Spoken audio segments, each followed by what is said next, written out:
Okay, we're gonna start with the urban renewal. Wait, Hold on, another time. start you. I know, just gonna try to get.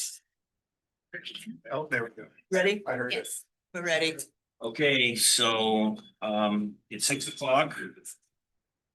I'm calling this meeting of the Urban Renewal Agency Budget Committee to order. I'm Steve Toskey, prior year's chair. The meeting of the City of St. Helens Urban Renewal Agency Budget Committee will now come to order. Time is now 6 o'clock PM and 20 seconds maybe. First, we'll go around the table and please introduce yourself. And then I'm going to go to any members in attendance online. So we'll start with you. Yeah, John Walsh, and in this meeting, I am the Urban Renewal Agency Director. Thank you. Jennifer Massey, Mayor. Lori Butch, Finance Director. Jeremy Evans, committee member. Ivan Sundin, City Council. Los Hubbard, City Council. Ivan Salas, Committee Member. Jennifer Trevor, Budget Committee Member. And then are there any members of the Urban Renewal Agency Budget Committee that are currently online? Has not shown up yet. I just sent her an email. All right, let us know if she does show up. We'll keep going along. All right, so then I would like to turn this matter over to the budget officer to review the agenda, introductions, budget officer comments, the rules of the Urban Renewal Agency Budget Committee, and then we can go over declarations of conflict of interest after you finish, Ms. Bush. Butch. Butch, thank you. Okay, so is there any changes proposed for the agenda? I think it's pretty straightforward, a normal agenda. Hearing none, so the ground rules. Committee members will act professionally and respectfully during the meetings. Committee members need to remember they are serving the community. Political ambitions and personal agendas and vendettas do not have a place here and should be at home. The city hall rules of conduct require that people behave in a manner that is not harassing or annoying under the circumstances, which includes refraining from personal attacks. Budget committee members must refrain from personal attacks and instead phrase their views in ways that are not personal to a specific person. Everyone on the committee has a voice and is expected to represent the community as a whole. Your professional city staff has worked hard on bringing you a proposed budget that is based on council priorities.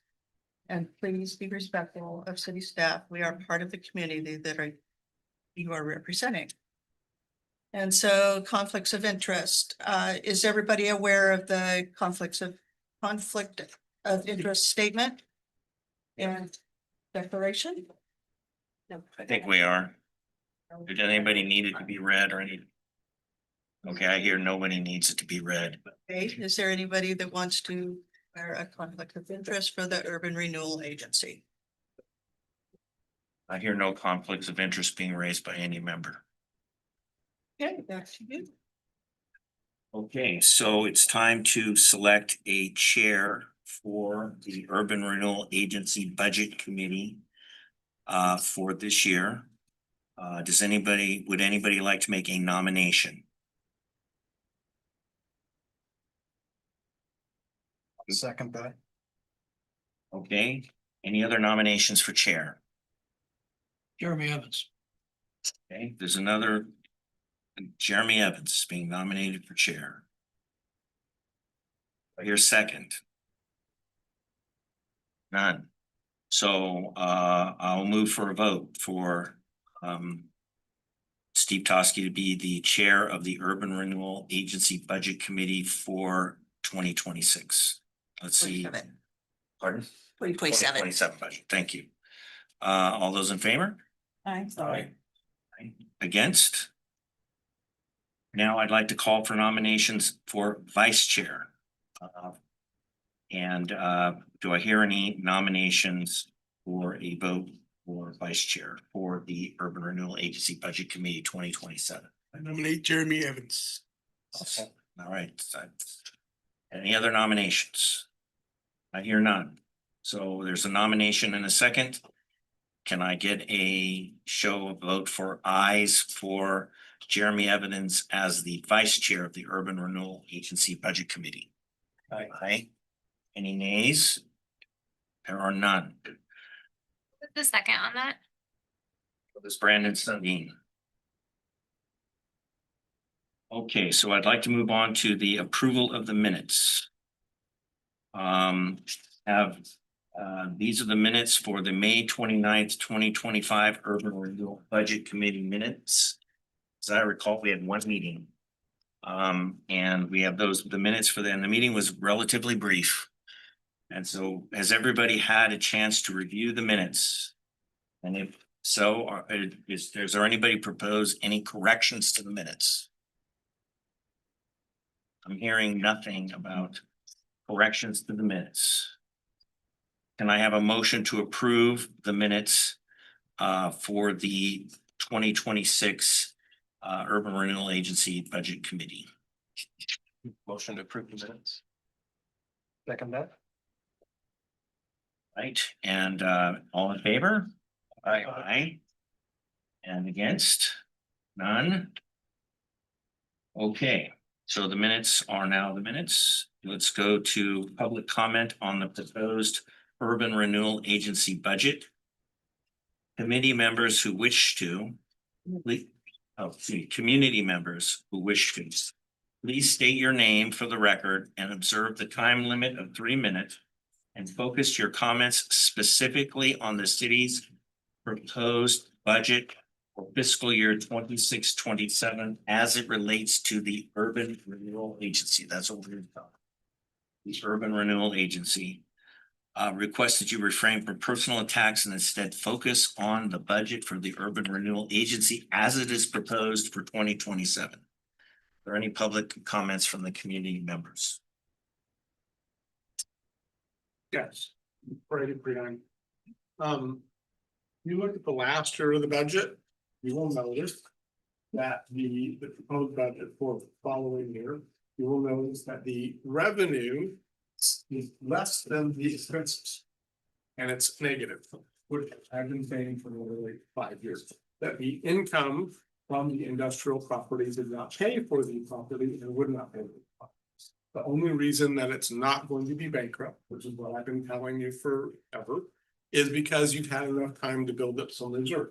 Hopefully, over time, the value of that property will increase and that negative cash flow option will not continue to happen. This is what happens when you spend money you don't have without a plan. And I opposed it from the beginning. I opposed it now that it's not filled with dreams. You don't build it and they will come. No one's come. We have to have development, and you had to have development before you spent the money. You spent the money, and you are now in a negative cash flow situation. I'm hoping that situation changes, but it hasn't, and it was there. And contrary to the administration and your finance director who says, "Oh, no, don't worry." In fact, it's right there on black and white that in fact you are in a negative cash flow situation. For how many years that happens? No, but this is what happens about when you spend money. Thank you, Brady. Any other public comments from anybody here regarding the budget for the Urban Renewal Agency? There are none. Any public comments from anybody online? There are none. So the public comment time frame is now closed. And I would like to turn over our discussion to Gloria Bush, our budget officer. Thank you. The message for the St. Helens Urban Renewal Agency for fiscal year 2027. It's our pleasure to present to you the fiscal year 2027 proposed budget for the St. Helens Urban Renewal Agency. Fiscal year 2025 was the first year since the formation of the urban renewal where funds were appropriated in categories other than in contingency. For the prior 8 years, the agency was collecting resources to ensure and enable the agency to advance the priority infrastructure projects identified in the adopted St. Helens Urban Renewal Plan. This plan and project list is available on the city's website. The proposed budget appropriates $50,000 in a capital outlay as a placeholder.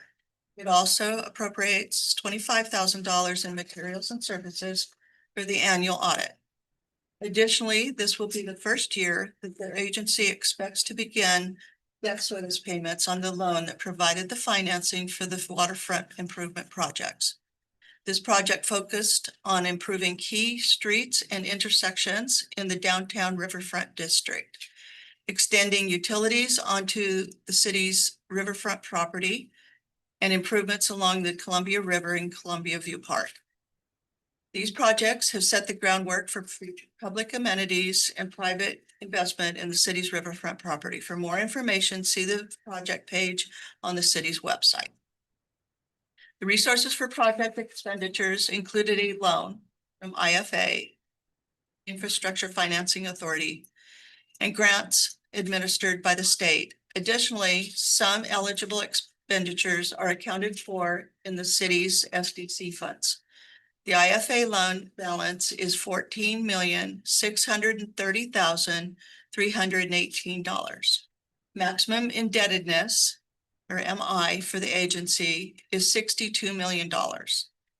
This is measured by the project expenditures of the agency. By June 30, 2026, the amount of MI used by the agency is expected to be $18,254,496. Project expenditures that are financed by system development charges are not counted against the MI. The agency property tax revenue for fiscal years 2024 and 2025 declined due to the departure of Cascades Tissue. The sale of the old mill site was anticipated to close in June 2025. However, that did not occur until late December 2025.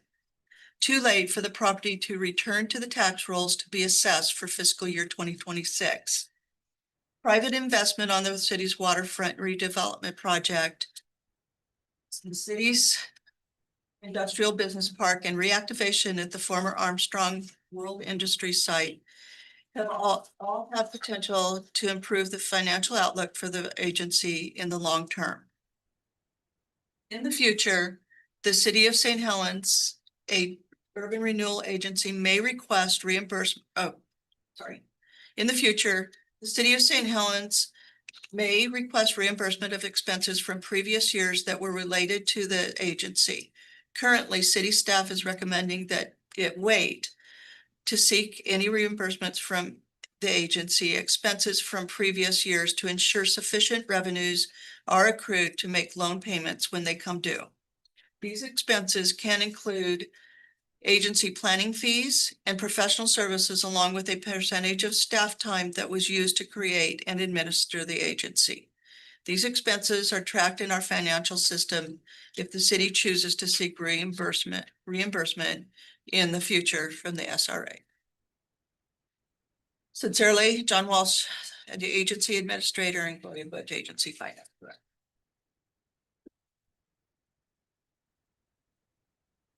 Okay, any discussion concerning the urban renewal agency budget? I have a couple of questions, but I'd like to open it up to other people. I just note, it appears that the debt servicing cost is exceeding the revenues and will continue to. So if this fund balance is depleted by fiscal year end 27, it's unclear how the debt is going to be serviced going forward. However, I don't see any flexibility to make a change at this juncture. Okay. What I'm saying is I think there is a fiscal challenge coming down the pipe that possibly could have been foreseen, and it may be a tough spot next year.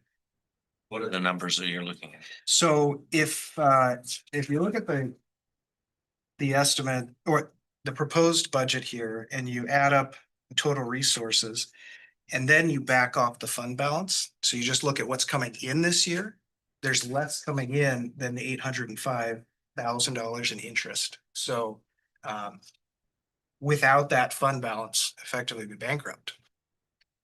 insolvent, maybe is a more proper term. So I will not be surprised if these revenues do not materialize or materialize higher than this. If the following year, this will be insolvent. So we do have Arcadia coming online for this next tax season. They will be assessed in November. So our projections for fiscal year 2027 is based on that. Projecting forward, I believe you're correct. It's going to be tight. And so we are dependent on growth in the urban renewal district in order to cover debt service. Is there additional debt services gonna be coming online in the next 3 years? No, no planned. Is this a full year of debt service? Not knowing the Yes. exact covenants, it's like 2 coupon payments semi-annual? Is that- So this is the first time, the first year of debt service on the loan.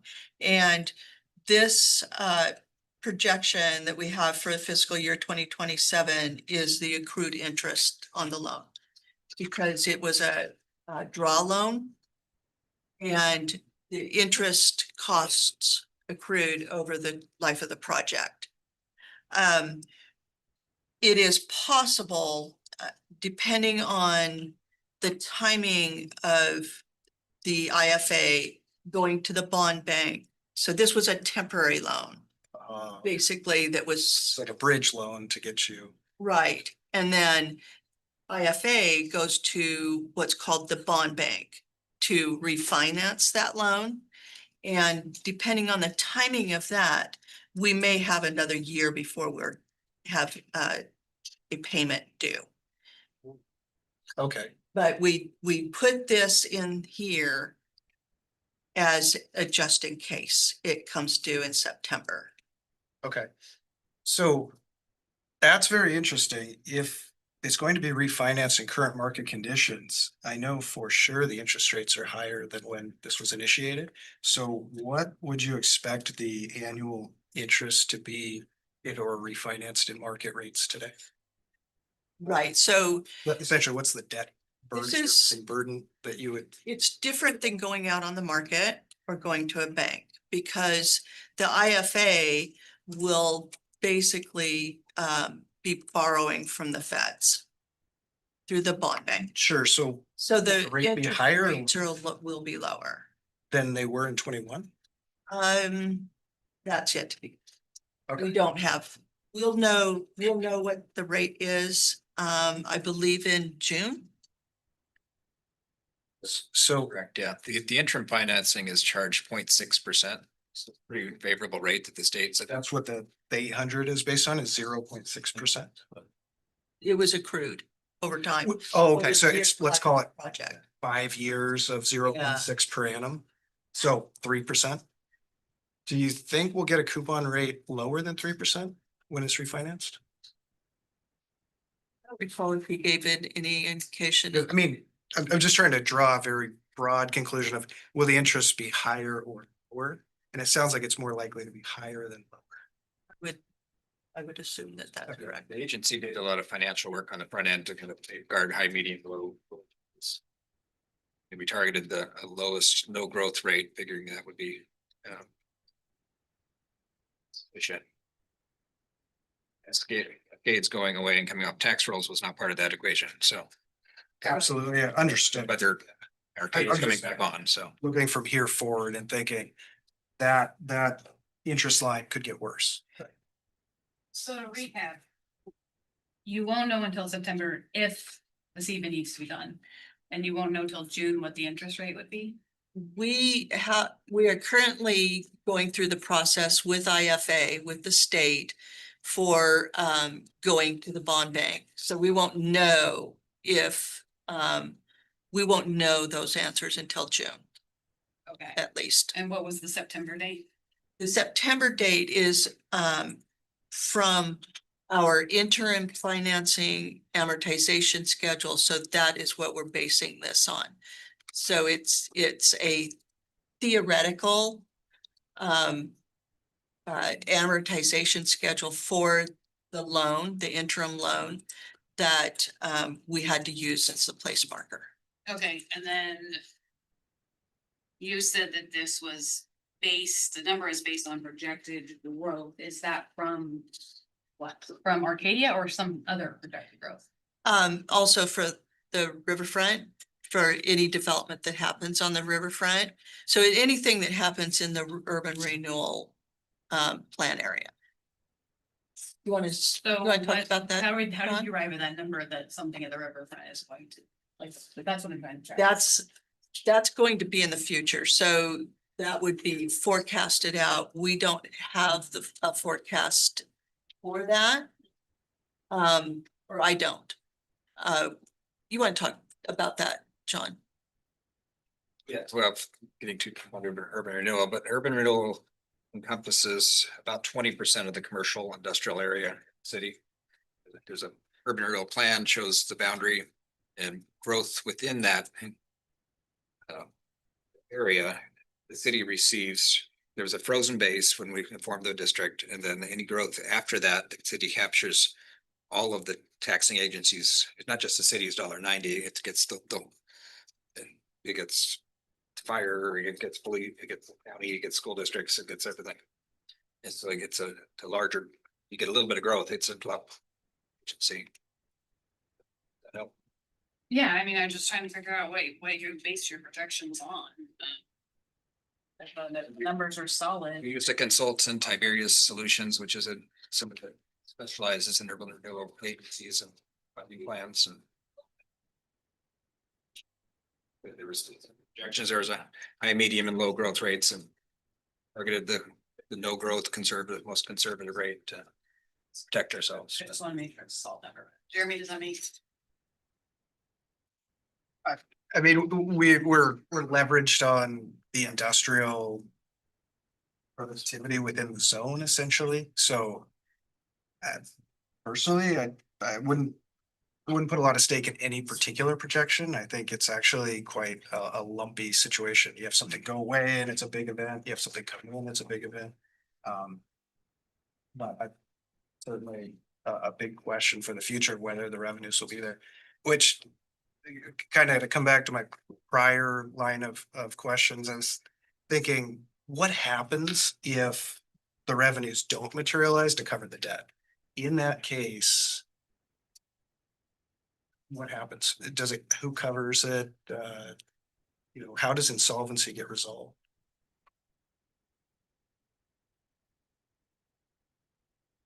Very common for the agencies and cities to work back and forth, and the one agency will loan money to the other agency and the other will pay it back, or depending which has more money, and that kind of money moves back and forth, so.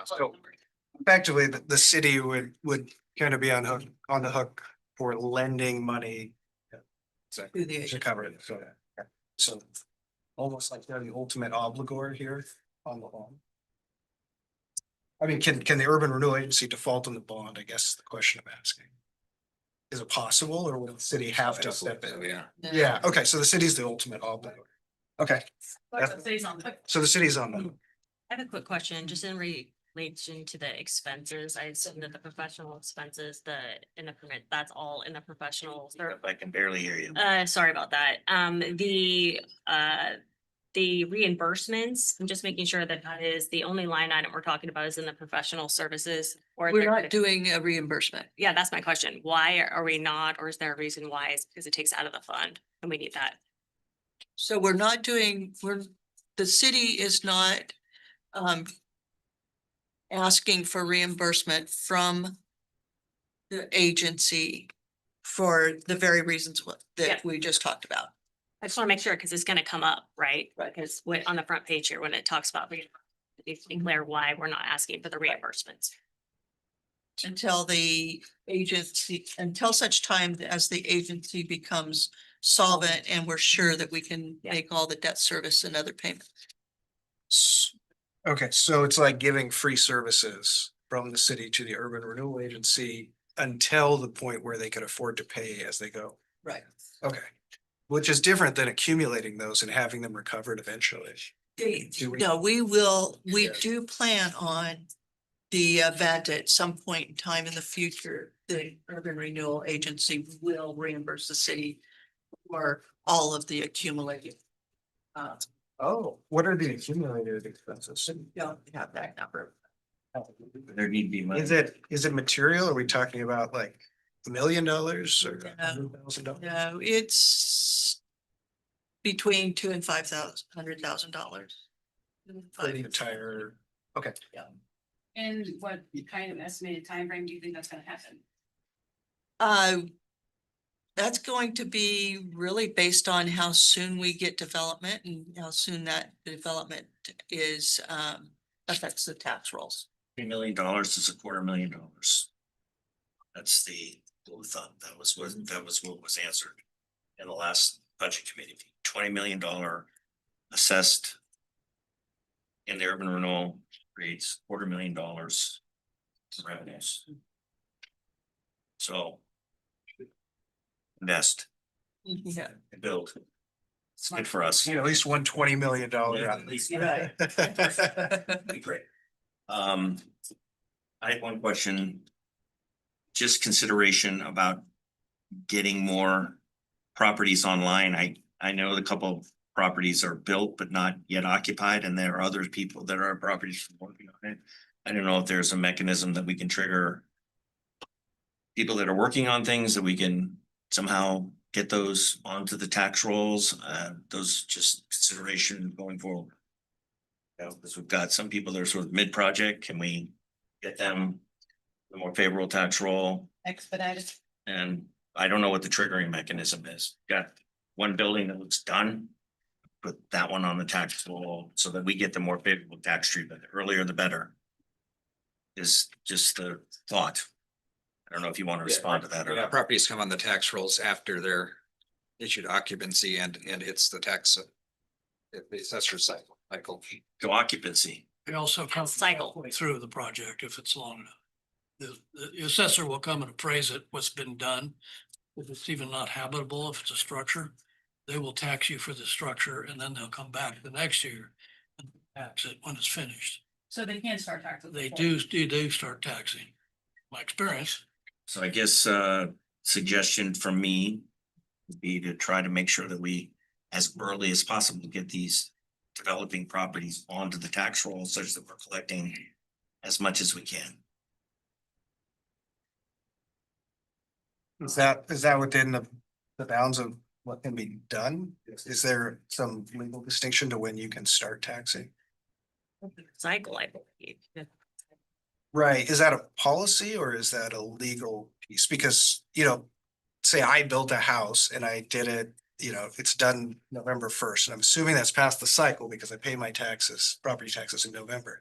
Do I then basically get a tax holiday until we get to the next year? No, we would get a greater share, than the state would normally. State takes a huge chunk of the property tax.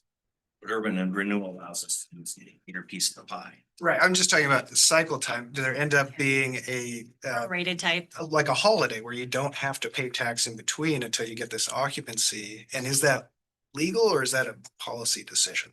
What I'm trying to get. Property owner has to pay. The assessor, isn't it? Yeah, I mean, taxations run through the county, so. We Oh. don't have over that, so. Right, but we could, the point that I'm trying to bring up, and I think, you know, Jeremy's, is that we say to the state, we want a bigger piece of the pie on this building, this building, this building this year. And then state is gonna either say yay or nay, and then we're gonna get a bigger piece of the pie. Like on the Klondike, which has been chipping away for a while. We've got two buildings that I don't know if they have occupancy or not. There are a number of buildings that are sort of been developing, people and putting money in. Can we grab more money? We say to the state, we want more money. It's in our urban renewal. We want more, we want a bigger piece of the pie. And try to bring forward those concepts and defend them if we need to, how we need to defend them. But we need revenues, and we do have people that are putting significant amounts of money into their properties. and the properties are appreciating in value. The faster we get them, the bigger piece of the pie, the better for us. Russ, have you had experience with that? Can you explain how it? Well, I don't think the state's gonna give you anything, but I mean. No, you're gonna have to take it for sure. Yeah, and then try to ask. Say we want it and they're gonna, Well, my problem is the system development charge, which is almost doubling in fees. And this goes on every door that's built. So I don't know how much the urban growth boundary or the urban growth is taking out of that. The urban renewal has no effect on system development charges and has no benefit to. It says it may charge it. I'll agree. Some eligible expenders are accounted for in the SDC. Right, so the urban renewal or the SDC funds for its water SDC fund. There was water SDCs used in some of the infrastructure project. Portion of the infrastructure project. So those are used for the project, but they're not urban renewal. Benefit. They're a benefit to the project, and the city, but not for urban renewal. But when a developer comes in and develops, then they're get with that. So that's, When a developer comes in, they will still have to pay their SDCs. It's not prepaying for that development. one thing I advocated for last year was consideration for postponing the SDCs, and I see that our SDCs have gone up, and I know that our funding is short. But we have to be smart about encouraging development.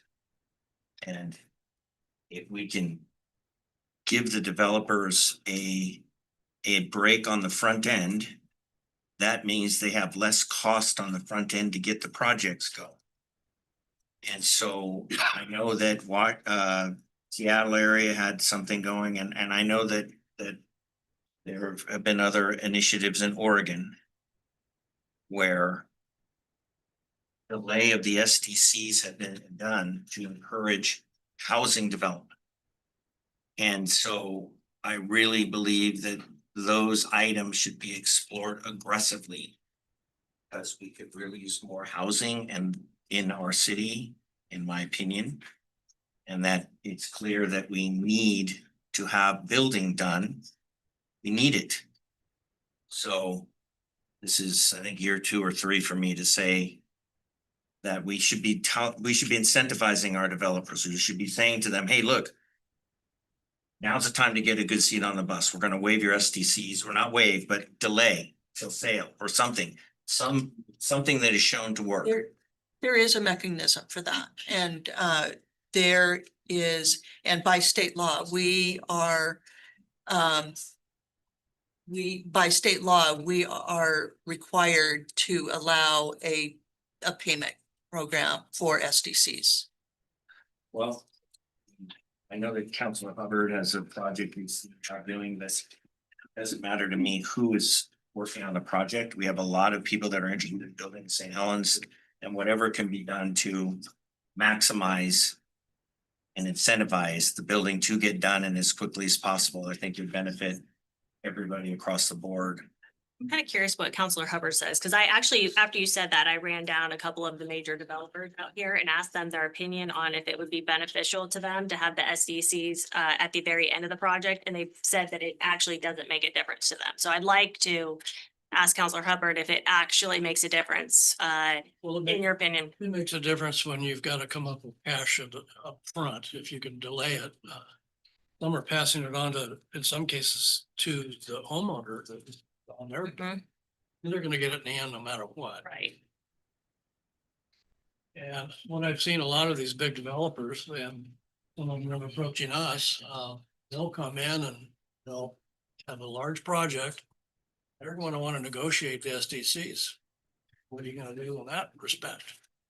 If they get discounted and be just building a couple little units or something, I don't get any break, it'd be something to look at, but you know, they're bringing in a lot of homes and a lot of work, but they're gonna want that break to be advantageous, so there's my problem with it.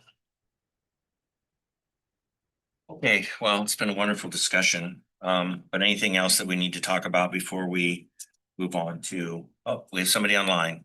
So Shelton's been online for a bit. So I don't Okay. know if she's here. Does she have anything she wants to add based upon what she's heard? Or I think about to close our discussion time on this budget. So Shelton, do you have anything to add to the URA meeting?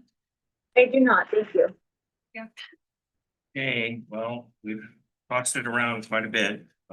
Does anybody want to make any motions concerning our proposed 2027 City St. Herbert and City St. Helens Urban Renewal Agency? I'm looking for a motion to pass it. Unless somebody wants to make a motion to amend it, then we need to pass it. Approve it. I will- Approve it. I will make a motion to approve the budget that's presented. So there's a script. Oh. Right here.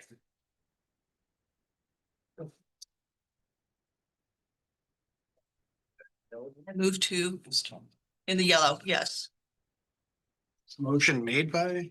Oh, I don't think. It's right here, this one, Okay, here we go. the top one. Okay. I move to approve Sorry. the FY 2026-27 budget for the City of St. Helens Urban Renewal Agency in the amount of $1,198,226. And approve that the agency levy the maximum incremental tax revenues as proposed under state law. Any discussion? No discussion, all in favor? Aye. Aye. And anybody opposed? No. Okay, we have one no. Then we get Counselor Chilton's vote. Yay, What was your vote? yay. Okay. So it's approved. And then.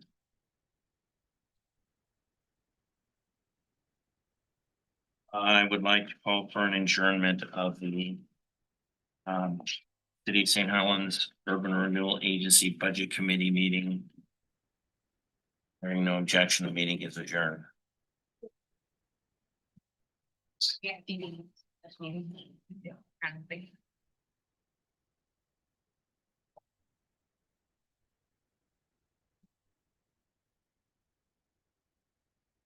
Right, this meeting of the City of St. Helens Budget Committee will now come to order. It is May 28th, 2026, and the time now is 6:37 PM.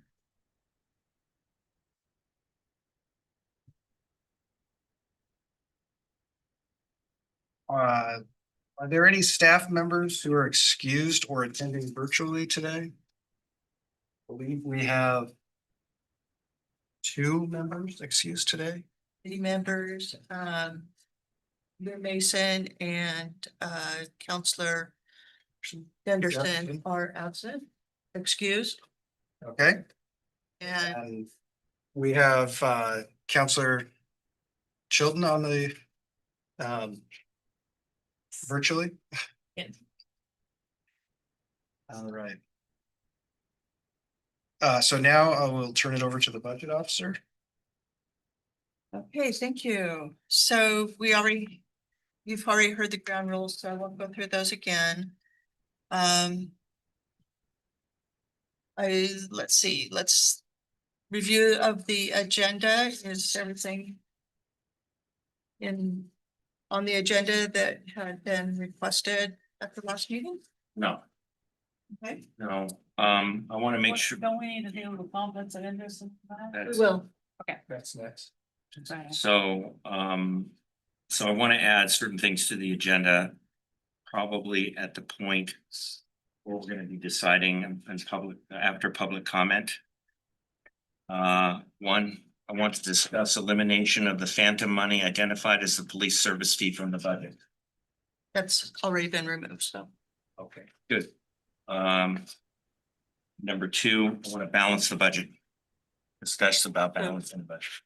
So that'll come along when we What? get down to the discussion and staff revisions. So the, So it is on the agenda.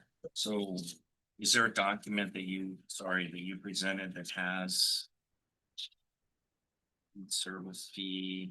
Good. So can we get to that at the later in the agenda that's on it'll be down at staff revisions and opportunity for discussions. We did have, you've been provided copies of the sheets, you were emailed the sheets. And if you don't have those, we'll make sure that you do. But Okay. when we get down to that, that's all there. And I haven't had a chance to look at that in detail. That's fine. We can go over it and review it. I need a copy of it, because I haven't been able to Okay. get your emails. Okay. Do they? Packet. It's on the packet that we put on the page. So when we get, yeah. When we get down to that item on the agenda, yeah. We'll talk about it.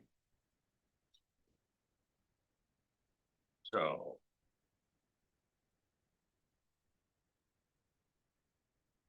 Any further review on the agenda? Yes.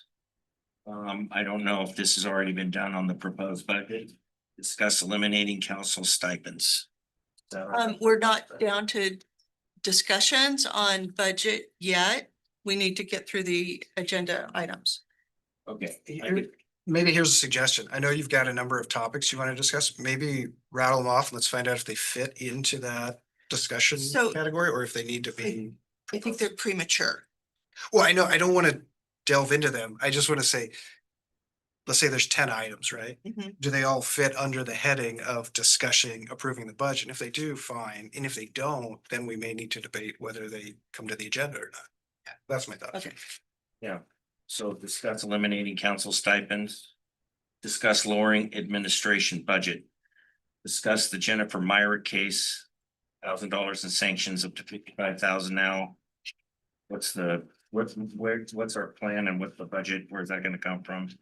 Discuss tourism budget, lowering expenses on the tourism budget. Discuss reopening the city and keeping it open, and ensuring that we have a budget, enough money to keep it open all year. Discuss the $1 million for a proposed stage. And to correct the budget document. It has certain phrases in it about that we failed to do certain things when that we didn't fail to do anything. That should be corrected. Last year, we didn't fail to do something. We've made choices, informed choices. We didn't, that's how the decisions were made. Future debt. Discussion about the $25 million in future debt that is proposed. And then after we adopt a balanced budget, then we can discuss whether to move this, whether this separate fund is something that we want to discuss. That's kind of how I wanted to approach.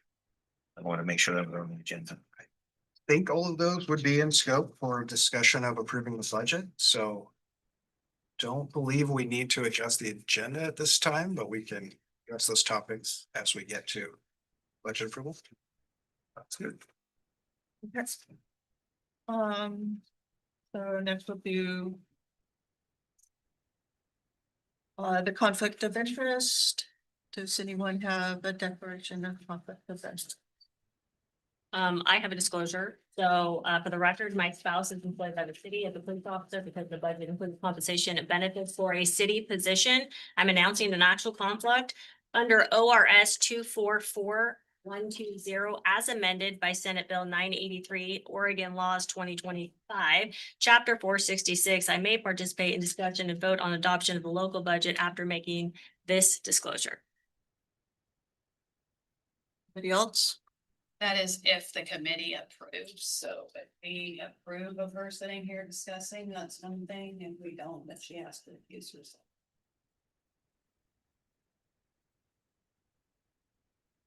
Are you saying you want us to censure her? I would like Is there a to- motion? I would make a motion to send her be here for her known and admitted conflicts of duties. I second. We take a vote. Do you? Would each member please Say yay if they're in favor of this motion. Yay. 2. And any against? Nay. Not against. Nay. We have 4 nays. 5, there's council president. Okay, so I believe it fails.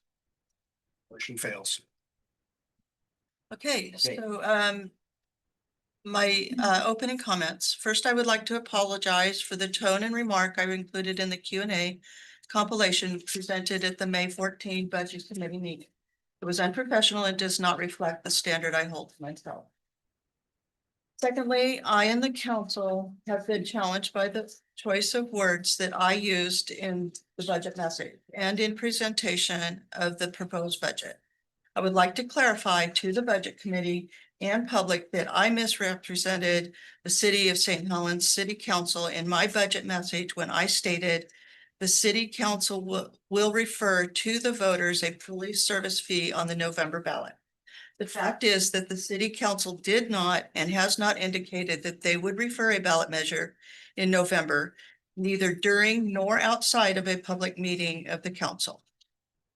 Those are purely my words. I should have said, if the Budget Committee approves of this option, the City Council will need to refer a police service fee to the voters. Secondly, there can be no changes to the proposed budget document, including the budget message after release to the committee and the public. I will present staff revisions ahead of committee discussions later in the agenda. Okay, and I'll turn it back over to you. Thank you, Gloria. All right. Thank you. At this time, pursuant to ORS 221.770, I will open the public hearing in order to give the citizens of St. Helens the opportunity to comment on the use of state shared revenue funds in the city's budget for fiscal year 2026-2027. I will now call on the budget officer to present the information regarding state shared revenues. Thank you. City of St. Helens budget resources includes receipt of Oregon State shared revenue. These revenues come from the city's share of liquor taxes, cigarette taxes, marijuana taxes, and gas tax. The City of St. Helens uses state shared revenues for maintenance of city-owned streets and sidewalks and for general services, which include library, parks, recreation, and police. Thank you. I now invite the public to provide public comment about the proposed use of state revenue sharing. Please limit your testimony to 3 minutes or less and focus your testimony on the proposed use of state revenue sharing. We have any public comment?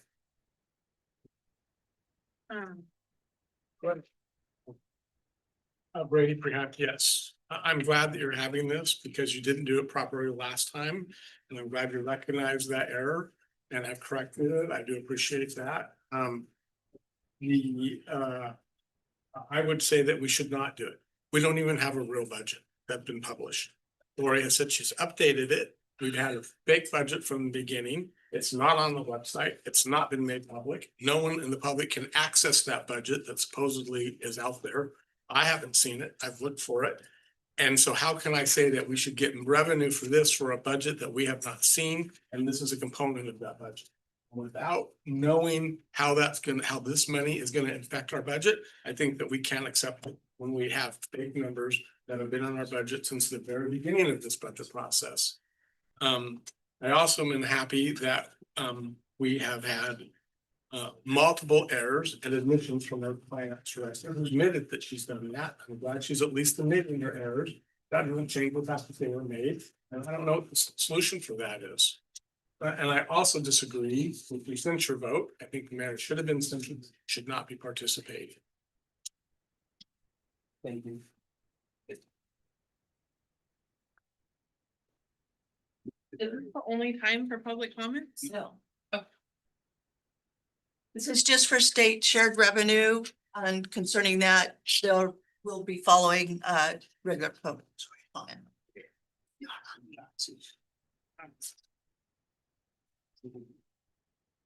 It is on the agenda that I have. What, that we have public comment? Yes, another section of public I comment. don't see it. We're here now. Am I- After the approval of minutes, that's what I'll be.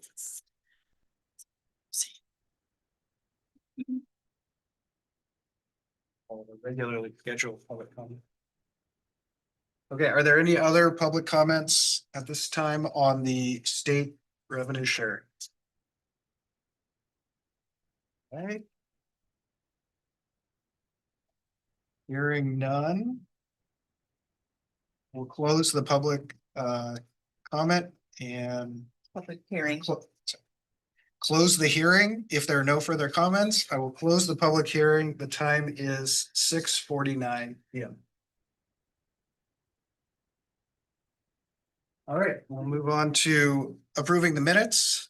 Do any of the members that have reviewed the minutes have any concern? I do. Please, Blaine.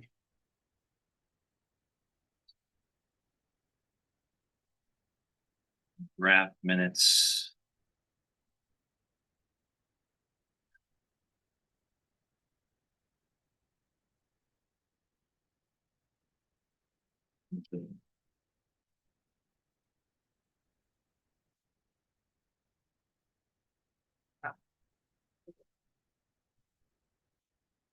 There was a.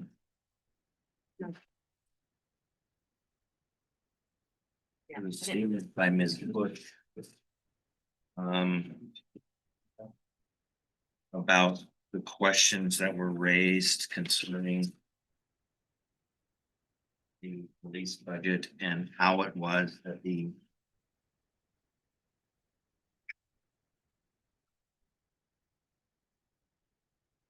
How it was that the.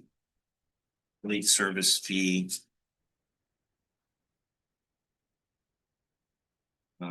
Page 7 of 8, I think.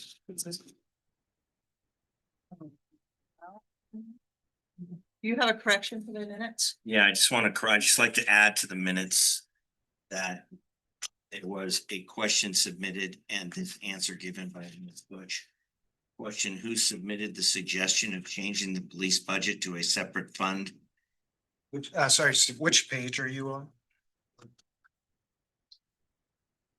It's on page 7, under proposed budget presentation number 2, the second paragraph down. Okay, go ahead. Yes, and I just like to propose that. There's an addition to the minutes. That. The question was asked, who submitted the suggestion of changing the police budgeting to a separate fund? And the answer was the suggestion was made by Mayor Massey during a meeting with the city administrator, finance director, police chief, and police lieutenant. I'd like to have that question answer added to the minutes. See, for the record, the Q&A is attached to it, which spells it all out. So that statement. that- Q&A is attached to the Yeah, minutes. in the meeting packet from that. Each Q&A is attached to it. It's part of the whole entire packet and your minutes are summary minutes. But But if you want it spelled out, you can. yeah, I want it spelled out in the minutes. I made that motion. So this is part of the minute? Yeah, well, that will become part of tonight's meeting, but the meeting from before, the Q&A that Gloria read verbatim is not spelled out in the minutes because the Q&A is attached to the online packet.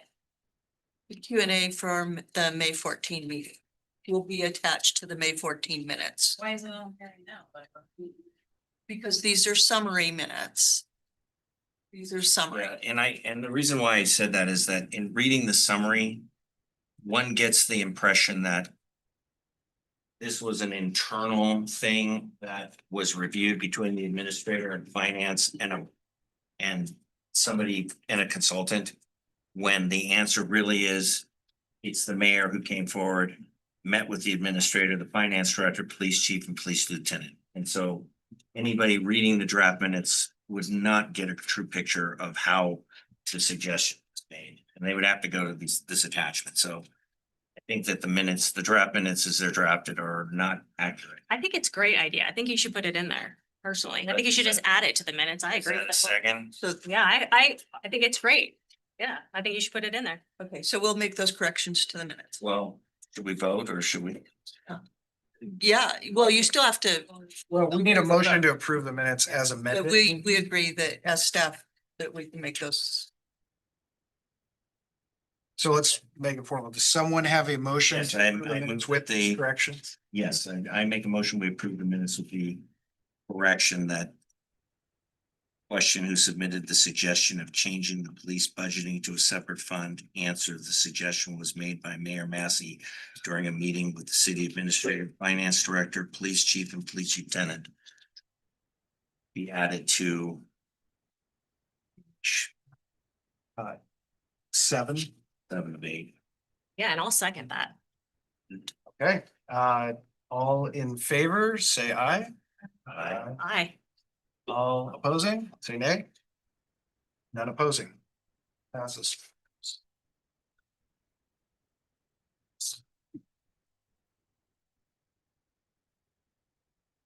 All right, so now we will move on to the public comment section. Community members who wish to, please state your name for the record and observe the time limit of 3 minutes and focus your comments specifically on the city's proposed budget for fiscal year 26-27. We request that you refrain from personal attacks and instead focus on the budget. With that, is there any public comment? I guess I'll start. So I'm Janelle Adams. I am a sister, aunt, daughter, survivor of sexual assault and domestic violence, and a recovering criminal and addict. So I just wanted to bring some attention to some of the importance of safety and just some statistics that are pretty realistic, just so you guys can have the information when you're making decisions, when it's based on our our citizens and their safety and their well-being. I know for a fact that law enforcement has helped me be here where I'm at today. They have saved my life. They've made me accountable for my recovery, and it's continuing and ongoing. And so, so based on the average of Department of Justice, Office of Justice Programs, Bureau of Justice Statistics, National Crime Victimization Survey of 2020 to 2024, every 1 minute someone in the US is sexually assaulted. Every 9 minutes that someone is a child. An estimated of 443,635 people aged 12 plus experience sexual violence each year in the US. Child Protective Services sustained or found strong evidence that 63,000 children a year were sexually assaulted. These are children or vulnerable. Who's taking those reports? Who's helping them get to safety? Our law enforcement. And so that's nationally. You want to talk about Columbia County? They do a service delivery report, and in their 2025 report, our local Columbia County Child Welfare had 883 reports. 58 of them were founded, and 26 were entered into substitute care, removed from their family and put in safety. Every last one of those included a law enforcement investigation and report and a money center interviews, most likely. So, and Columbia County, I checked it twice. I checked it back in on the 25th. You look at the jail log, 24.61% on May 25th of the inmates that were incarcerated were there for domestic violence, sexual assaults, stalking, strangulation. That does not include the ones that are labeled as probation violations or holds, or the assaults that aren't labeled as DV. And on the 27th, I did the same check, and it is 30.15%. So that's when you're only talking 65 inmates, that's huge. And we are, there's some that are booked to release that aren't, that's just a snapshot of a small picture. You look at the court dockets. On May 27th, there was 7 cases that were either DV or sexual assault. May 28th, 2 cases. May 29th, 2 cases. That's not including the ones that are being or initial court cases that are just being in for pleading and stuff. So according to the Federal Rural Evidence Investigation, the National Incident-Based Reporting, 98% of perpetrators walk free. I've been doing this for almost 20 years. And I'm telling you, probably that's because of the follow through and not having a law enforcement that can completely make them feel comfortable and trustworthy to be able to do all the information. And this is national.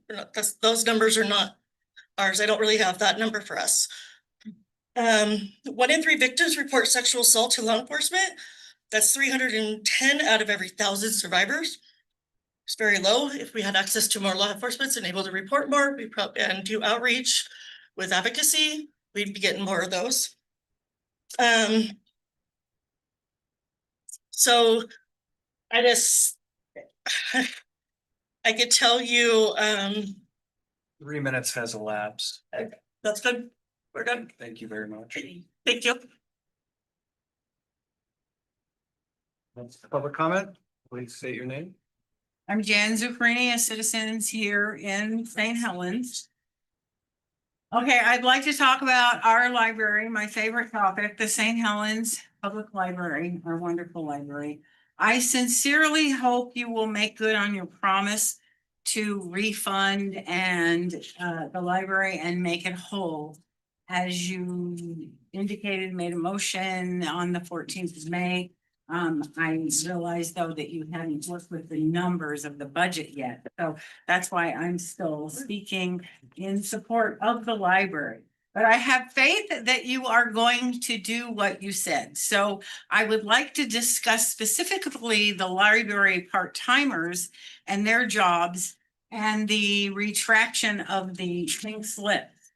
So it might behoove you all to remember that there's 26 combined years of amazing front desk service that these particular staff members, there's 3 of them at this time, provide. 26 combined years of skilled, knowledgeable, professional, dedicated, compassionate service that these individuals, not just 3 bodies, but 3 individuals provide to this community.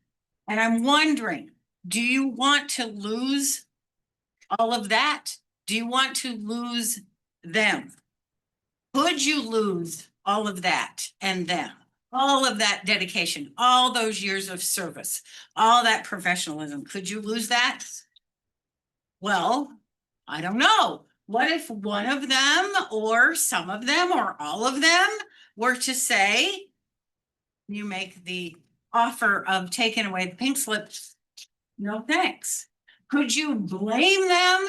And the reason I'm asking you that is because in my opinion, the city has jerked those 3 people around like puppets on steroids during this whole fiasco of a budgetary process. Don't you think that? Do any of you think that? What do you think? Do you think? When you keep doing what you're doing, you keep getting what you're getting. And we've all heard that phrase before. So how about on the part of the city, some deviation from the style that you have been using with your employees? How about some improvement in the workplace culture with your people? The culture that you all in the city, heads of the city, create. So what about maybe an act of contrition? Calling it an olive branch if that is more appropriate for you. 3 minutes has elapsed. Okay. Thank you. Next public comment. I'll just please jump on her for the. Sure, please state your name for the record. Jerry Perkins. We do rely on the police to assist with like CPS, medical visits. It does keep us safe as workers. I don't work for CPS, I work for self-sufficiency on that side, so we do to go out and check on the safety of kids and stuff like that, so keep that in mind. She was talking about domestic violence. She's only talking about the ones that report. On average, takes about 7 times for somebody to feel comfortable enough to report any kind of domestic violence or sexual assault. So you're not really getting a real statistic on how many people are assaulted or domestic violence is actually happening in the house. So. That's. Yeah. Thank you. Next. You guys, I'll go real quick. Or sure. So, good afternoon, Mayor, councilors, Budget Committee members, and members of the community. For the record, my name is Brian Pixley, and I'm the Columbia County Sheriff. And I'm here tonight to speak about the very serious public safety implications of the proposed cuts to the police department. The proposal to eliminate roughly 2/3 of the police department is not simply a staffing reduction. It is a fundamental dismantling of the public safety in the largest city in Columbia County. The consequences of that decision will not stop at the city limits of St. Helens. They will ripple across the entire county and impact every law enforcement agency, every emergency responder, and most importantly, the citizens that we serve. The St. Helens Police Department is not an isolated agency operating independently from the rest of the county. Public safety in Columbia County functions as an interconnected system. St. Helens officers respond to violent crimes, domestic disturbances, mental health crisis, overdoses, traffic fatalities, and calls involving armed and dangerous individuals every single day. They are partners in regional investigations, emergency response operations, mutual aid requests, and major incident investigations. When you remove 2/3 of that capability, the workload does not disappear. Crime does not disappear. Calls for service does not disappear, nor does the danger disappear. It simply shifts elsewhere onto the remaining officers, onto neighboring agencies, and ultimately onto the citizens themselves in the form of delayed response times, fewer investigations, and diminished public safety services. The Columbia County Sheriff's Office cannot absorb a collapse of policing services here in St. Helens without significant impacts to the rest of the county. We're already operating in an environment where law enforcement agencies across the state are struggling with staffing shortages, recruitment challenges, rising service demands, and complex criminal investigations and behavioral response. These cuts move forward. I'll skip that part for time's sake. This is not fear mongering. It's unfortunately an operational reality. As sheriff, I have an obligation to speak honestly when I see a threat to the safety and stability of Columbia County. Public safety is not a luxury service that can simply be scaled back without consequence. It is a core responsibility of government. Citizens expect and deserve timely emergency responses, professional law enforcement services, and the ability to feel safe in their homes, business, schools, and public spaces. I want to acknowledge the men and women of the St. Helens Police Department.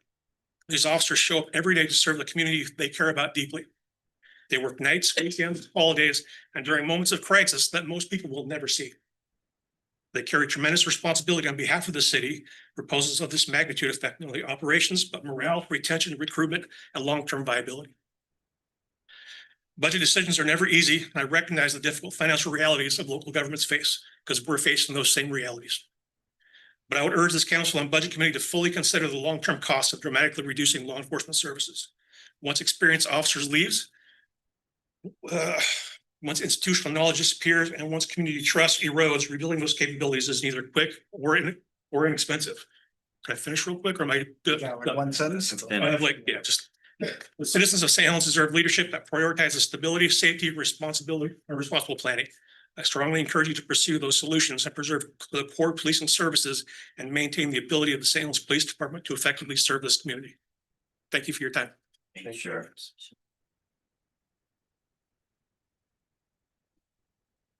There, next. Yes, I also have a public comments, okay? Good. All right.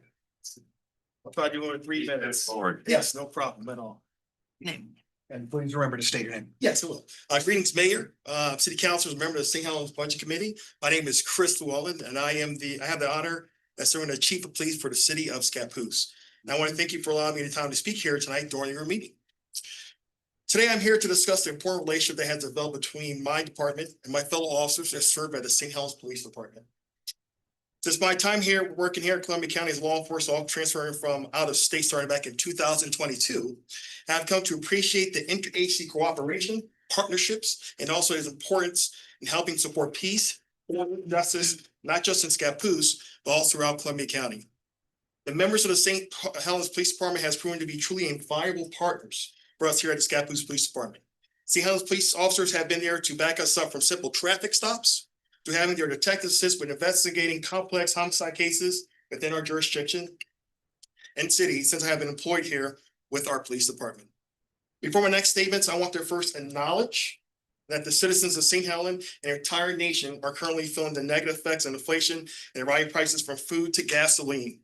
But with that acknowledgement and understanding, I truly believe that it's important to sustain and maintain a viable police force with appropriate staffing to meet the needs of amazing community members that call St. Helens and also Columbia County home. Having a well-staffed and well-trained police department is the foundation of any city or civilized society to protect and provide service to the needs of its people. Without it, issues that are often not known or considered by the general public may begin to be more visible, transparent, without any sufficient response and presence from law enforcement to appropriately address these issues in a prompt manner. Many of these issues are dealt with daily by officers in the department, stemming from thefts to domestic violence calls to people experiencing mental health issues needing police assistance. Without a properly supported police department that is adequately staffed to handle these demands of the population of St. Helens, issues like this will more than likely not remain contained, may spread throughout the rest of the county, causing a potential domino effect with other jurisdictions resulting and having increased need for more resources and possible personnel requirements. In closing, I have heard during my career, some individuals make comments similar to, I feel safe here, so why do we need more police? Great question. However, I will say that this is often an unknown testament to the unseen hard work of the members of the law enforcement community who are there to respond in moment's notice or sometimes working for hours on and behind the scenes drafting a search warrant to help protect the most vulnerable members of our society. And to continue this, an appropriately and reasonably staffed police department is a foundation that provides stability for safety, prosperity, and also peace to flourish. Once again, thank you for your time and wish all of you a good remainder of the week. Thank you. And yeah, That's impressive. That's impressive. For city recorder. Thank you for your time. I appreciate it. Thanks. All right, thank you. All right, next up. All right, good evening. Madam Mayor and members of the Budget Committee and city staff, Chief Smith, officers, community. My name is Dan Tennell. I am the association attorney for the St. Helens Police Association. I have worked for the men and women of your department for approximately 5 years.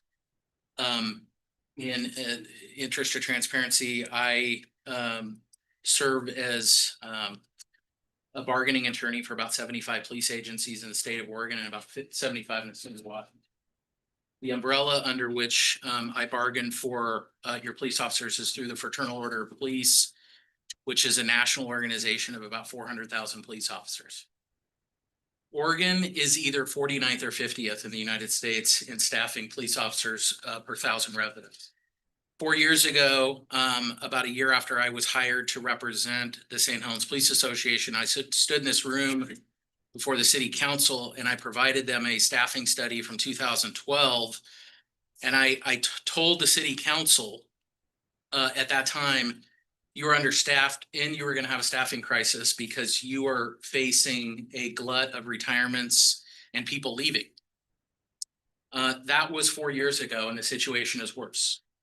There are things that have been described in public about the association and their position with bargaining and their position with their investment in the trouble that the St. Helens budget faces. We actually hired our own person to look at the finances and agree with the city. They're not in good shape. We should be asking how we got to this point. But there are some fundamental things that have been, in my opinion, intentionally and deceptively revealed to the city of St. Helens people about this budget process that are not true. And I'm going to address those this evening. First of all, you cannot force the most senior people in your police department to retire because of Oregon labor laws. Whoever is expressing that as an option to balance the budget doesn't know the law. Number two, police officers in the state of Oregon are prohibited by the Oregon Revised Statute from striking. So there have been statements publicly released and deceptively intentionally released that they've gone on strike. That is false. They are prohibited from statute to doing that. There has also been statements revealed that the St. Helens police officers have demanded 8% for a cost of living increase. That is not true because I'm the one in charge of that for the officers. What we have told the city repeatedly is that our priority is to work within the budget and preserve the low staffing that we have right now and preserve 3 minutes has expired. face it as is. I yield my time, my attorney. What's your name? Colton Edwards. May I have his time too? Thank you. No. Mr. Clennell, can you address us, please? You're looking that way. You're. I'll address the public and the staff. And so I've been turning the whole time and I will continue to do so. Okay? Yeah, you're- Reset on the. Thank you. So we have not requested 8%. We have requested to preserve our staff that we have now in our association. We have 15 people. And we have told the city that we are prepared to save that position. We will take potentially a 0% cost of living increase to save our current staffing. And we are waiting for the city to confirm if they can do that so we can save one of our members. In the last 10 years, and this comes from our most senior officer, the city of St. Helens has been fully staffed for 6 weeks in that period of time. And finally, before this committee votes to gut its police department, I want you to consider this. Based on my bargaining experience and based on requests for information in bargaining police departments, the cost to hire, train, outfit, send to the academy, go through field training is $150,000 per sworn officer. So you need to think about the lost experience and you need to think about the future indebtedness that this city will not be able to afford to restaff its police department if it guts it. So don't believe what you read on the internet or on Facebook. I'm here to point out the facts and please do not continue to dismantle this department on behalf of its employees. And I know one of our employees who's a city resident would like to speak to you personally because his job is on the chopping block. And I think you should hear from him. He's here with his wife before you vote. Thank you.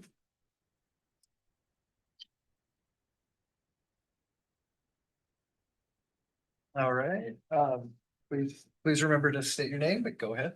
Good evening, Mayor and members of the City Council.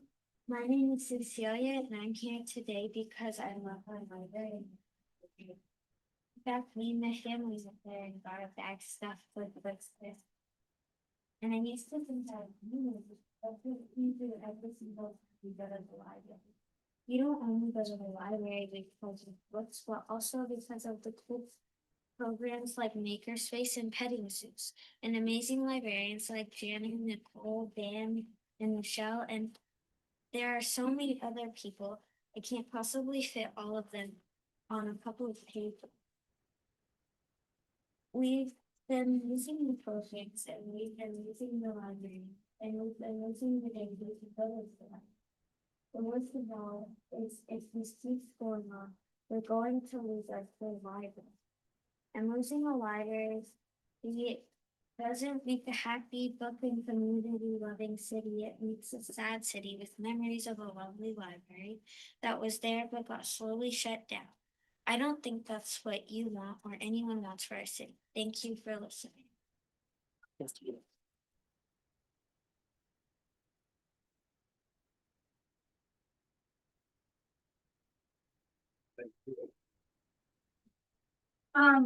I wrote something, but I just want to start off by saying, my name is Lindsay Preuss. That's what I want to start off by saying. And I'm a City of St. Helens resident. And you guys, it is so asinine to think that we have a budget structured in a way that pits departments against each other. It's also so hard to imagine that we wouldn't get a library fully staffed back until 2031. I don't know about you, but my kids are gonna be teenagers by then. So that's like a really large percentage of their childhood. Also, I live on a street in this town that has frequent police activity. And it's usually not me. So for the record, I just want to say first and foremost that like I love every single library staff. They have been a community of generous, loving people who care hands-on in this community for these people that are lower income, medium income, people who like our family homeschool, people who need a place to go after school, people who need a place to go when it's hot and they don't have air conditioning. This is an integral part of community, as are police officers. So the idea that we could be losing an officer who has a family and we can be losing staff who, I want to be very clear, it costs a lot of money to train and employ police staff. You're not going to get that money back by laying off 3 people who are part-time, who paid for their own education. And that is not a slight, that is just facts. It's like if I said I am in major debt, so I'm going to try to adjust my Wi-Fi bill. That's what that's like. I just think it's really scary to look at this budget, to look at, to hear the rumors, which could be misinformation or it could be very much fact. We have a history in this town of mismanaging funds, and that's a really nice way of putting it. $150,000 here, $87,000 there, and where does it go and what's happened to it? These are our tax dollars. My husband and I work tirelessly. He gets off work and goes to work. He gets off work and I go to work. And we're barely paying the bills.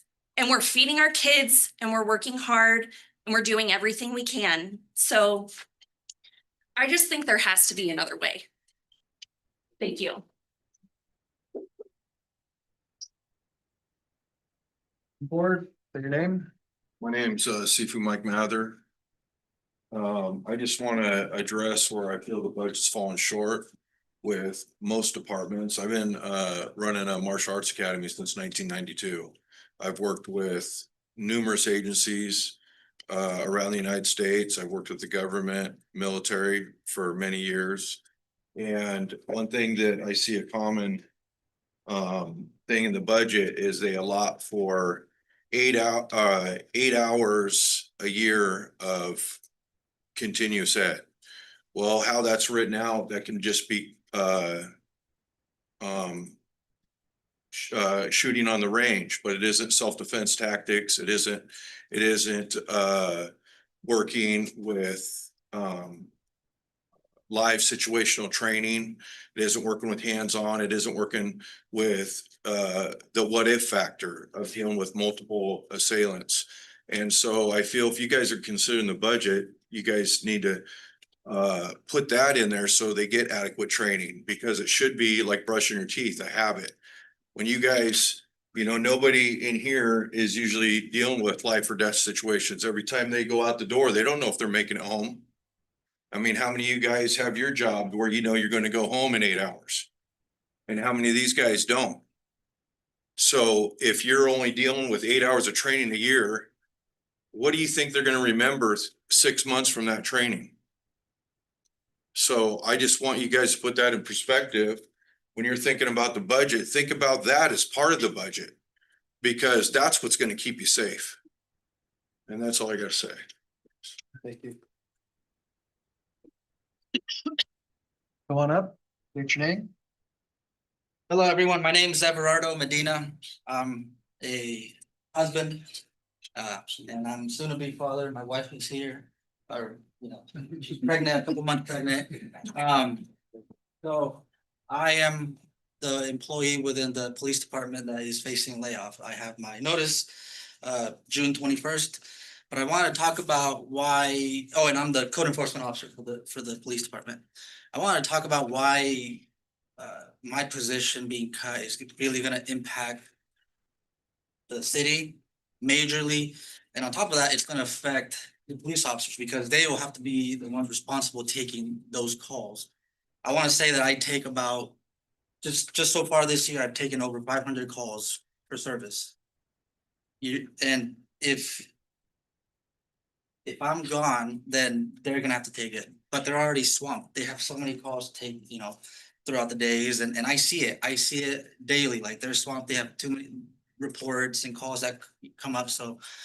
But I wanna also talk about the duties that I do. So I do the animal control for the city. I deal with dogs at large that are abused, neglected, and dog attacks. Dog attacks are one of the things that have been primarily occurring in the city a lot more often now. I don't know why, but dog attacks just keep happening. Maybe it's the water, I don't know. I deal with all the junk vehicles, on, city streets. So like, if you let that accumulate, we're gonna have a city that looks like a city that I don't wanna name. And when you have that kind of stuff, nobody's going to wanna live here. When you see a street filled with junk, and you start seeing like, vermin, rats, other sorts of these nuisances that is just gonna create a public hazard. And another thing too is my wife works for the public health department. I work with them all the time. They send me emails about apartment complexes with like bed bugs, rats, and somebody's gotta take those calls. That's me. The police officers don't have the time to take those calls.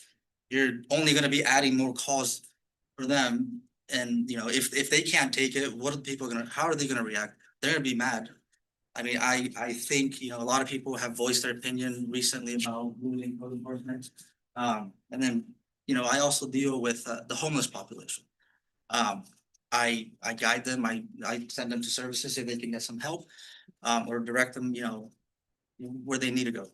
And then, on top of that, a lot of livability issues. I got homes currently dealing with rats, a lot of rats. If I'm gone, well, okay, good luck, city. Like, you're gonna have a rat problem. You're gonna have the hantavirus here probably. I mean, it's true, like, just smelling, inhaling the rat poop is enough to get the hantavirus. And if the hantavirus has an incubation period that's like between 3 to 8 weeks. So you won't even know, right? That you're gonna be sick with a pretty deadly virus. Anyway, so like I said, a lot of my things livability, and you're just gonna, bring more crime too as well. Good evening.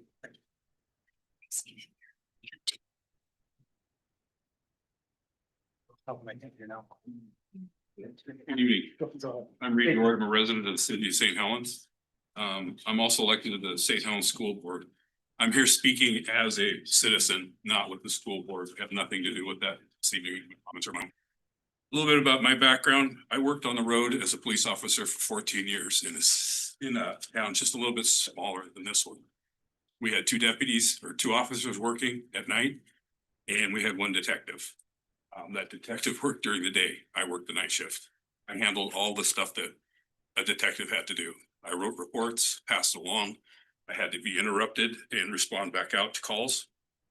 The city here has our other offices. Our front office was always staffed 24 hours a day. The victims could race into the office, the doors could be locked, and then they could be brought in and protected from what was going on that brought them there. That's important. Code enforcement's important. We had code enforcement during the day. I had to take care of that at night myself. That took me away from doing all the other calls for service, dropping calls and running. The city here, we have to support the police. We need to have code enforcement. We need to have somebody at the front door of the new police station 24 hours a day.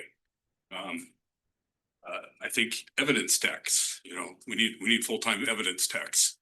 It's so important to keep the chain of custody for evidence so that the victims of crimes can be prosecuted, or their cases can be prosecuted and people can be found guilty that assaulted them. It's really important that we do that. That's all I really had to say. Thank you. Thank you.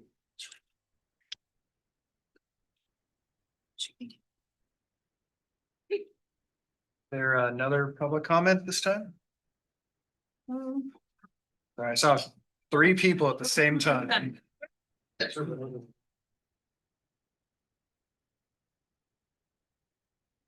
My name is Nicole Woodruff, and I'm here speaking as a representative of AFSCME Local 1789 that works at the city of St. Helens.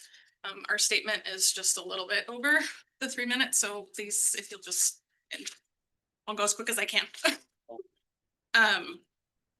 A portion of our membership continues to be impacted by the proposed layoffs and furloughs as part of the city's current budget proposal. We are concerned that the message we're hearing from the city is much different or contradicts what's being said during the budget meetings. It was stated at the last budget committee meeting that there was wiggle room in the budget to make changes. But we were told a week later by management and city labor attorney that the city would be at a 1% reserve fund deficit with the budget as it was proposed. This was after we were previously told that the city would be able to maintain a 10 to 15% general fund reserves, taking into account the general fund fee and the 911 levy not passing. You all were told the May 7th meeting that furloughs were a done deal. AFSCME has demanded to bargain over the impacts to furloughs, and an agreement has not yet been reached. We have been told that the city's financial situation is dire, and the money that the city will save by furloughing AFSCME members is the difference between more layoffs or retaining existing staff. Meanwhile, the city has removed non-AFSCME members from the proposed furlough list and has proposed budgetary line items for many non-dire expenditures. You have been told that furloughs will last 5 years. When we proposed an agreement with the city that would last 1 fiscal year, we were simultaneously told that furloughs were only meant to be temporary in nature while receiving a counter proposal that would potentially keep furloughs at the end of our current contract. We don't understand why what's being said at these meetings contrasts so differently with what our membership is being told. We are deeply concerned. The way these decisions are being handled has been extremely haphazard. The morale of our membership is at an all-time low. We are all real people. We have real workloads and lives that are deeply impacted by the decisions and ever-changing story that we're being told from week to week. While people have talked about city departments having knife fights for funding each year, we have quietly watched as the decision makers proposed a budget that to you that effectively forces staff to plead their case as to why they deserve to exist. And I'm not sure if you guys are aware, but we're no longer open full-time to customers in the main lobby at City Hall. They've had to close in order to address staffing shortages, and functionality throughout the city is rapidly devolving. Staffing margins are so thin that we had to close an entire building to the public because one person took a position elsewhere after receiving a layoff notice from the city. You're finally at a breaking point. We've gone for years with people leaving and the city not replacing them in order to save money. We have faced multiple rounds of cuts, and now as of June 21st, we are facing additional cuts. We will not be able to function, and the community is going to be very upset with those impacts.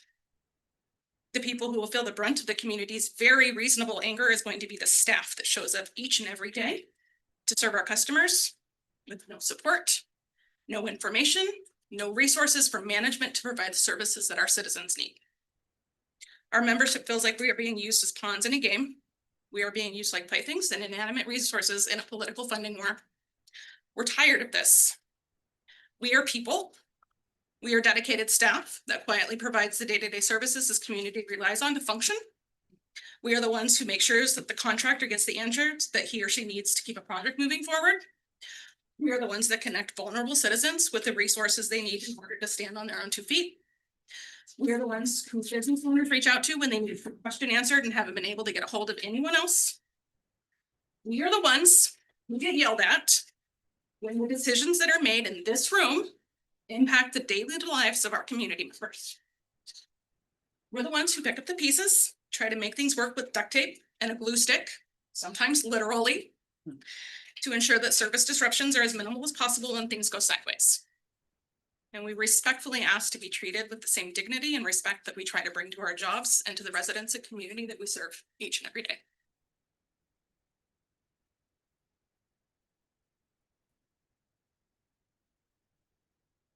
Jeremy.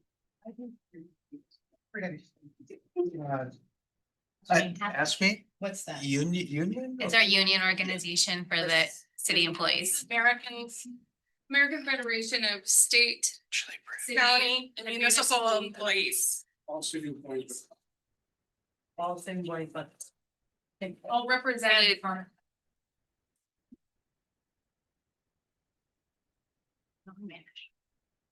Okay, there were two people that I think were interested. Come forward and. Oh, just keep it clean. Gonna read my notes off my phone.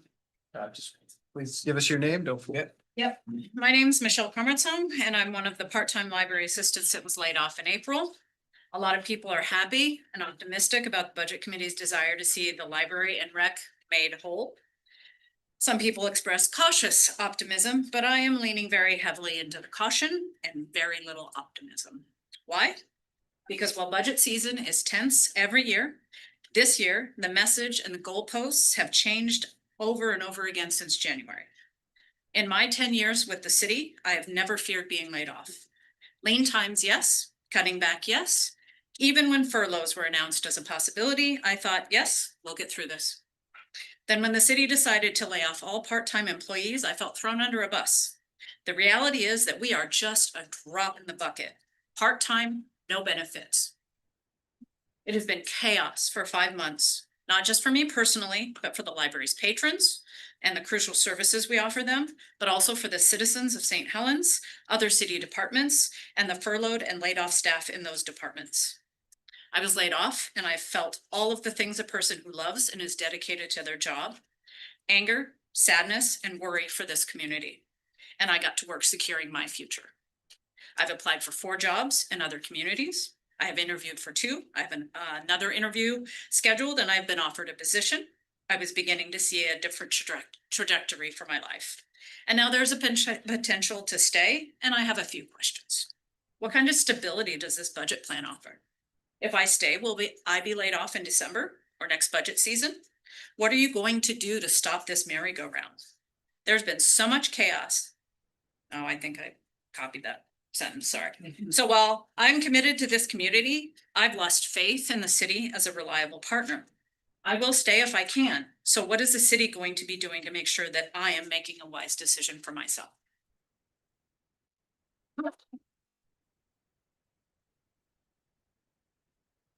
There any additional public comment? I'll go. Go ahead, Tony. Feel for it. My name is Tony Morgan. I'm a St. Helens resident. I'm just gonna kind of off the cuff here. There were some things that I thought were interesting that Sheriff Pixley said. About experience and how you can't regain those things. I think that point needs to be made that those things don't just apply to the police office or the police department. Those apply to the city planner's office, Parks and Rec, the library. Like, if you start gutting departments, you're losing all the experience, and you're basically eliminating the functionality of those departments. So there's a lot of like this department versus this department. And I think what is important to look at is how do I say this? There are some departments that you can take some money from and they will still function. And there are other departments that you can take that same amount from and they cease to exist. I think that really need to look at, and this point has been made before, if you start doing things like cutting the library or city planning, it's like you're eliminating departments, or you're basically rendering those non-functional. Whereas there's other departments that can take the hit. And I think what we're talking about, the whole point is budget, right? We're not magically bringing money from somewhere else. Like, we have to work with the money that there is. And so I think you have to look at where you can take that money away and still function. And I know that everybody thinks that they need to function at maximum capacity, but that's just not possible, right? You can't make money out of nothing. Anyway, I don't know if I that exactly as clear as I wanted to. The other point is, we're all here at the other, not all of us, obviously. A lot of us were here at the last budget meeting, and I'm just saying that we'd like to hold you to the promises that were made there. So, thank you. Thank you. Candace Crawford, St. Helens resident. I also hope you guys keep the promises to fund the library's rec department. I also don't like the pitting, like the police department against all these other departments. It feels like you're saying that we don't care about police or safety or security, and that's not true at all. Like, I have family members that are also domestic abuse survivors, so I don't think that's the case. I think it's just like finding a budget that fits for everybody. So I just want to say I hope you guys do that, and also like try not to, like, you know, because it's gonna happen every single year. I hope that you guys keep it in mind not to send layoff notices ahead of time. Maybe you can keep a budget that works for every single year so that people don't have to worry about their jobs. Thank you. Is there another public comment? Robin Tusky, City of St. Helens. I have attended or listened to every budget meeting for the past 4 years. Issues we are having have been presented and caution provided by Gloria for as long as she's been with us. We continue to overspend the money we do not have. For the last 4 years, administration has raised concern about shortfalls and invited department heads to speak at their budget meeting. And I've heard people talk about this, and they come with proposed cuts and eliminating FTEs and moving people to part-time. And every single year that I've been here, the police union comes in and wants more money for cars, more equipment, more officers, bigger stations, this year, more guns. So every year for the past 5 years, the police budget's gone up exponentially, way beyond the other departments. And we've only experienced 7% growth in the last 10 years. Keep that in mind. We have not exploded like we thought we were going to. I grew up in St. Helens. I've never seen our city offices closed. I'm here today to advocate for our planning department, Jacob Greitchen, and our building inspector, Mike DeRoyo, to be restored to the full budget they had last year. They have already been cut to way below industry norms, as they pointed out at the last meeting. They spoke about how the lack of time would have impacts in planning and timely development. Frankly, we cannot risk losing them, as some of you have spoken about, and put out a job rec to replace them that will probably cost more than they're making. They are seasoned, honest, hardworking professionals that hold a great deal of institutional knowledge in our city. I propose cutting the council stipends to add approximately $65,000 to the budget and restoring these departments. Additionally, we need to restore Public Works and Mohammed Zahir's department. Let them repair our roads, cut our grass, sweep our streets. I propose moving code enforcement out of the police and adding that position to Public Works. Get our streets, public ways cleaned up from broken down cars, trailers, RV trash that's being stored in our public right of way. Furthermore, we've added a substantial maintenance footprint with the waterfront project, and it makes no sense to cut back funding to support it. If we built it, we have to maintain it. We made that commitment. Why would a developer want to invest in a city full of potholes and weeds? I suggest taking this $165,000 that Gloria stated went directly into the general fund from our tourism program, put that back into Public Works. We were promised that if we decided to enact a service fee on every ticket from Halloween Town, this would go back into tourism. This quote can be found at the 2-hour and 19-minute mark of the third budget meeting last year. Quote, if we did the impact fee, that would go directly into our general fund, end quote. She is referring to this additional $4.95 ticket fee that was charged for the event.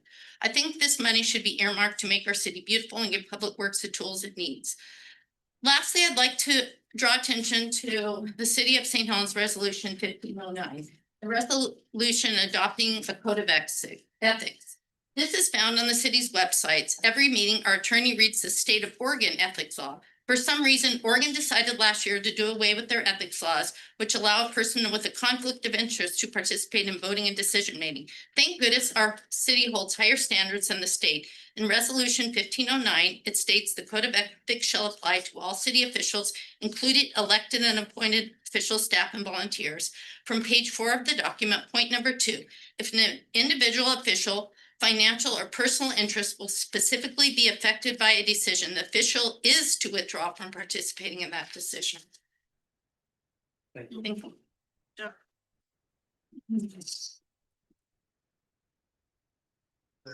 Anyone else who'd like to? Ray Brian. First, I want to thank Jenny Gilbert for assisting on public comment. Obviously, I think that this is very valuable, even if I don't agree with people that stated. I think it's one of the most valuable parts of what you do here. The budget committee has known for years that we were getting this point. It was on the front page. I was on the budget committee 4 years ago. We knew it was coming. You've ignored it for years and years and years, and now we're here. Nobody wants to see the police department decimated, but that's the only place that can be cut. Literally, the city hall is now closed. You cannot come into the city hall and make an appointment. You have to make an appointment and call. That's not acceptable. We cannot function our government that way. But yet you continue to want to build a police station that we can't afford. As I said for years, we couldn't afford the waterfront development, and you heard today them say, yeah, we really can't. We hope that we're going to be sustainable. Guess what? We can't afford the police station. Take the $10 that we're charging already on our water bill and hire cops. Why are we going to have a police station with no police in it? It's ridiculous that we want to continue to spend money on a station when we don't have cops. I think even the police, in fact, they said that they would rather have more police than a stupid station that we don't need. Also, I want to talk about the tourism dollars. There's $500,000 that shows that you've loaned tourism, hasn't been repaid. It should be, plus the 165 that Robin mentioned, plus 300,000 that's in the budget. That's $1 million. Right there, that needs to come from tourism that you haven't asked for, and you haven't even had a discussion on tourism. In addition to that, you also have the highest paid staff in almost any city. Rather than picking on those poor people of AFSCME who are frontline workers, who are barely making a living wage, you need to go after the top earners. The top 10 city employees that are overpaid, some of them 4 times what is a comparable salary in other cities. And the top 10 police officers, some of whom are also making four times what they're making. We have cops that are making $200,000 a year. City administrator who's making $245,000 a year.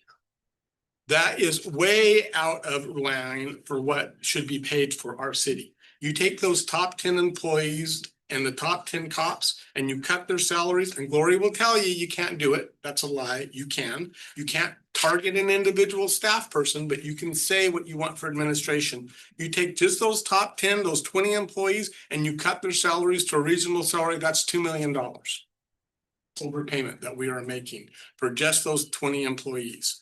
That's where the cuts need to be, rather than the frontline workers, as this woman who got up and said, who is barely making a living wage. That's where the cuts need to happen. You need to have selective cuts, not across the board cuts and affecting employees that don't make a living wage. Next, I'd like to make a comment. Adam St. Pierre. Yeah, it sounds really good. We have a couple people making a lot of money. That's very much the point. Did anybody ever think to do the math? All these AFSCME people, if you're working 60, 70, 80 hours a week, would you not want to be paid for those 60, 70, 80 hours a week? I know how many hours the officers put in. I talk to them a lot. So you have a problem here. They are getting a lot of money. They're putting in 1 million hours. So there is that, ratio there. You have to think about that. Is everybody underpaid? Absolutely, everybody's underpaid. We all deserve more money, but there's only a limited amount of money in the budget. And if they would have done their job as council, budget meeting, whatever, years ago, as Brady said, he's seen this coming, we wouldn't be in this situation. But there is a situation we have now. There's no money. And so something somewhere has to be cut. What is it? I don't know. I don't have the answer. We can all whine and cry as much as we want, but there's only so much money. There's only so much we could do.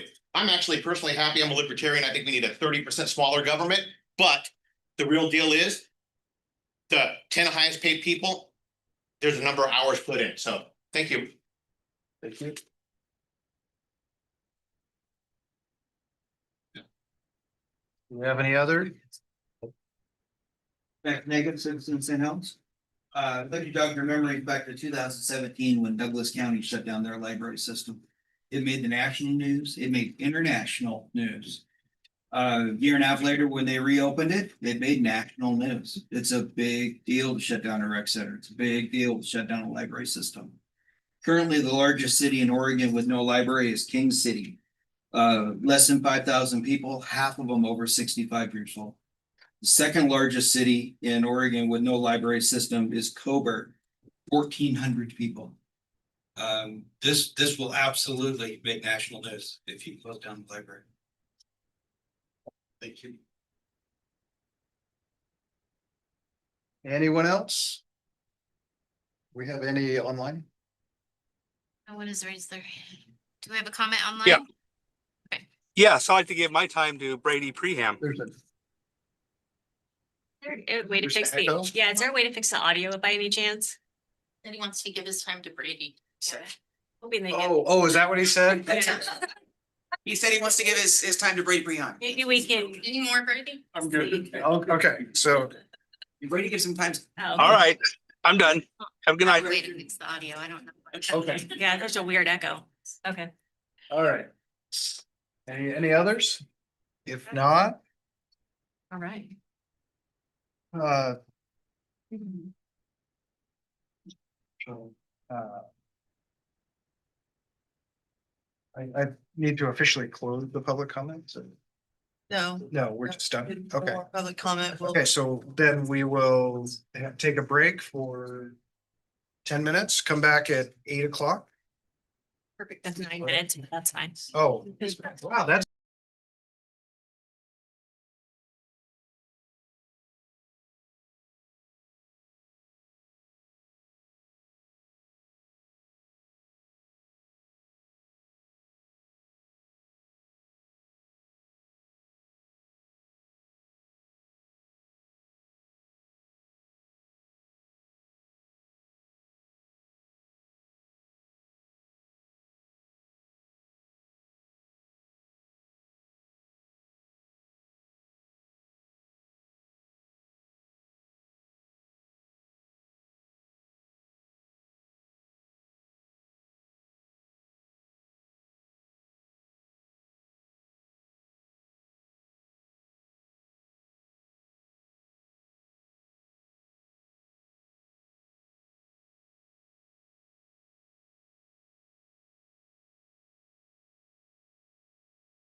Back from break.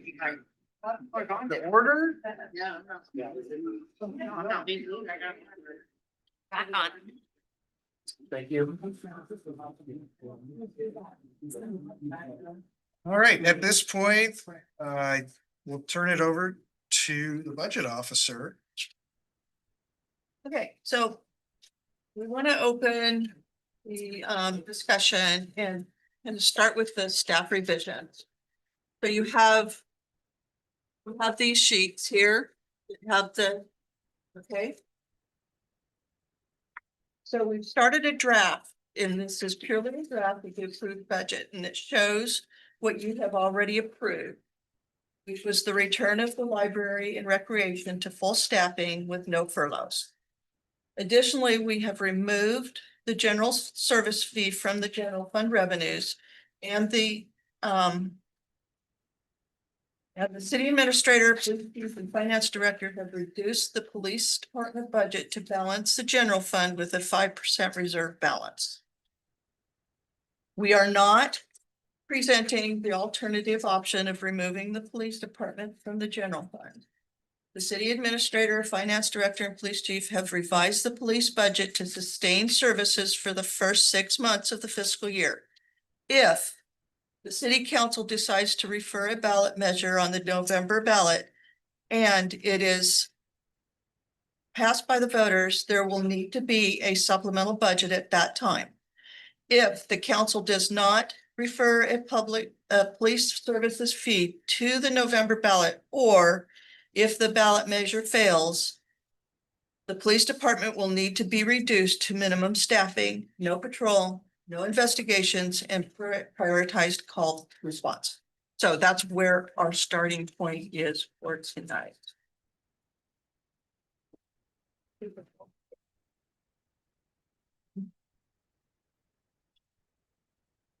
Okay, with that, I think we move into approval of the proposed budget.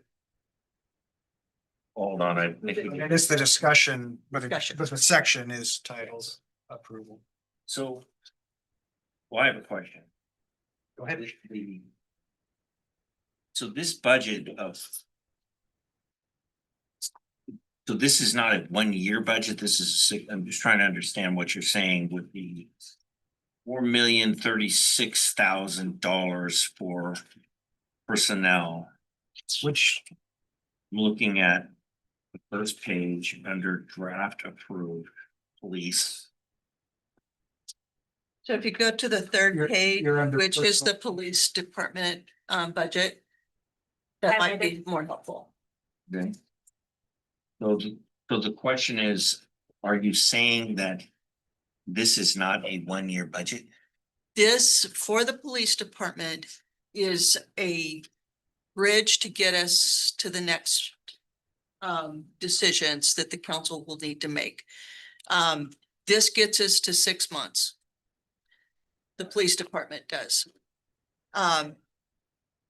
If the budget committee wants to talk about completely gutting the police department, and that's your prerogative to talk about. I don't think anybody's talking about getting the police department. I do think that what we need to talk about is appropriate management of salaries and the expenses of the police that are commensurate with our budget that we actually set out.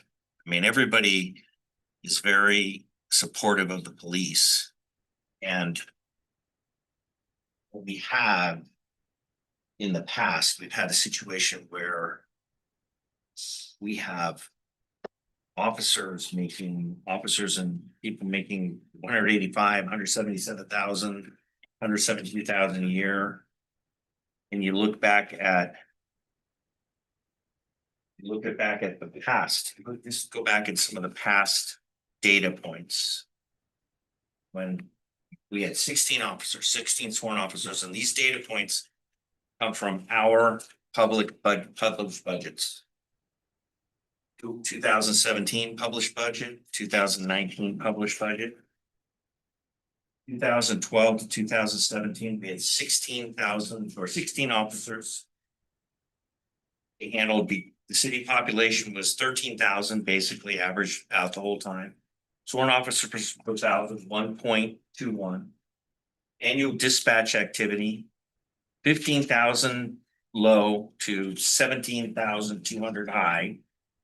Annual activity per officer, 1,000 reports or 1,000 activities. Annual case numbers, 1,700, 1,500, 1,800, 1,500, 1,600. You go to the 2019 budget. And you see we had 16 officers. And the day's about the same, 15,000, 17,000, 16,000 calls. Our population went up to 13,240. Our population now is just barely over 14,000. So for 8-10 years, we handled 17,000 calls a year. We handled annual case numbers per officer, 100 reports per year, 100 case numbers per year. And then you go back the last couple of years, we've had 22 sworn officers. There's 6 more officers. Our population is essentially the same. Our sworn officers per thousand is 1.53. Annual dispatch activity, 15,000 to 18,000, essentially the same. Annual case numbers, 982 to 1045. Annual case numbers have gone in half. Annual case numbers per officer by more than half. We're paying twice as much money and we're getting half as much cases. And so nobody's talking about that the police aren't doing a great job. Nobody's talking about quote gutting the police. We're talking about is having a very serious conversation with our union. If we decide to do business with the union and saying, look, this is St. Helens. This is what our officers are, and you know, what are we up paying? I mean, this proposed budget is $4,646,000. And you're saying that isn't a yearly budget, so this still isn't a budget. This is like a 6-month budget.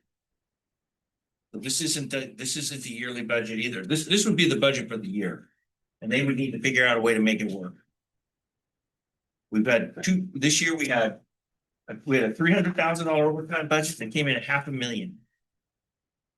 And it's really just a matter of saying, this is the amount of money. Steve, I'd like to point out the reduction on the overtime, interestingly.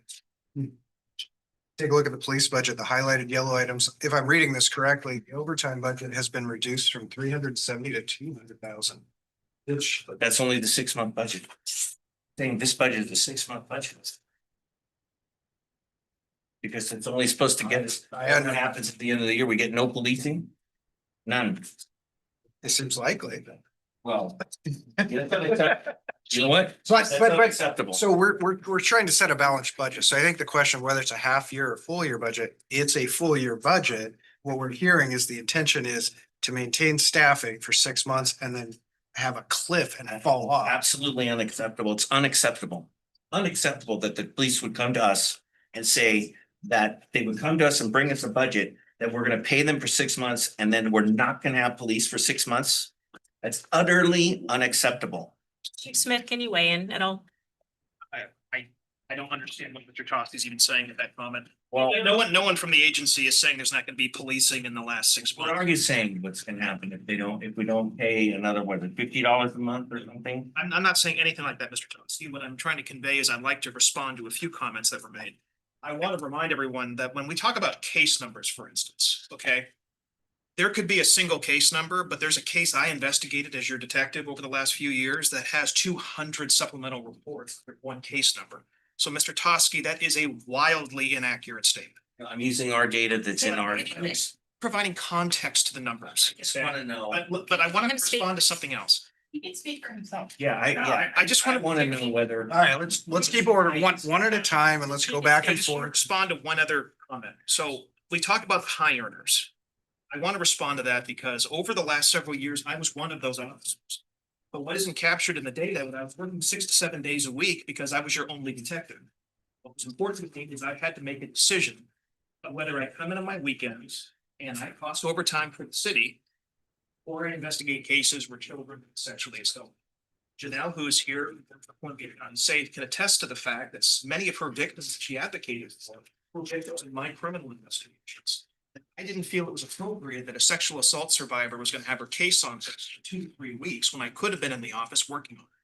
Those are the hard decisions that we had to make. And I understand that it did cost overtime, and we have multiple officers at our department who are working the overtime. The overtime is scheduled overtime, chief. I've reviewed all the overtime numbers. It's hundreds of thousands of dollars in scheduled overtime. Toski, I worked the overtime. I was there. I'm not talking about you. I'm talking about your department. I want to be very clear that for many of us, we have to make a decision of whether we respond in during incidents or emergencies and work for the citizens here. And if the direction from the council, the budget committee is that we don't respond in after hours to do that work, we can cut the overtime budget. You didn't stay within your budget. You didn't do your job. And I'm letting you know that right now. And I don't want to hear about child molestation being an excuse. Wow, Oh. Mr. Toski, Mr. Toski. I'm not even gonna respond to that. Excuse me, you had your overtime budget. Chief, Just a second. All right, Let's, hold on. Let's maintain decorum here. It's scheduled overtime, scheduled overtime. These are hours that are scheduled and just people running I'm not overtime. responding to that, Madam Mayor. I'm not. I wouldn't respond to it either. but Well, no. okay, political. But It's not running the meeting, Jeremy, it's mayor. You know what? I just don't, he's coming in here and he's trying to scare us, is what he's doing. so All right, Can let's we go back? come back to our discussion. the then. 6th month, I think that Thank we were you. back, to the 6th month and that clarification because the chief worked on that budget. So Okay, he was trying to respond to that. can we just get a, So the amount of money that is itemized here represents a series of significant cuts to our operational budget. It included carving $100,000 off our overtime, reducing our tactical budget down to $10,000, which understood, but can we keep this clear to the idea of if this not yet proposed fee for the November ballot is not put on the ballot or it has and does not pass, do you or do you not expect to do drastic cuts to police staffing? we would have to lay off 13 police officers. 13 police officers starting in November? Correct. Okay, so we are talking about a staggered cliff of a budget that today we have about a 99% probability of not having that money. Well, I don't think. I'm, so. I'm putting it out there because there's been nothing proposed. It's not on the ballot. It's very much. This, how do you manage this? You just manage this money as your year-long money. That's what you do. You don't start with the assumption that you're gonna have a increase in your budget, by the way. You're not cutting your budget. So we have everybody talking about cutting their budget. You had a $6 million budget last year. This year, what you're proposing is a $10 million budget. Well, Mr. Tossi, with the amount that's going to be appropriated by budget committee, I'll review the numbers and determine how many officers, if any, need to be laid off. I think, yes, Steve, would you refer us to the $10 million? 4.6 million twice, where's that? Where is it twice? because this is a 6-month budget. Well, I'm not sure you're reading that quite right, because if he said 13 officers to be cut, that means today's level minus 13, that's funded entire year. And then there's a piece for these 13 officers in the first 6 months. I doubt you would double the budget to put those 13 back on for 6 months. I think it's maybe a third, something. So you cut 13 officers. What'd you do?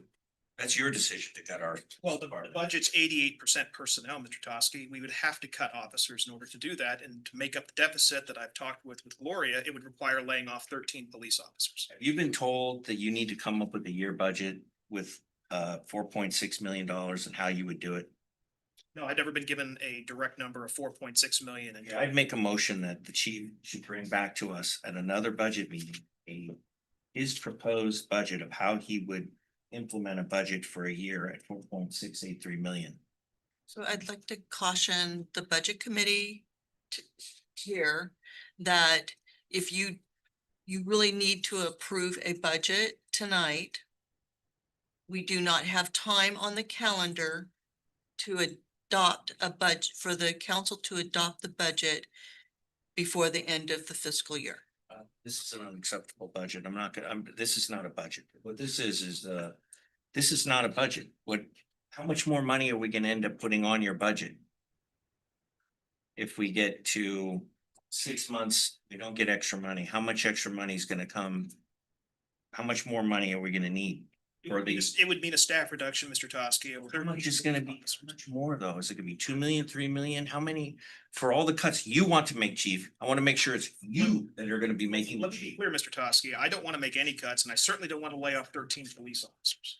But in order to make up, Like you do. Don't you think that the voters should get a choice also to voice their opinion on what they want for public safety? Just vote. Voters did No, like it wasn't- 85%. The last time we had a targeted fee for police, it went on the ballot last minute. It wasn't campaigned by council. It was just thrown on there and there was a 46% support based on that with no campaigning. How much, This was a general how service. much is the idea? And also when I know I spoke to so many different constituents, it was like the everything bagel. People, when I asked how much is going to library, I couldn't give the answer. I don't know what was going to be appropriated. I didn't know what was going to be appropriated to rec or police.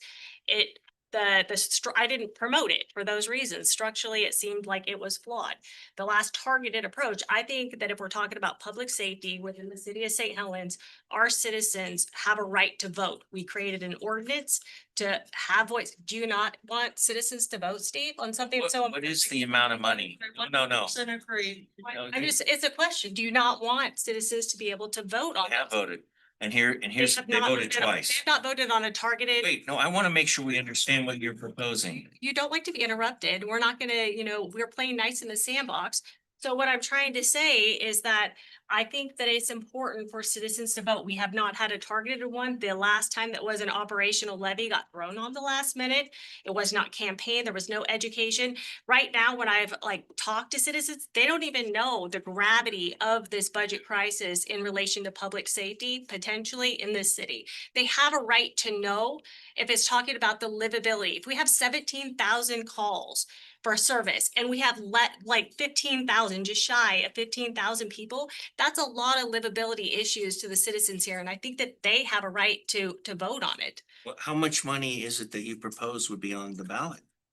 Well, I think, $50 a month on the no, water bill? I don't think that would be the case at all. Well, yeah, how much? Well, I mean, we had something originally, but I don't think that's it. I mean, What's the number? I had broken it down when I did some math to it, and I don't necessarily want to give that number, but I came up to the shortage, depending on how things could pan out. I don't know, $11.10, somewhere around there.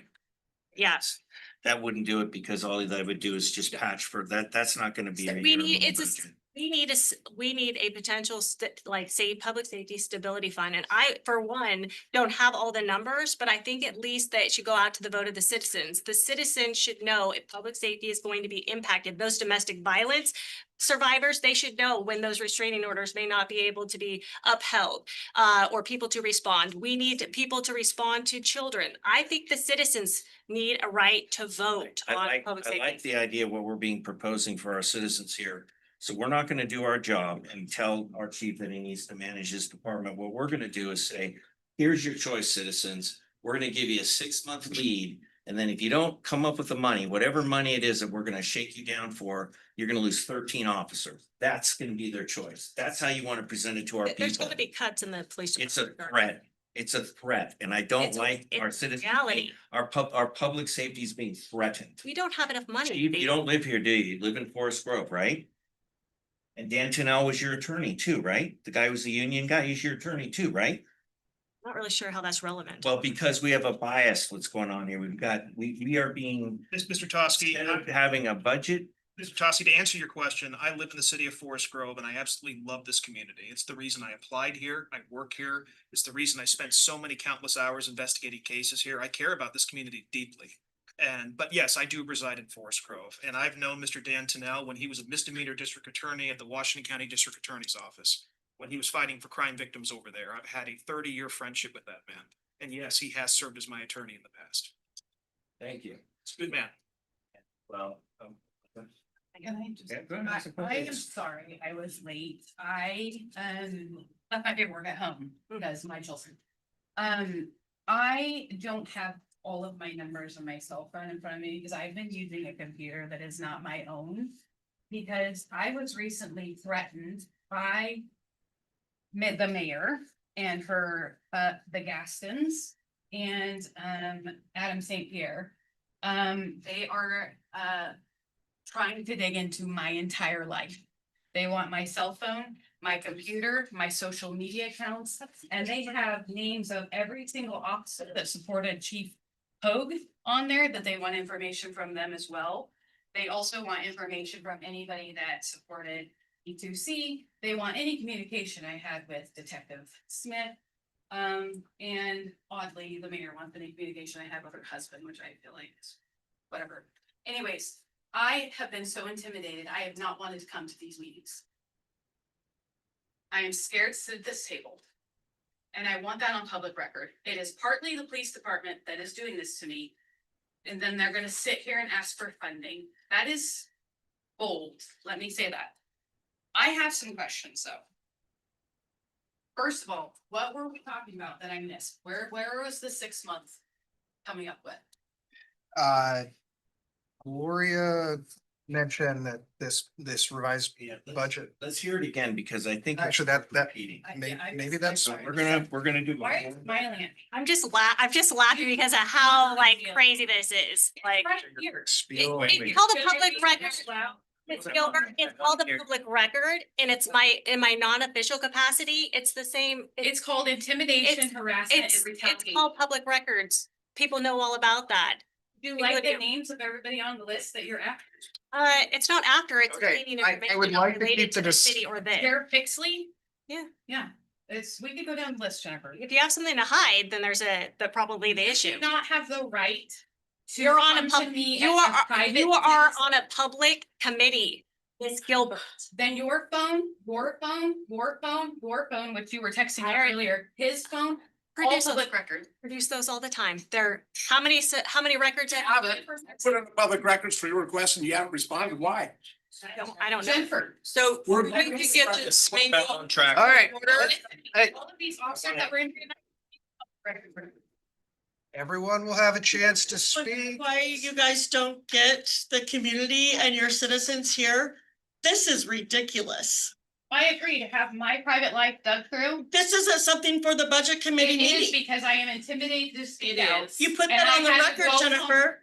You put I it on had the the record. mayor. You're sending It's people the on mayor the table. but That's something to everybody take to should the do that. courtroom or something else. That's not here. That's I not had here. to get my paperwork. All right, can we? I would like to know what we were talking about when I went to. go Let's to get my- address that. That's a great idea. That's a great idea. So I had an opening, just a review of what about these pages, okay? We've started a draft of the approved budget to show you what you have already approved, which was the return of the library and recreation to full staffing with no furloughs. Additionally, we have removed the general service fee from general fund revenues, and the city administrator, police chief, and finance director have reduced the police department budget to balance the general fund with a 5% reserve balance.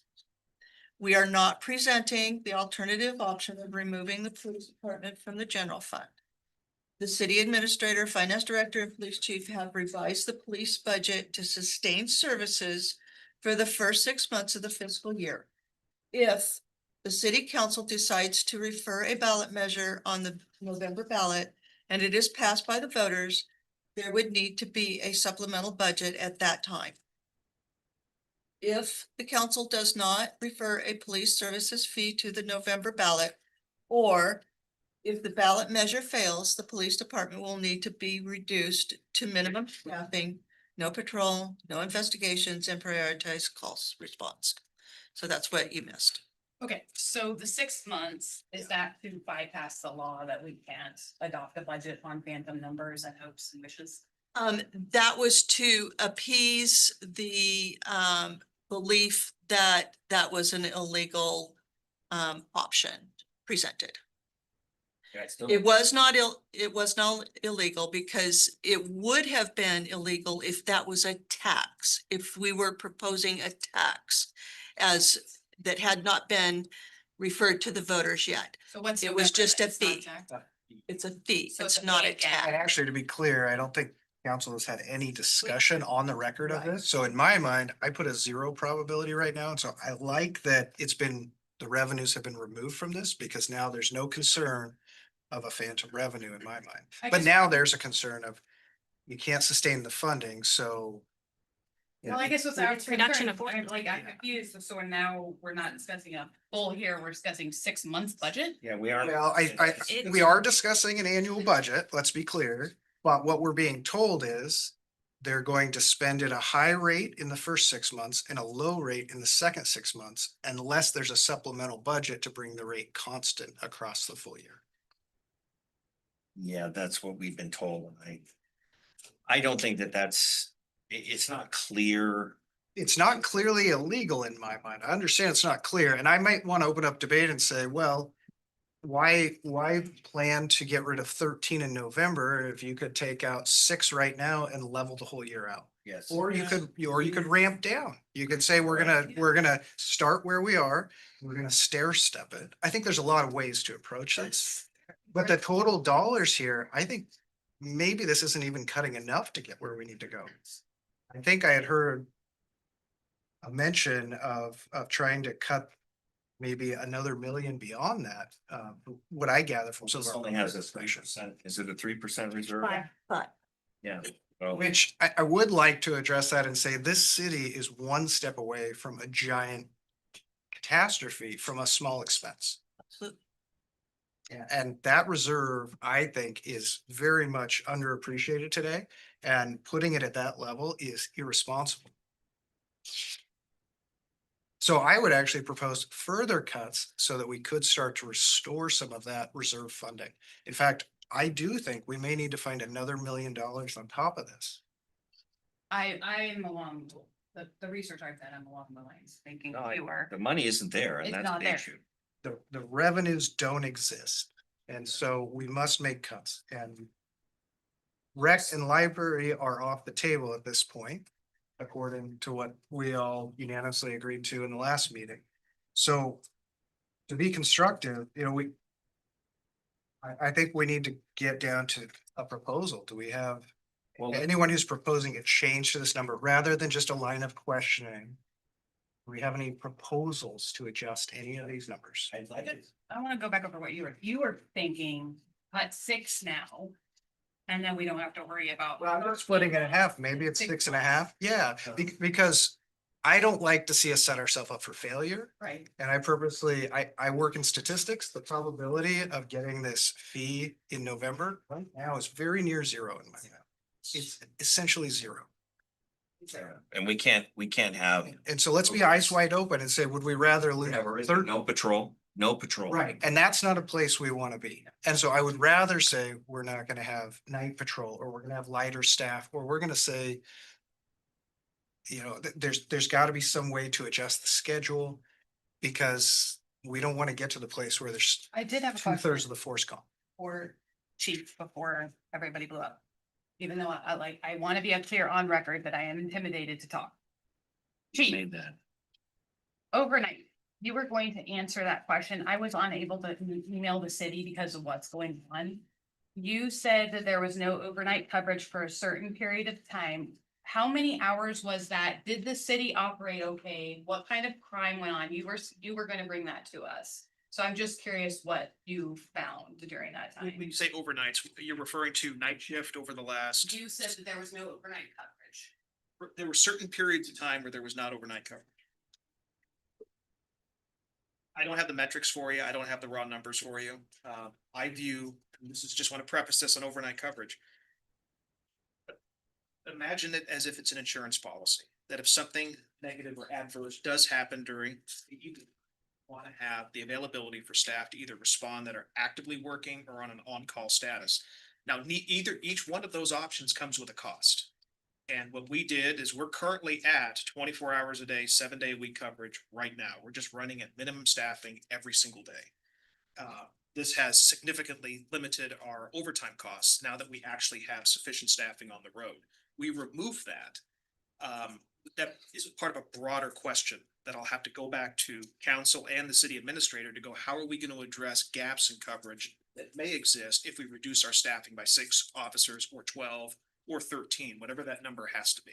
Correct, and that's why I'm asking this. So was there, I mean, was it catastrophic not having overnight coverage? Cause I know a little bit about policing. We've already discussed this, you and I in the past. Would it help with that if we did not have overnight coverage in St. Helens for a period of time? Well, it's okay until that one time. And that's where it's part of a broader policy discussion. with- What I What's the feel cost of we- overnight coverage? yeah. Maybe that's the way to put it, in FT. So we've got, you know, is it 2, is it 5? You have to have 2 on-duty personnel at a time. 2. So there's It's a- 2 it's a FTEs that you minimum. have to have working. OT too. They want OT. Well, I understand there's OT. I just want to get to It's the. OT. No, again, Mr. Wait, wait. Koski, we spent 240 hours a month on overtime to cover 24-hour shifts because we did not have the personnel to stay at 24 hours. So we spent 14 to 16 months spending 240 hours a month in overtime just to cover shifts. That's where the overtime expense came from. That's why it's so blown out and skewed. It was council's direction to have 24-hour coverage. That's what it cost. Well, sounds like we can reduce. Is that right? I don't know. But that- if That is true, council directed. But you know, But right now, we don't have that with shift coverage. What we have right now is we have issues with anybody because we're at minimums every day but Wednesday. If somebody calls in sick, that's overtime that has to fill in. If somebody has scheduled training, that's overtime that has to fill in. So if they have court, that's overtime. If they have training, that's overtime. If they're doing background, it's overtime. I already I need to do it with understand 6 that, officers. but what I'm asking. 6 officers get you, everybody working 5/8. You get coverage from 8 to 4, 4 to midnight, no coverage at all from midnight So to what are we 8 in the morning. talking about? That's It's what you get. budget. And He's gonna I'm figure it out. asking you, It's for a would year. that Why are we save talking about this? officer jobs if we did that? And how much fallout was there? Was there a lot of crimes during the night? we average between those hours, and Doug jump in here, I think it was between 5 and 10 calls for service a week. But I also want to tell you from experience, I have been that graveyard officer that responded on an active shooter at a residence before. And you're right. The issue why I say this is a policy decision is if we make the decision that we are not going to have officers on duty for 8 hours at a time on night shift, 7 days a week, we're making the decision we're not going to pay overtime. We're not going to have officers on call. So when we do have an adverse event, there may be no sworn officer working in the county to respond. There may be nobody working with the state police, no county deputies that are on duty, and no St. Helens officers on duty. There may be, but is it likely? Are you telling me the county doesn't have coverage? Has to have. I just met with Sheriff Pixley this morning. There is the potential that there will be periods of time in the near future where there may not be a guarantee of 24-hour, 7-day-a-week coverage by the sheriff's office. It is a risk. The question is, the reason why I say this. Have you explored splitting coverage by chance? Well, that's gonna require a lot of discussions, high-level discussions with the sheriff's office and the Scappoose Police Department, because it would probably require an incredibly close integration of all 3 departments. I hear that you're quite integrated today, supporting each other in various ways. So it seems like that may be a potential option. Well, there's a difference between supporting each other I don't and then taking over our responsibility. Talking about. If that's gonna be the ultimate decision. Okay, hold on. We've got a few different conversations going here. Let's Yeah, let's bring it try to together get to here. the numbers. That's what we're asking. Mayor, will you repeat? Yeah, I'm what you're just, asking? what I'm getting lost on is the budget that was given, the chief obviously worked with Gloria on is the 4,036,900. That's what its budget is. He's got to figure out how to make that work. Why are we discussing, I guess, For 6 months. Well, wait, yeah, we're not there yet. I tend to agree that we need to set the number. And that's the primary objective here is to get the budget set. I think the secondary piece we're getting caught up in Yes. is trying to understand how those funds will be utilized relative to staffing and time. Now, we're not making any progress on the dollars.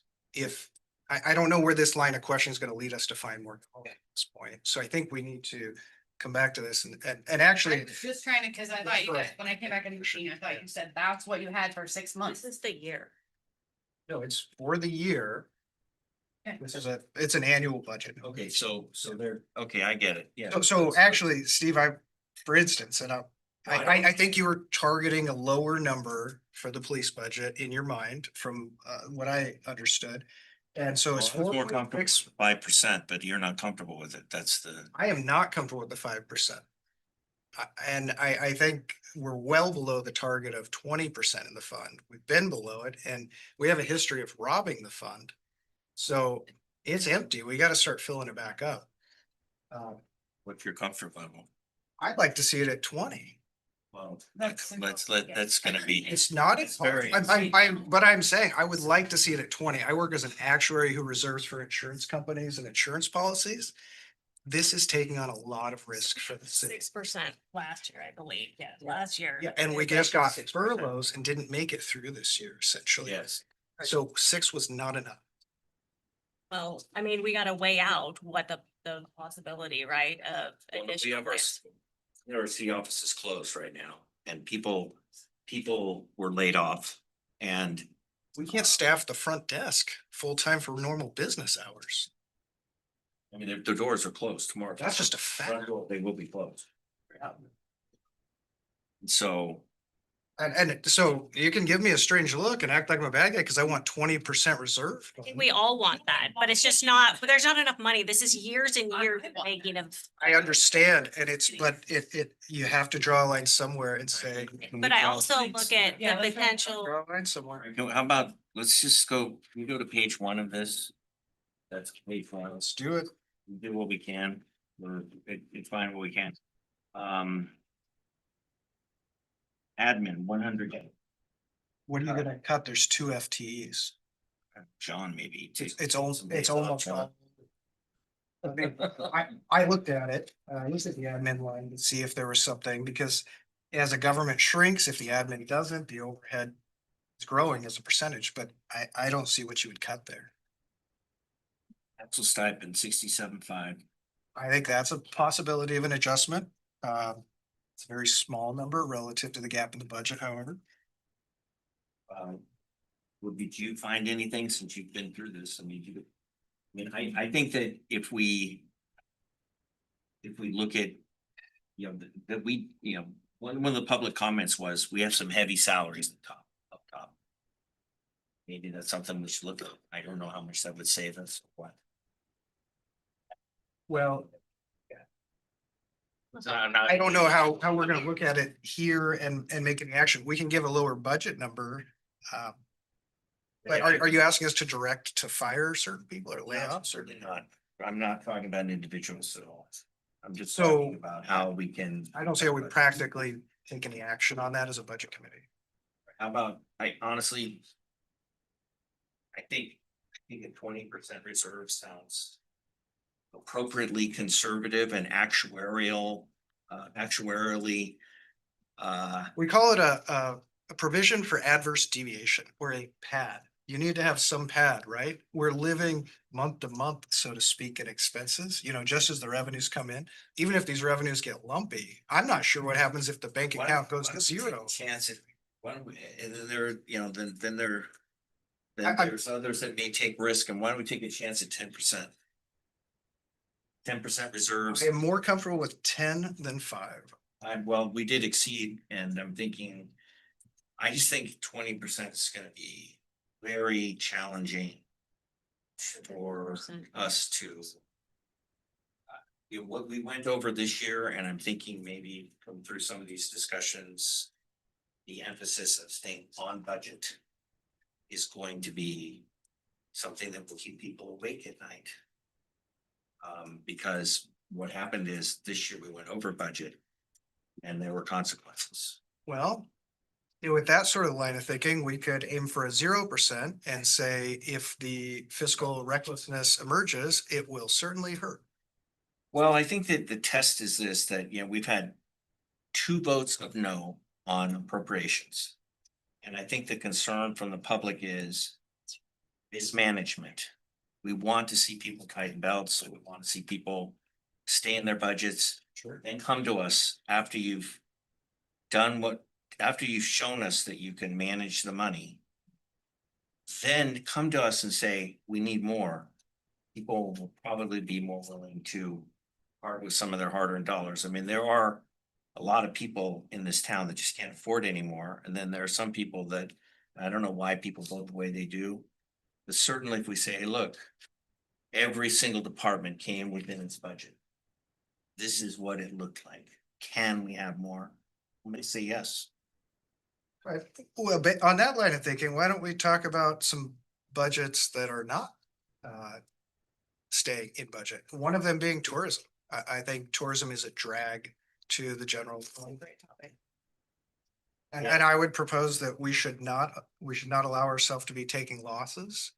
And I find it confusing that the tourism is paying $100,000 to the general fund while the general fund is taking on tourism. If I understand it correct. No, general fund is separate of the tourism fund. But it made a loan of 500,000 that hasn't been repaid.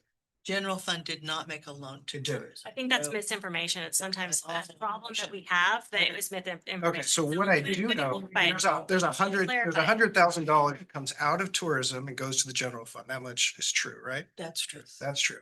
Okay, and the tourism operation alone had a net loss in the last year. Is that also true? Okay. Yes.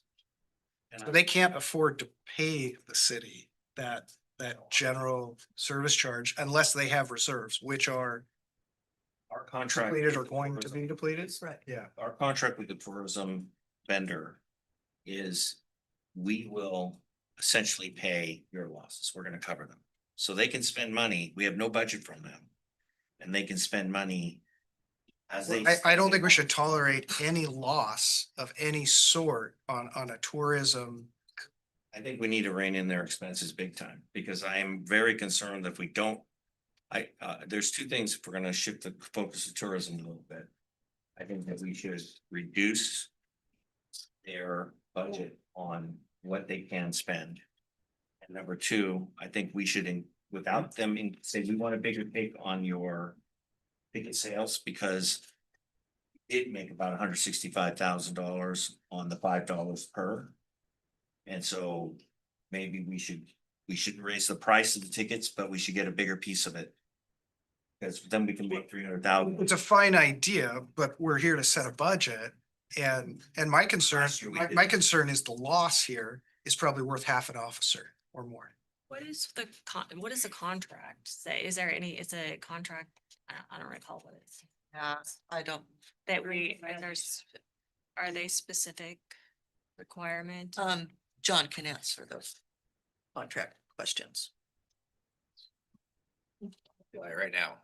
No, well, I mean, it's coming up and what are we What is the- obligated contractually? Oh, Yeah, the contractor is required to provide a budget to the city, and they have, and we've talked about reducing expenses, and they have. Where's the budgets? I haven't seen.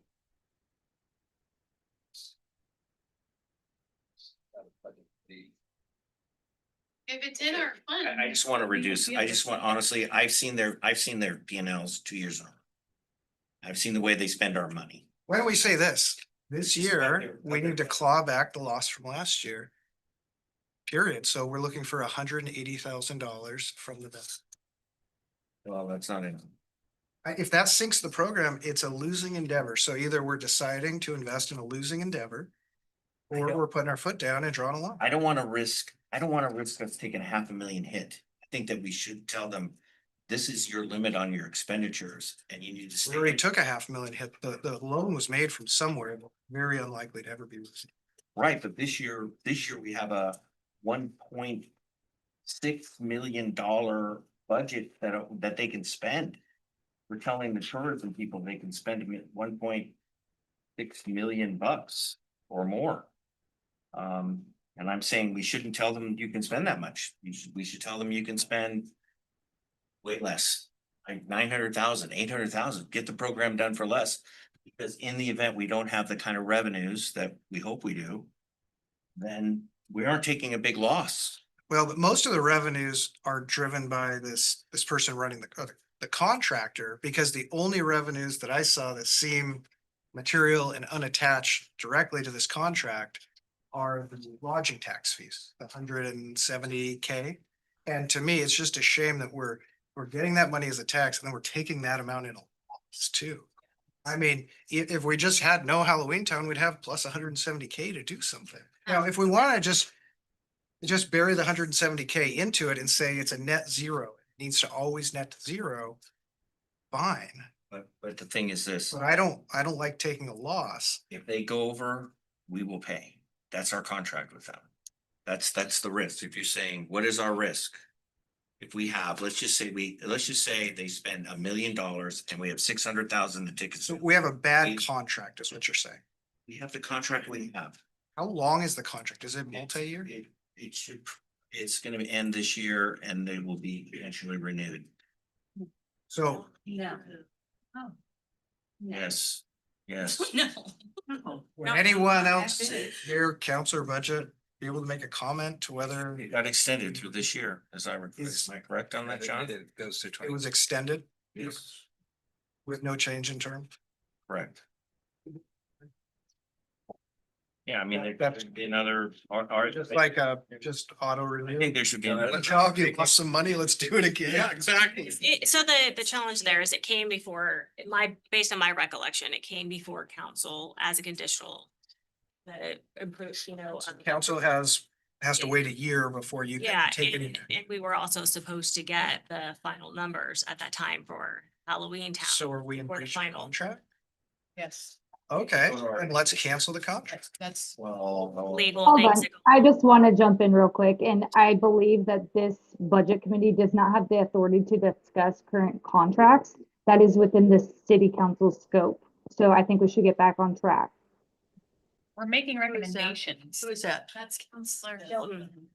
And barely. We absolutely can make recommendations. yeah, I Can't don't cancel think that we contract. should be talking about. I think that it would be, my opinion is.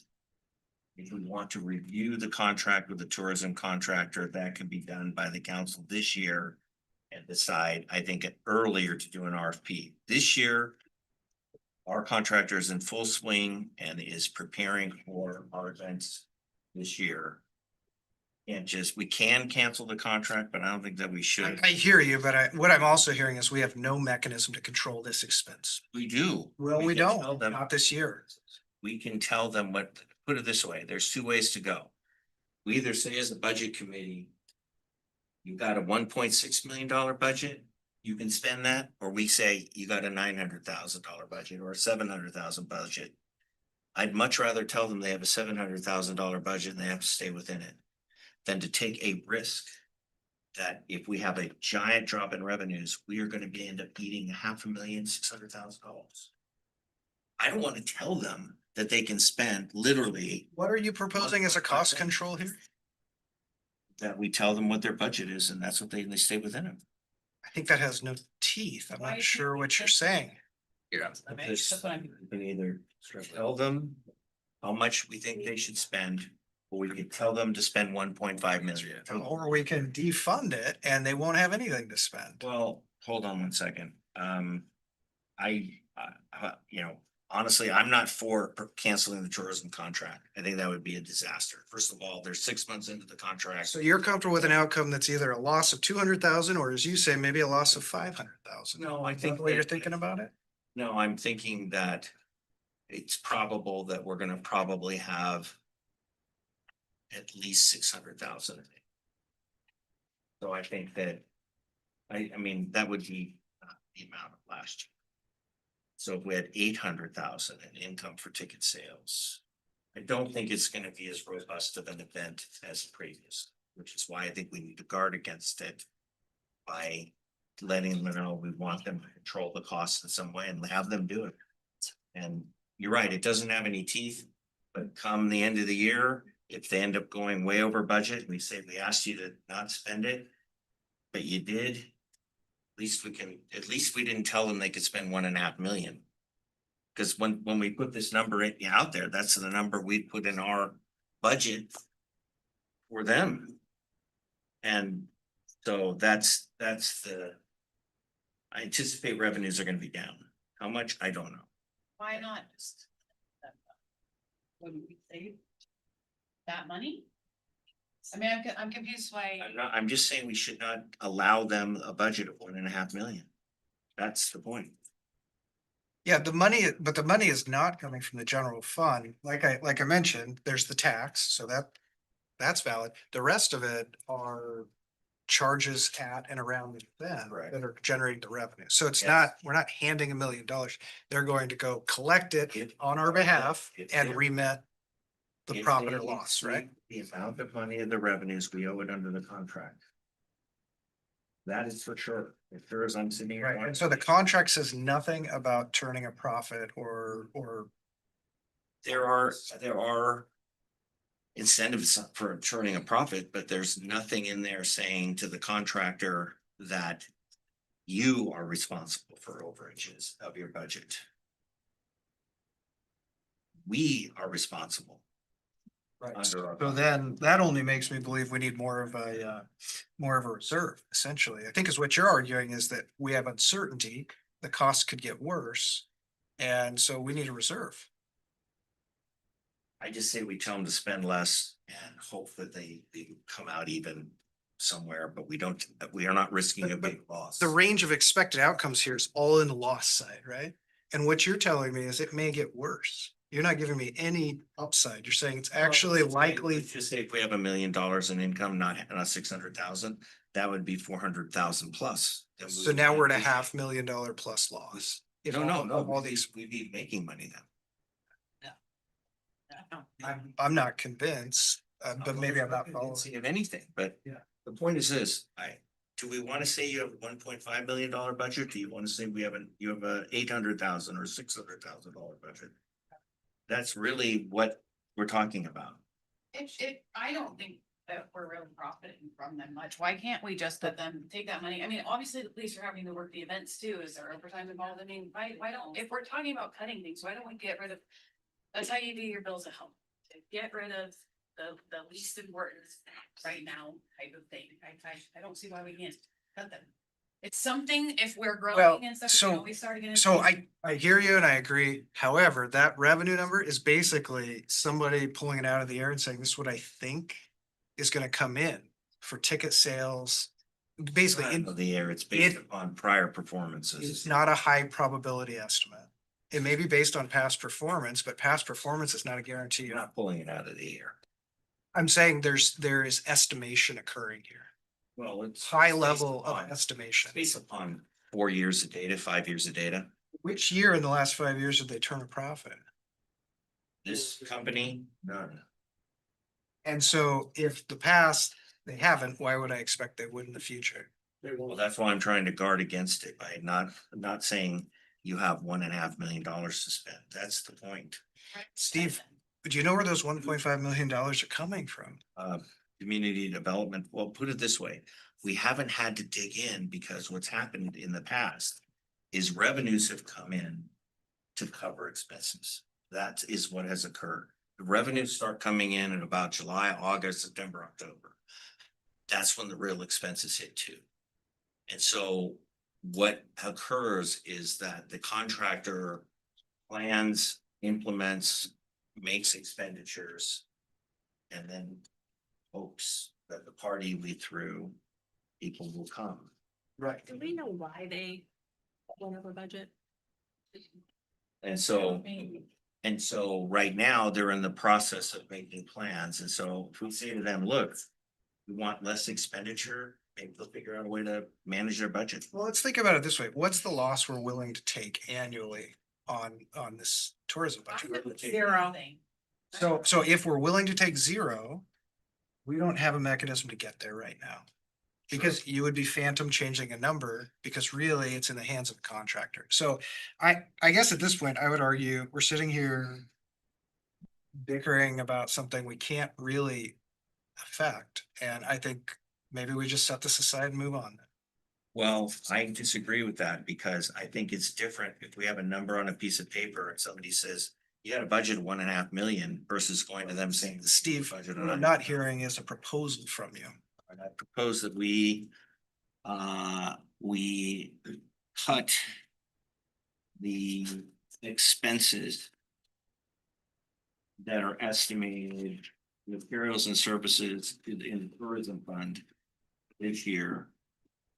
That will cut the expenses for materials and services from 1.8 million to $800,000. Proposing a cut of $1 million. Expense. Council President Chilton, can you hear us? You unmuted. Jace? She's not responding. She can unmute herself. And that'll leave us with plenty of money to pay them and pay their. She's the council liaison. I think that she should weigh in. I don't understand why we wouldn't just cut tourism. We're looking at having to cut police. We're looking at the city offices are closed. Like, if we're gonna go through and try to figure out how to save some of the money, why are we not getting rid of something like tourism instead of our employees? I tell you why, cutting tourism is just as bad of a suggestion as saying that we're not gonna patrol during the day, because there are a lot of folks that right now are consider tourism to be a very important part of their business operations. That's not what I've heard. Well, you know, I've what? heard they're gonna Depends go on who you talk to. with the- And this is I think it'd be something definitely for the council to hear and hear what people say. I don't think we should just cut the program. That'd be quite a dramatic thing to do. And we're 6 months into the contract. We probably. But I mean, aren't you gutting the program? You pull $1 million out? You know what? I don't know what- They probably sent us a huge stack of bills and we probably end up losing $300,000 or $400,000 for canceling the contract right now. That sounds like a good deal. Jeremy, I have a question. Like how much, like cutting that down to 800, what does that effect also have on the general fund, if any?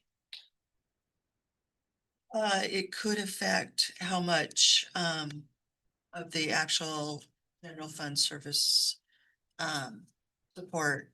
The GFS. Yeah. So $100,000, It's so $100,000. Right, it could decrease that. Okay. So overall, like that is the potential that could be a cost benefit to the general fund is the $100,000. Is there, It's gonna depend on the revenue. is there important context to the previous year being at budgeted at 300,000, then coming in at 200, and now we're being 100 on the general fund service fee charge? So the budget committee last year,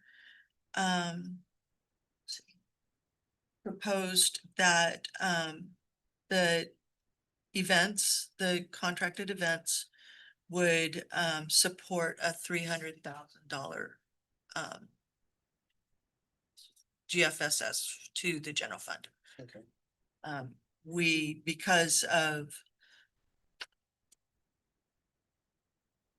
Because it's, that it didn't perform like it was budgeted.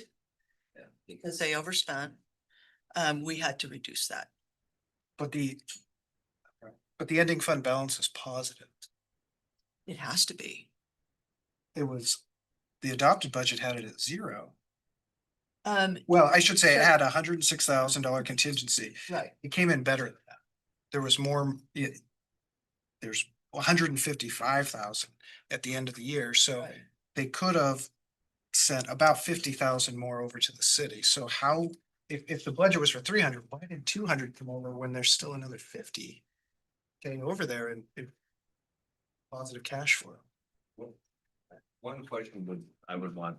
I mean, like, actually, how does that happen? Does someone say that not remitting, or I'm not charging, or how do we get that? So administratively, we made the decision and in our estimate that we'd only do 200,000 because even at 155,000, that's not a very good reserve or ending fund balance. Right, but then effectively, we're taking it out of the general fund, which has its own. It's not coming back. Well, it is, let me explain, because if you're not sending a charge over to the Right. general fund, you're in effect Right. shorting the Right. general Yeah, fund. That is true. And then I got a thought here, if what we really need is the general fund to be made whole here, we need to increase this charge going forward. Let's put it back to 300,000 then for the next year, and we need to find a way to ensure we hit that. Whether that's talking to the contractor, whatever you gotta do, but I think the bottom line is more dollars need to be coming to the general fund than being taken away from the general fund. Well, that was our objective last year, and what the words that came out of my mouth last year were, I want the contractor to know we want $300,000 for our event, and they didn't make it. So now we're having another discussion this year, and we're right back to where we were, and that is, how do we get $300,000 out for the contractor for this event? And I'm more concerned about not how much we are going to get, is protecting against loss. Where I think it will come out of community development is where if there's losses, come out of community development. That's true. So I'm more concerned It's about. kind of running out of funds itself. A lot of tourism programs operate, honestly, a lot of cities pay money for their tourism programs because there is a business buoying of the tourism programs. Right. And so thus far, the council has decided to have a tourism program. And they have weighed in very long, hard discussions about delivery of the tourism program. And have decided a tourism program exists in St. Helens. It is on our objectives of financial objectives to have tourism be one of our main financial goals. And the council has supported that. Now, I just think that it's very dramatic to be saying we're going to eliminate this program in the context of a budget committee meeting. I think what we should be doing, in my opinion, is to simply guard against losses. Put 300,000 in the general fund, fine, see how they do, and have Johnson. So let's come back to your motion to do that. That's to take $1 million out of the material and services line. Correct. Okay, I don't see how that's going to solve the problem. It means they can't spend, let's just say this. Let's say they spend 1.8. And they only get in 800,000. We just lost $1 million. Well, I mean, look at last year. It says they were supposed to spend 700,000. They spent 1.2 million. Correct. That shows me there's no cost control in place. That's what we're talking about. That's why I'm proposing something more drastic, because I'm seeing evidence of mismanagement and lack of cost control. We don't allow any loss and we build up a reserve. I think we should charge back more to the general fund. Okay, great. Make your proposal. Let's hear it. I propose that we change the GFSS in the expense line to 300,000. As it was discussed at some length by council, as I understand. Yes. Unless there's some argument that it shouldn't be bringing. No, I don't think tourism should lose any money, period. Like, that is my opinion. If we have it, that's great, but we should not be losing any money on it. And it's great if the community businesses are making money, but we shouldn't have to take a loss to do that. Break even would be great. How do we guard against look, I've looked at their financials 2 years in a row. They spend money like crazy.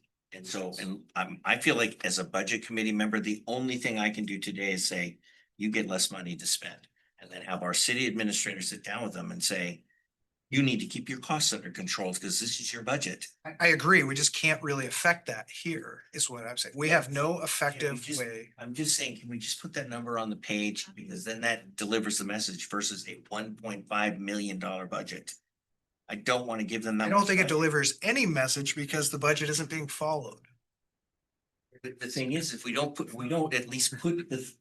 the line down, then we don't have a line. They can just do whatever they want to do. I mean, really what we're already do whatever they want to do. We're trying to say to our city administrator here as a budget committee, this is your budget, city administrator. Go manage our tourism program such that we don't lose money. And tell them that they can't spend more than $800,000 and make sure they hold to it. And then he can come back later and say, hey, you guys told me to hold it 800 grand. I told them to do it. I've got emails. Look at all this stuff. They either did or they didn't. At which point we decide what to do with that contractor. How much, if we get rid of tourism, how much are we going to save? We're not gonna kill that program here. I want to know. Well, okay, I'm gonna make a motion that we do I not was discuss eliminating. He's the program. talking for a second. She asked the question. I think we could look at the last 4 or 5 years here and average out what the loss per year is and think about that as a run rate. And not lose. before. I'm just talking about this contract right now, because they were spending, how much, if you were to cut the tourism program, is that gonna save a position for somebody? Well, I would put it this way, if we can contain the loss to $0, right now, that's probably half of an FTE at the police force and probably a lot more part-time librarians. So does the TFT or the transient lodging tax, does that have to stay in tourism legally? I believe it does. Not 100% of it. Right, no. so what percentage can actually be allocated to the general fund? There's a new law they passed. Do you know what Yeah, it but- is? Yeah, well, there's No, but a, there's more. So why are we not? It was, they, Not a lot, but it's more. it was in a, before that law, so before that law that you're talking about became in effect, the city does not have to, is not controlled by that particular law. So what is it now, currently? St. Helens is one of those communities that was pre-2002, when the state laws changed, it required a 70-30 split, or you could take 30%, put it in the general fund, and 70% had to go into pretty much marketing. There's a pretty narrow channels in there.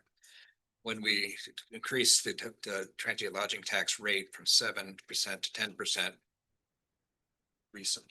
recently-ish, that 3% increment is subject to the split. Or it gets a little more complicated. I see. The next 3% that was added. Yeah, that could split. So safe though, it's still, the law would apply for 30%. Yeah. But it's never been an issue on that marketing. 30% of the 7% can be allocated to general It fund. doesn't apply to the city. That first 7% doesn't, we can use unrestricted. Oh, only 70%. 70% of the first 7% that was enacted. Because we're pre-adoption. Yes. Yeah, okay. Seems like roughly half the money here. So the AI says half. Did the AI say? Yeah, half, I'm trying to get as smart as the AI. You're right there. So is it worth it, is my question. Is what worth it? I think. I want, I think avoiding a loss is worth it. And I'm not seeing a proposal to get the loss under control. And so at this point, I kind of have two ways to think about it. One is we try to get out of it. And the other one is we start reserving for it. my thinking with the tourism is. And I said it before, back when we switched the tourism over, I don't understand why we even have it if it's not bringing in money. I understand the concept of tourism. But St. Helens is not someplace that anybody is really wanting to visit right now, especially with us being in the news the way we are and stuff. I'm not gonna put this up here. And I live on a budget. I'm a single mom. Okay, I feel like keeping certain things like this is akin to, I can't afford food and clothes for my kids, but I'm gonna go buy cigarettes, booze, and tattoos, okay? You cut the stuff that's. Sure, this is the Starbucks coffee for St. Helens. Oh, there you go. But you cut that stuff, okay? If we're talking about losing employees, we're losing officers. I'm not anti-police, first of all. I hate that people are saying that about me. I am the #1 pro police officer and I've helped this police department. I am not anti-police. I hate that rhetoric. They have helped me. I am a survivor. I don't like to be called out like that. I would like to save their positions, but I would like to save our employees that make the city run.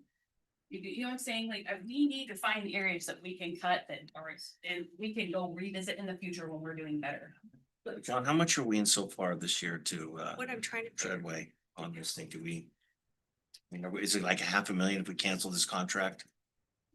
And then we're gonna have I don't know how many lawsuits are gonna come in. The problem though is we can't cancel the contract here, right? So that's not something that has to go in front of council. I mean, I'm I'm not in agreement. prepared to We vote shouldn't tonight, lose money, period, on tourism. But we can't talk about the contract necessarily here. But I mean, I think that's something that definitely needs to come up in front of council and have a discussion. I'm seeing some heads nodding over here. But for this, I'm trying to also figure out, so let's say your train of thought, Jennifer, is you extinguish all or just to defund the entire tourism fund. What actually are we going to gain from that is what I'd like to get out of this conversation. What are we getting out of there? What can we take and put into the general fund to actually, right, Can so we that's save where. an officer job? Can we No. save one of these ladies' jobs? Can we put part of You that? got 70% of a transient laws tax. that's You true. got that, you have Half of it. half of it, yeah. So we have $85,000 for cutting our entire tourism. I mean, that's also, I mean, you can look at it, please, but it's also Well, positions. I don't know how many contracts have been signed, because most of them are signed by now. I mean, and so we would end up with potentially a lot of exposure. And I don't know what all the consequences are. And the idea is to protect against losses. I had an idea, but I don't think getting sued is one of them. I thought they were in breach of contract anyway, though. We could technically cancel their contract. You also have I think what Steve's saying is all the other vendors that have contracts that are already signed, that is where we're going to have copious amounts of potential lawsuits by canceling it at this point, when that money has already been allocated through contractual agreements. I have a proposal here. Let's go back to the 25-26 adopted budget. The total expenses there before contingency is 1.475 million. This year, the proposal is 1.817. So I would suggest we revert to the 1.475. And we then increase the GFSS charge back to 300,000, and the balance will fall into contingency. I second. Idea. Let's do it. All right, we have a second. Is there everyone in favor? Say aye. Can you repeat this one more time? I'm sorry. Oh, Can you? yes, can you okay. Repeat what the plan is? Yes. So the motion is to take the total material and services budget from 25-26, which is 1.475 million, and to use that as the material and budget service total for 2026-27. And so that should be a difference of 358,000. And so then we would increase the GFSS line charge from 100,000 to 300,000. Which is part of that 1.475. Yes. But they did it last year. And so then if we had a difference of 358,000, the 200,000 gets added to GFSS, that leaves you 158,000 to come down to the contingency line and put you at about 170,000 in contingency. Then we've got a backup of some money, and we're trying to control expense, and we're not getting too aggressive. We're saying, let's go back to what we thought was workable just last year, and let's do this over because you didn't stay in budget. How are we gonna keep them? So I have a quick question for council. I'm just asking, is Council President Chilton on yet? She's having technical difficulties, but she's back on. She can try. Council President Chilton, can you hear? Yes, I can. Man, that is just audio is horrible. I'm sorry for all the listeners here. The audio is really rough in here. So you're the liaison for tourism. I'm curious if you have any knowledge or can speak to any of the overage in the budget from last year with tourism. We're trying to. Specifically, the $500,000 variance in the projects and programs. I can't speak to the budget, but our city administrator should be able to because he directly oversees tourism. I heard some of that. Is that you directly? So you can tell us why the overage is close to 100%. I'll start by saying that the goal of the tourism program has always been for revenues to cover the expenses, including their fee, right? So that's been that target's kind of been over and under a little bit. As some, it's really difficult when there's your expense forward in a lot of this. They have all this investment in contracts, and the revenue kind of follows that. So we don't really know where we're at. The trains are timing mismatch. Yeah. And then, when the contract we've set up to be due towards the end of the year, and then with those financial numbers came in pretty late. But there was some investments in like the store. It has nowhere near 500,000, but the facade inside that they built out to have a store. The weather last year was pretty iffy and some pretty rainy weekends. They did one last weekend. And they spent a ton of money. Wait. How does that drive the expense line? I get how that reduces the The revenue. same expenses, they just don't have the revenue to cover it. No, the expenses were 500,000 higher than budgeted. That's what I'm not understanding. So We went from 700,000 to 1.2 million and we have no explanation of the variance. I don't think even a cap, I mean, just spent. Yeah, I hear what you're saying. Yeah, I mean, that's a glaring problem, right? So I think, was there not a miscommunication with that also? On the transient lodging Yes, tax. so I feel like I recall that there was confusion on their budget, that they thought that they got the transient lodging tax as part of their budget. And That's and 160,000. That's not 500. I'm just saying what I heard, like, I'm in agreement Yeah, with a lot of that the was stuff. a discussion. So there was a discussion, I'm just saying that, as well as I guess the dark market, what we call it, was also remodeled. I don't know what the expenses were to that. I don't have the answers either, Right, and so if we had an explanation of the expense, we could get into this, but we don't. So Right. back to my proposal that had a second was to revert back to the total material and services spending that was adopted last year. But wait, how do we control it? That's the issue. You cannot, like, when you're in a budget crisis, you can't have something that you. I just heard the city administrator oversees this, so do we have your word? You'll be looking into controlling this expense. Yes, I will do a better job. Sure, We have no mechanism to ensure. then let's cut We them. have no Get rid of them. They're con artists. They did the same thing in Scapa. Hang on. one But hold second. on, we had a motion, it was seconded, we took more discussion. And we take it to a vote. I'm ready to move forward. All in favor of the proposed adjustment to the tourism fund, please say aye. Aye. And those are two ayes, those Aye. opposed, oh, I'm at I as well. 3, 4, Aye. 5. All opposed, say nay. Nay. 2 nays, I believe it passes. Okay, net I'm effect, gonna move past it. net effect, we put 200,000 into the general. Well, I'm just saying, for the business we're doing, so. remember this I discussion, if we have huge loss in revenues and everything else, we end up. understand, and that will be a good discussion to have with the individuals responsible for managing the use of this money. We provided 1 point something million budget. Yeah. 1.4 No, million. we didn't. We provided $400,000, almost $400,000 less than the last year's budget. What's the line item? Let's make sure we got that. The line item was called out clearly. So the line item is the total materials and services total. Okay, great. Okay.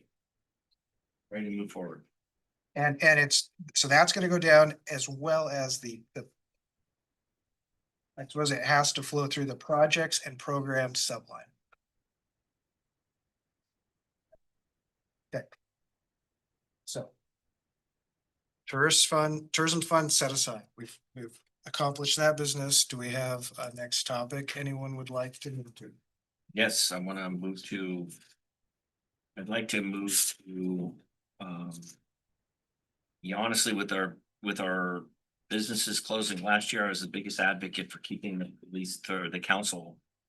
Their stipends. But, I mean, when we're talking about. Closing the doors and things like that, I was hugely an advocate last year when it came up. The opposite, but this year I feel like. Situation that we're in. Probably So we're talking about Jeremy? $65,000. 7,500.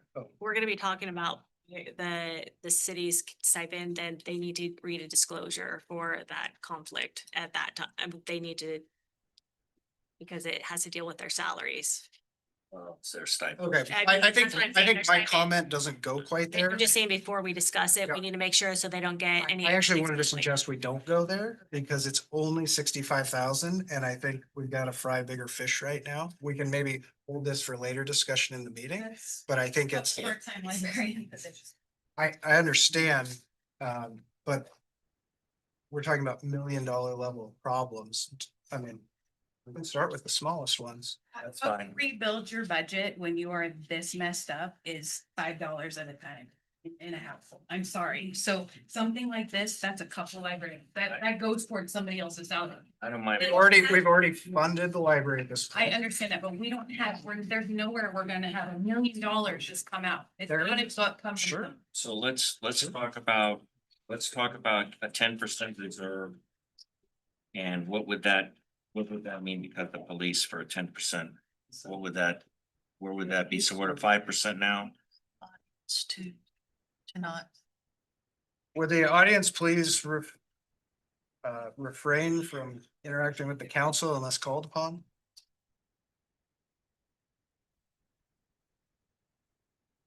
So why don't we get a 10%?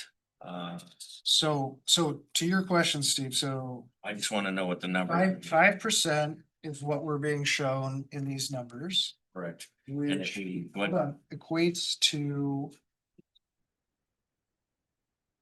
how many dollars? I think that's roughly $500,000. I think it's closer to $1 million, isn't it? Well, I'm seeing 20% reserve at 2. I think that would be a 2. So cut that in 4 to 5. Oh, yeah. You'd have 500K, Yeah, right? true. And Yeah, then we we need already to- just moved that over. Okay, so then we just, Yep, we just bought it. we just put 200K in there. So, maybe we're at between 6 and 7 right now. so let's just say 650,000. But we maybe need to find another 400,000 Wow. to get to a 10%. Yeah, that's what I'm talking. What's the number we need? So to get? 1% or it's roughly $100,000 per percent. That's what Okay. it is. So another 5% would be 500,000. Right, but we just found 200 From the tourism, we're bringing from that the over. clears and we just brought a charge in. An additional 200. That's a revenue into the city. This is such an illusion is, I mean, if you want to use it, that's fine. I don't understand how they're going to stay, they haven't stayed within budget. Where are the rails that they're If gonna? you stay expect in? they won't stay in budget, then then cancel the program. That's what I I'm mean, saying. you're saying that. Well, I you're didn't, saying yeah, we didn't do that it. you have zero That's fine. Let's confidence. just keep going. They So- overspent by how much? That's my. I'm not arguing on their behalf that they're gonna do great management, but I'm saying they said they would stay in budget. We have his word, he's gonna look at it. So you've They got, heard what we had to say. What more can we do tonight? so then you have, so rather than so to get to a 10% reserve, you need another 500,000 cut. But since we're adding 300,000 back in, We added 2. 200,000 back in, We're looking okay. for another. We need another cut, another 300,000, Yeah. okay? And so So I'm gonna propose that we make up that $300,000 by cutting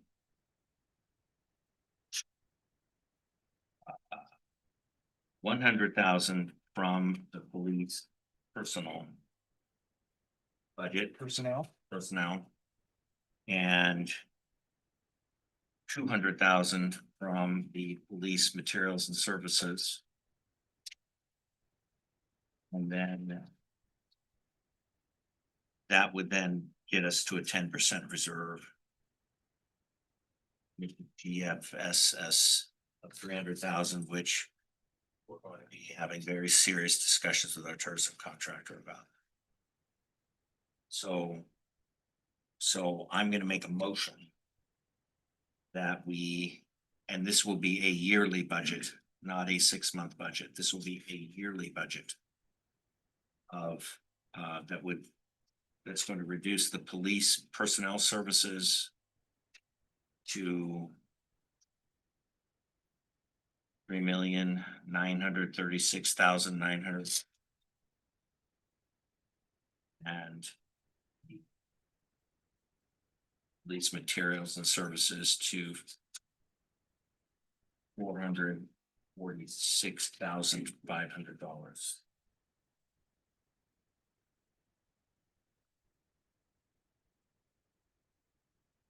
That's the motion. Do we have a second? I'll second it. Great. Okay, I mean, we're either gonna cut or we're gonna go with a 5% reserve. We're gonna do. I mean, that's kind of almost where we're down to.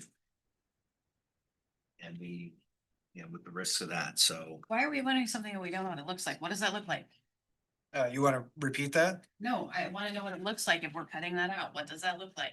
It looks like the What Are entire, you asking the line items or you're asking a different question? Officers, like, et cetera. let the chief figure it out. That's his job. I don't want to sit here and be trying to micromanage and figure it out. There's no part of the budget process where we specify the number of officers. Correct. Our job is to set a budget number for the units. And then management of these various departments will make the decisions they'll make. Correct. And I hope the chief will do the best he can to protect us as best he can with what he's given, what we have. Absolutely. Sure he will.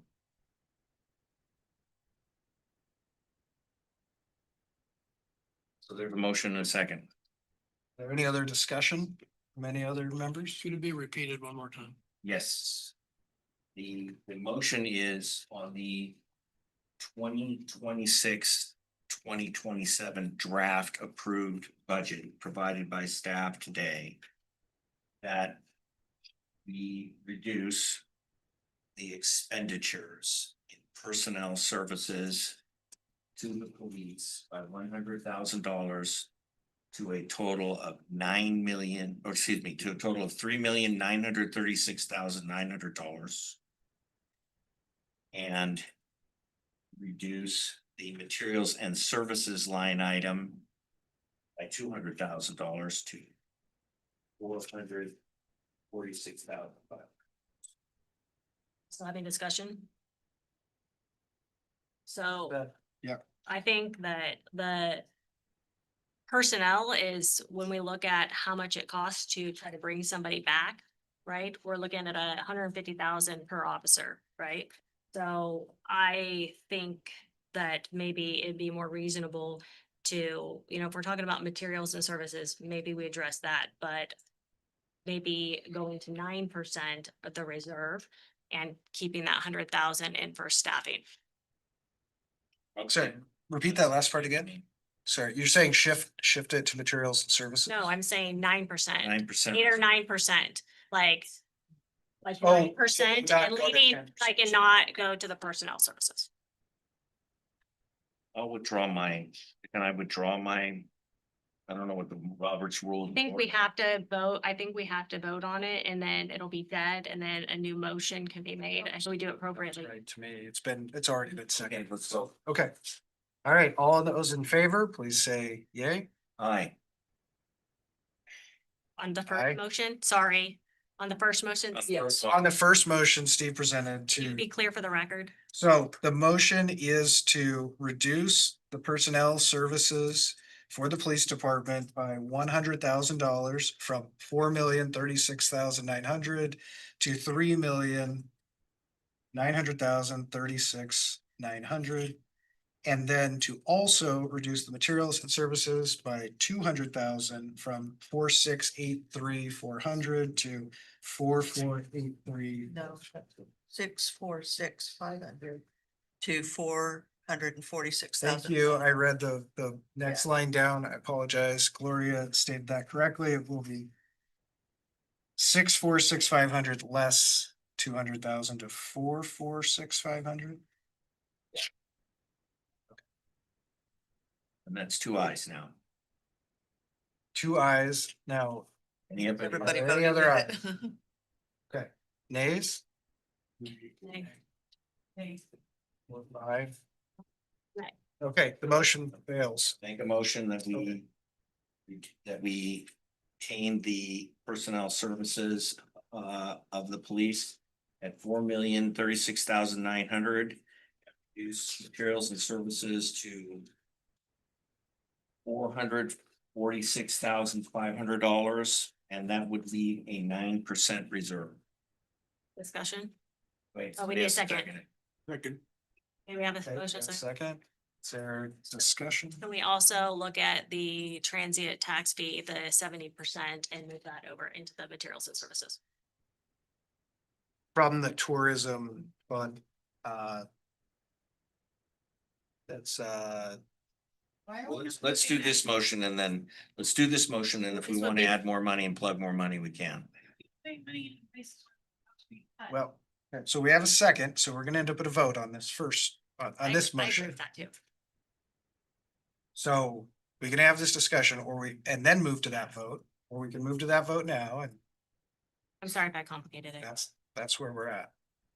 Jennifer does have a good point, though. So. All right, why don't we vote on this motion and then maybe ensure we're ready for a motion before we throw another one in? Get more discussion in. That's what I would suggest. Okay, all those in favor of the motion, please say aye. Aye. Aye.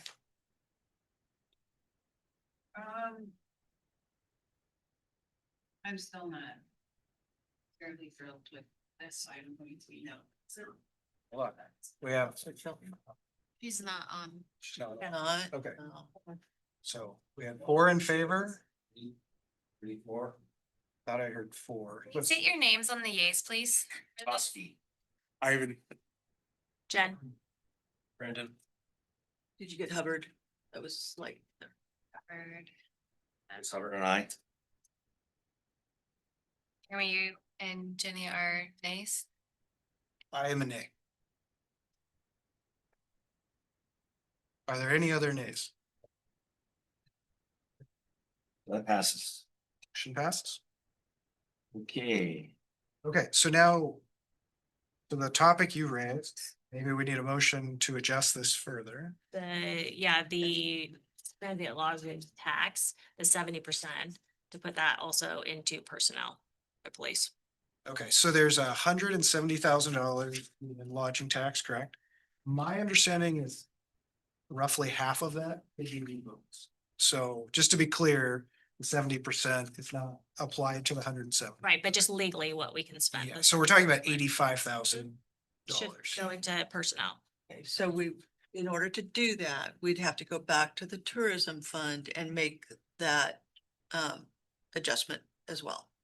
True, so we're taking revenue away from the tourism fund. There is a contingency fund. Could be reduced. Right now, we or need to keep further. coming. I'd rather refund we're gonna have discussions. We're gonna start, I'd rather refund our planning department, which is down to 0.9. Got a whole development coming with no planning, we're down to 0.9 planners. We're down to 1 building guy. I mean, if we're gonna, I think the police, plenty of money to work with. And they're gonna do just fine. And that's, and I don't think we should be, And they may be going out for a fee anyways. So right, they might be going out for a fee and people go, hey, might go out for a fee anyway. I agree about planning and building, but when I asked Mike, when he was sitting back here, when we had our directors, the thing is that there's not a lot of activity going on right now. So, right, when they start getting more fees, then they actually get more money in their accounts. Right now, it's dry. Oregon is dry right now, generally for construction. So, if they started getting more revenue, we had more building, then we could also hire more people. So we're kind of building that, because we need to make sure that when that does happen, we're ready, but at this time, you heard him say that they don't have anything really going on right now. I'd rather, I hear you. And I really think Jacob does a huge role at our city I as agree far with as that. planning. And I think that there is a lot of work that he does as far as customer service.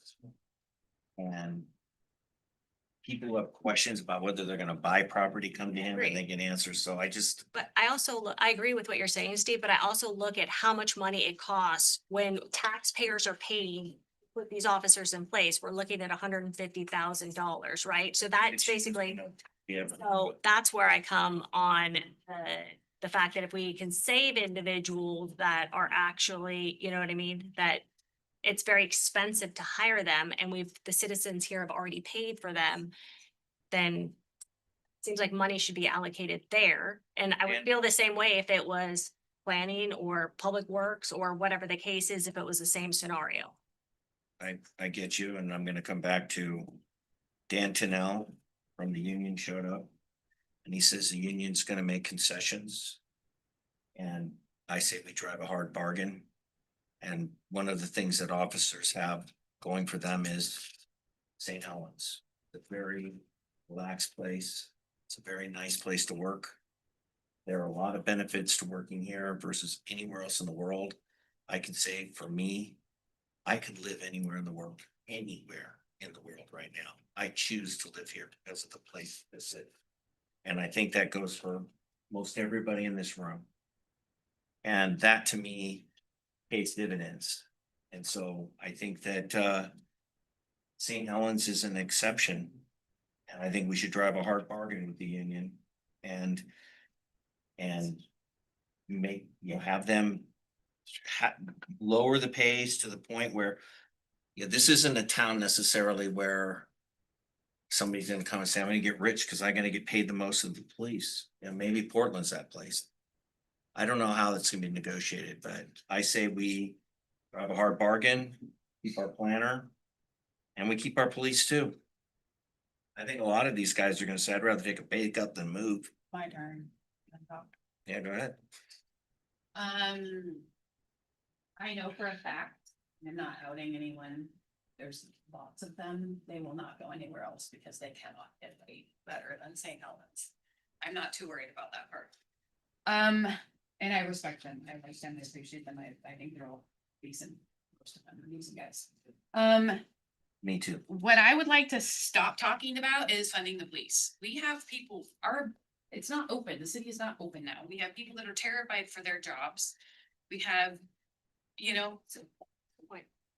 if we're gonna take something from tourism, let's put it on there. And I really, really would like to get rid of the stipend. You can't sit here in a broke city and continue to bring in money and then actually pretend like you care about public. So I'm not sure how far we can go without this statement. I understand. Yeah. So I want to say I'm not discounting the discussion or the habit. We're making recommendations. I am making a recommendation that council review their site. Make a motion. And make sure we get the disclosure. Let's get the disclosure because we So, can't see. so I'm going to disclose that I have an actual conflict of interest because I do receive a stipend for the city of St. Helens You as well. for the same reasons. Yeah. Is President Chilton on? No. Make a motion, let's get it done. Quick question. Well, we'll talk about this one, but you started one on the table that I think we need to also talk about after this one, which is the front office being closed. I would like to discuss that Yeah. as well. Actually, I would So, be happy well- to go there. So I would like to make a motion that council, put it for council that they forego their stipends. Second. So if you make that motion, but we are looking to pass a budget today, what's the ramification here? We have to wait for city council to meet before we can. No, This recommendation. they're, Oh, okay. We vote on the totality of it and then all of this, they could completely toss out. yeah, whatever they want. could override it. This whole last 3 days we've met. So, we could just- so they've declared their conflict of interest. However, they can still vote on it. Because they've declared. It's under Senate Bill 9. Sure. The same thing we talked about. Yeah, I was just checking. Yes. I should have said that as well, but that is how we are able to talk about it, is the Senate Bill 983 that allows us to talk about any finances, have discussions and vote on it. It's the law. Gotcha. As long as the rest of the committee allows. Okay. Is there any additional discussion before we move to vote on this motion? I just appreciate all their hard work and I know how much time they put in. Yeah, it's nothing. And I can tell you, it's hard for me. I know it seems like a small number, but it is a big number. It's gonna help. And we are down to it. But I want to say that I know which way I'm going on this, but I see the council people at a lot of meetings. And I know how hard they work.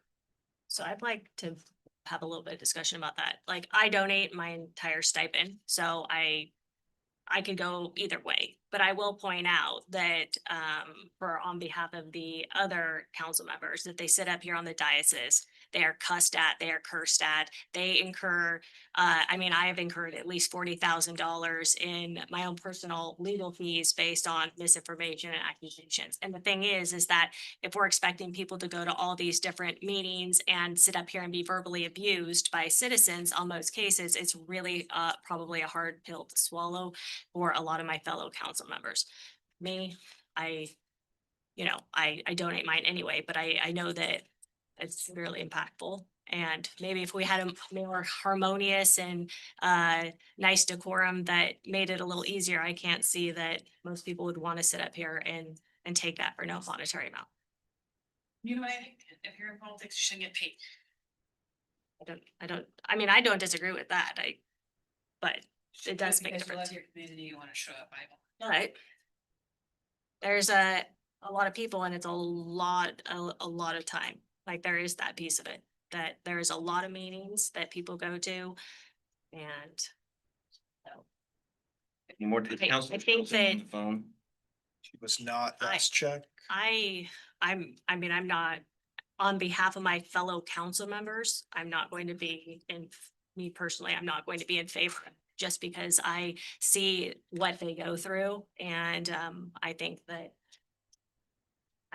the amount of work and time they put into it, if you look at Councilor Hubbard, how much time he has put into saving this city money on the value engineering for the police department.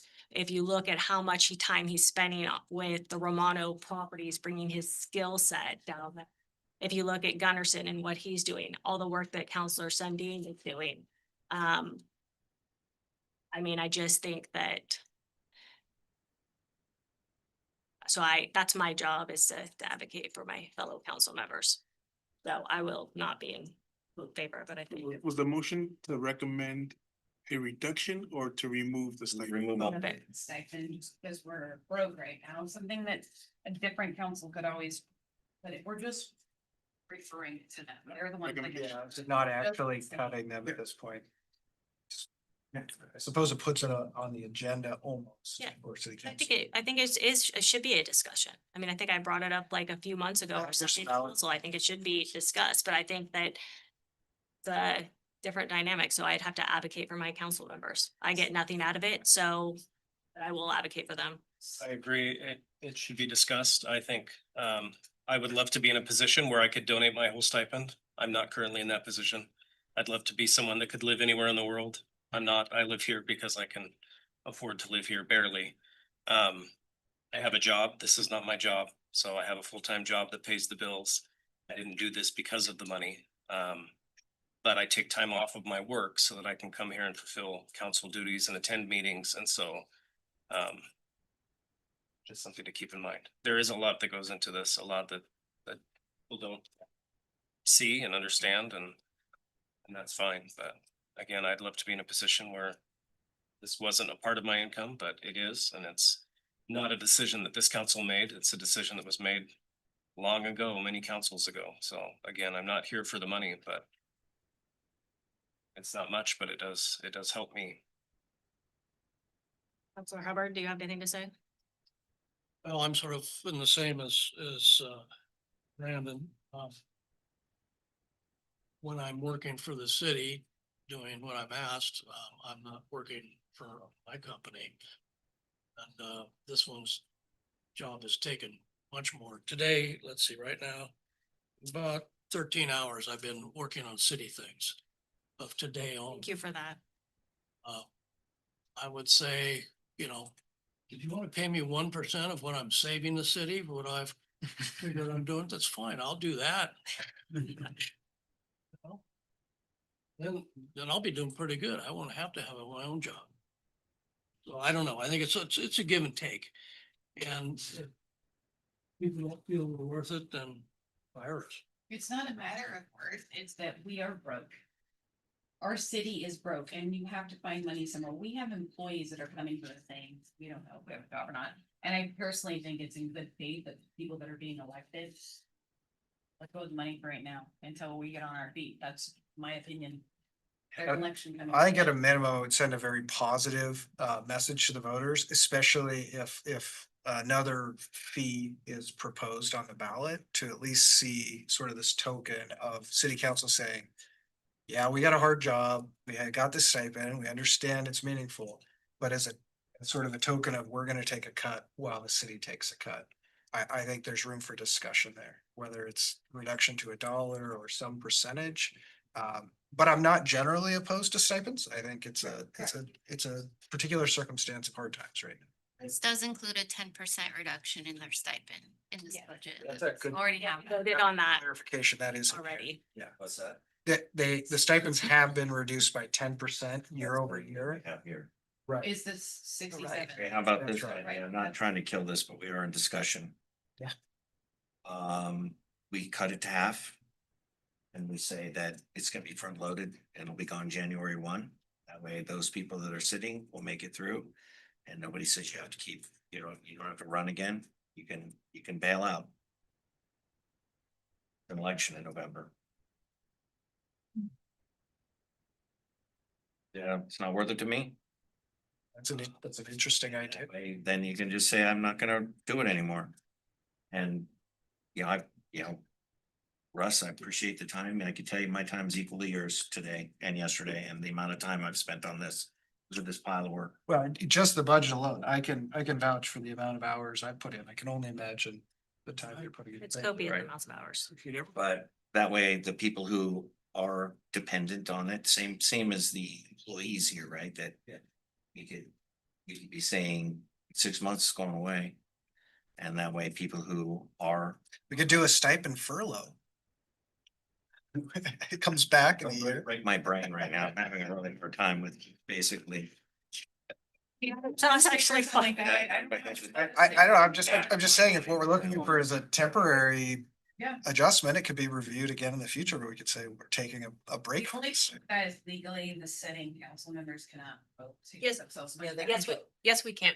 They can It's vote. Senate Bill 983 that allows us to, is the purpose of that whole entire law is that that's why it went in effect, is because of those precise reasons, and municipalities having somebody in a family member, it's such a small minutia of the budget, but yeah, that's exactly why, as you had people They like, can vote to increase their pay. they can.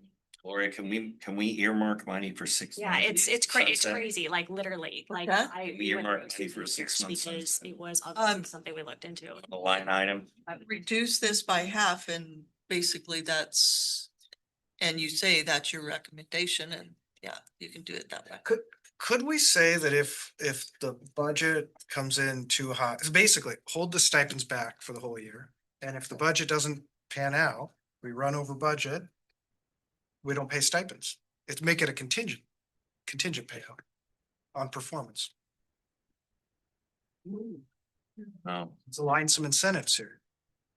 The budget is the budget and But- and it's either there to. But if you knew- Termination, it's May. We're gonna say you don't get next month's stipend next year if the budget goes over. No, the stipend would be paid in a lump sum annually then. The way you Well, look that at it. doesn't get us where we need to go because we've got other people that are saying, should I take this job? I'm just presenting another option that may get an incentive alignment. See what you're saying? I look at it from a political lens and that's a bad thing to do. I wouldn't do that. And honestly, I think we're hashing something out that's gonna go to them anyway. So I think we just move on with the motion and let them decide, because they're gonna decide to do what they wanna do. Always have. Okay, I'm ready to end discussion. Right? Let's move to a vote.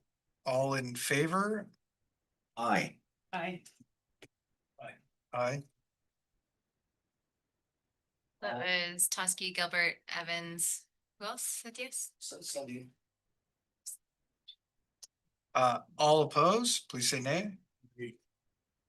Jeremy, real quick, it was 50%, right? Or was it they read?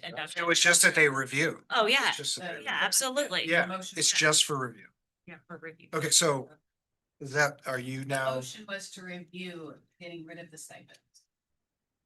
right, but it's not, Let's take it out. That's But it- coming out of the budget. It's not an. We're asking them to a review it. number. There's no The action. six, Oh, are you saying 100% remove Yeah. all of it? that Okay. was what my No. motion was for, and then they can decide. It's just. Well, no, we're making a Recommendation. recommendation. I right? make a recommendation, but they're the ones that make. I said it. Oh, What's the motion on the table? let's repeat the motion. We'll repeat. I move to remove the stipend. City council. Okay, I think that's a different motion than I heard before. Before it was a recommendation for city council. No, I just meant that it goes, what we're doing right now, all of this is a recommendation that goes on. Okay. That's all I meant by that. We had a motion on the table. We did. We gotta close that. We've gotta close that. Out. I agree. We've gotta close that one. We'll have to make another motion because the way it was understood before was a recommendation for city council to review. Not to change a line item. That's fine, but what I said it was to remove their stipend. That was my whole. So that was the motion? Yes. Okay. And it was seconded, right? Well, I'm not sure it was clearly understood. It was not, it came across as review. Maybe we just need to finish that. Let's go through the procedure here. So we've got the motion, which is to set the stipends to 0. That's your motion? Is that your motion? That's my motion. Okay. Second, all those in favor, please say yay. Aye. Aye. Okay. Say aye. Aye. Okay, all opposed? It passes. Okay, there we go, 62 grand. We We have now 7.5. found two 67.5. hundred and $65,000 for the general fund. Okay. Well, now we need to talk about, right?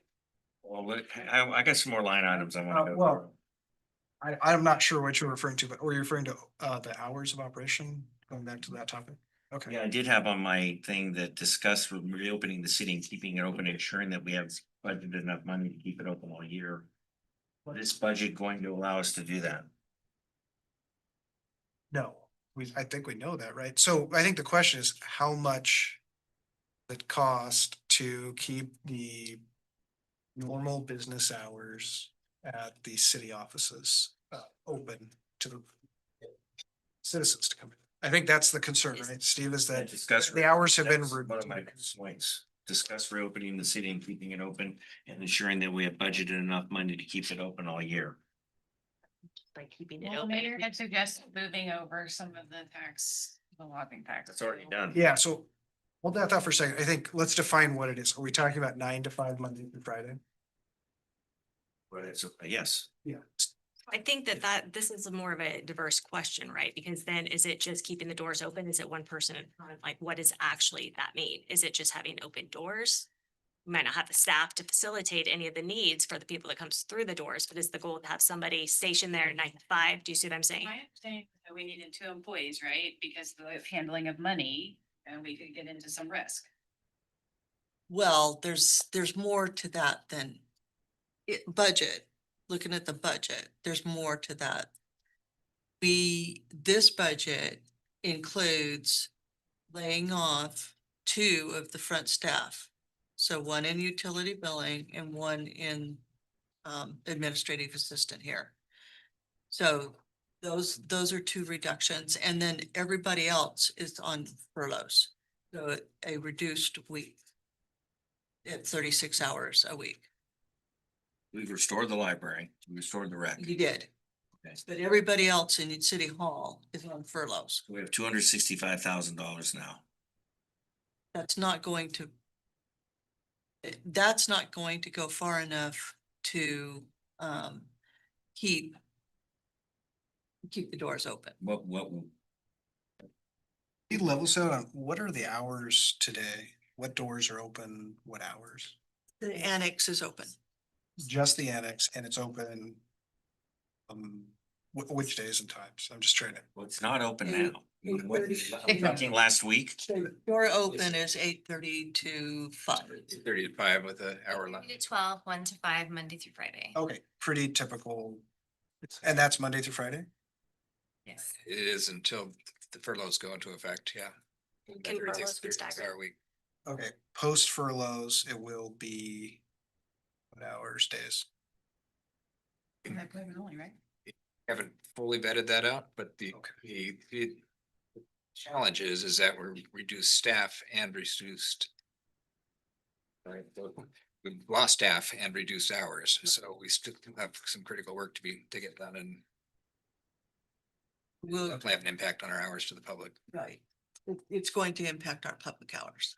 Okay, so we're not settled on exactly what the reduction is gonna look like. We just know it's less hours, less availability to the public. Right. What department is in, what department, if we funded it? Will there to be more open hours? Finance and administration.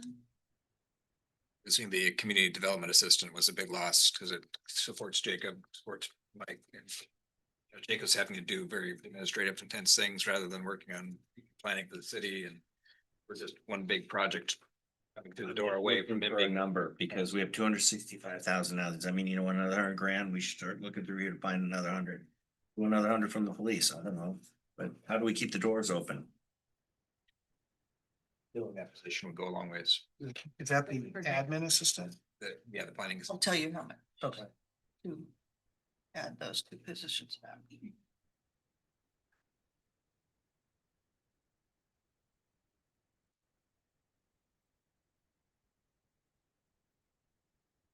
While she's getting those, there's still the furloughs to 36 hours a week. Does any of that affect staffing, or that's just on, I kind of know, it does.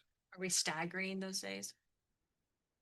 Like That administrative, was to not stagger the days, so that would, so it'd be one, like, you know, if we're gonna be close to the public, we'd like it to be consistent. Probably develops an expectation of when we're open and closed. Sounds like they're leaving. Looking for new jobs, so then what are we gonna do?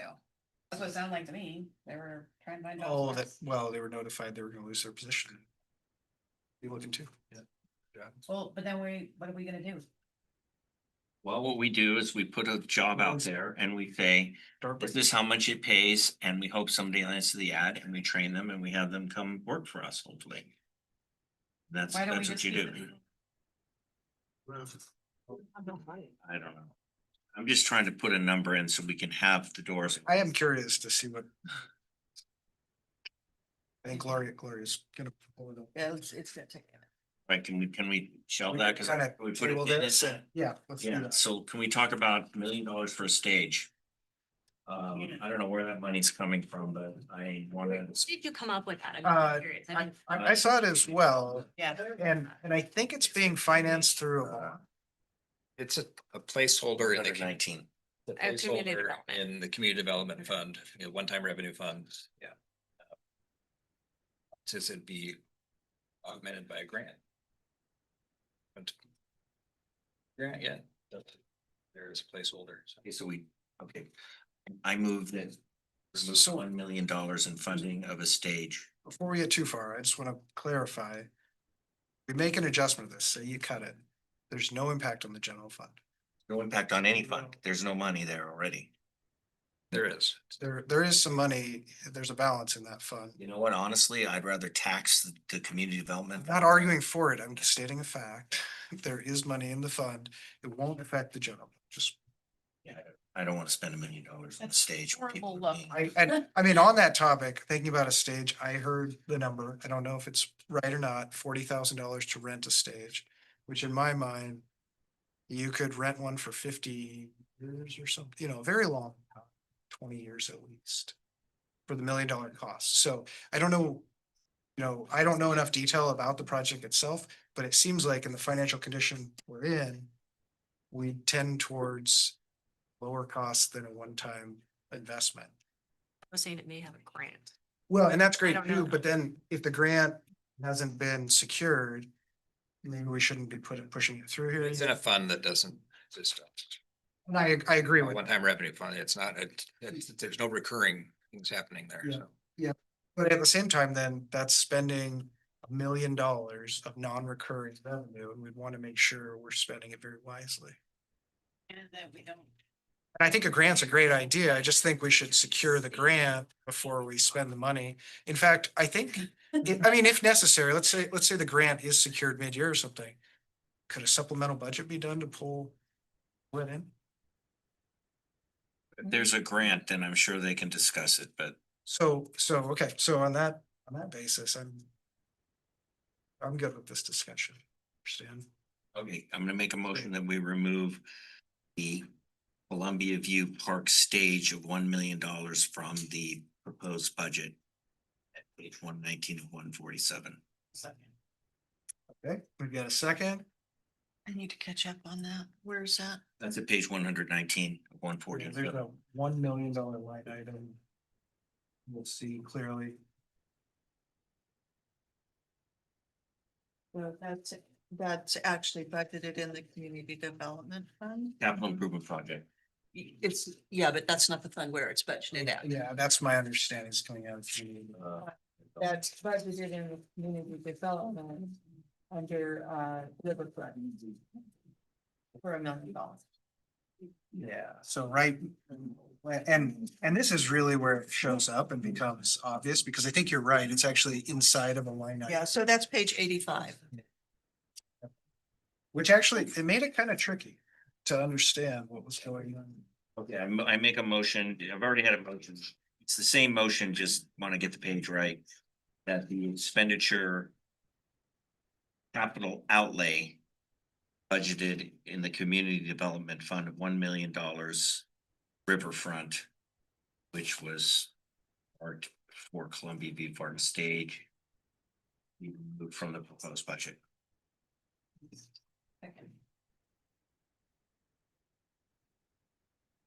All right. Any further discussion before we move to a vote? I don't know how a stage is $1 million, so I've a little bit. I don't know the details of it, but I don't know how it's $1 million. I'm kind of on the same page. I mean, I believe you could spend $1 million on one, but I also wondered, has any planning or work been done around this? I mean, There's a full design for new stage, a full design. dance floor and like a dressing room kind of thing on the side. It's beautiful architectural. Riverfront project, it was a cut in Riverfront project. It was very expensive. That makes more sense. That's why. It's not like it. Why we cut it. That's not how it comes across, though, John. It comes across as like you roll in a stage and. And a lot of that was engineering on it and the design, but. Yeah, that makes sense now. I questioned them, have you done any audio? And they did not. More money on that. Okay. I don't have a lot of faith in that. Okay. It's good to know, because I think up here, like, it's nice to understand more. of well, it. maybe it's worth some further council discussion or something later, and we can postpone it. See if the city's open. Yeah. Before we start spending $1 million on the stage. I mean, I do have to say, I think if we build a stage and then we end up having fewer police officers. Yeah. It's not gonna be a good look. We have no cops, city's doors aren't open, but man, do we have a stage? Yeah. Right. Okay, so we had a motion, we had a second. Any other discussion before we move to a vote? Hearing none. All those in favor, please say aye. Aye. Okay, everybody was Did you get it? back there. Yeah, that was an easy one. Thanks, guys. Okay, and then while we're on community development fund, industrial business park. He proposed $15,146,000 expenditure. Is that for the? Is that for the power substation? It is, and there's it's a pass-through revenue that pays for that. I was just checking on that. Thank you. And then. Can I actually, maybe before we start digging into other stuff, did we have an answer on the previous item? Yeah. So to replace the 2 front office positions that are being laid off, it would be $170,000. We have recovered enough to do that, to fund that, and that would go to which department? Roughly half would go to finance, and a quarter would go to planning, and a quarter would go to building. Does that put Jacob back to full time? No, This doesn't affect the furlough hours. no, this is just the front office hours. But the assistant worked with him, so he would have. Yeah, this is just the front office those two positions. So one more time on It doesn't, it doesn't contemplate furloughs for those. more time on the numbers. Right. Which department? I'm sorry. I just want to jot them down. I heard a quarter to planning. A quarter to planning, a quarter to building, and a half to finance. Can I ask you a question, Gloria? Yes. That's for two people, right, for front is what we just decided. Right. Do you need two people? Or can you So close for lunch? It's each side. We do close for lunch. Okay. We do need two people. Because. Because rest they of the handle you're it. talking about us, Right. So one's utility billing on the annex side and one is the administrative system on this side. So that takes care of the rest. That you were talking about. Right. 2, 5. So.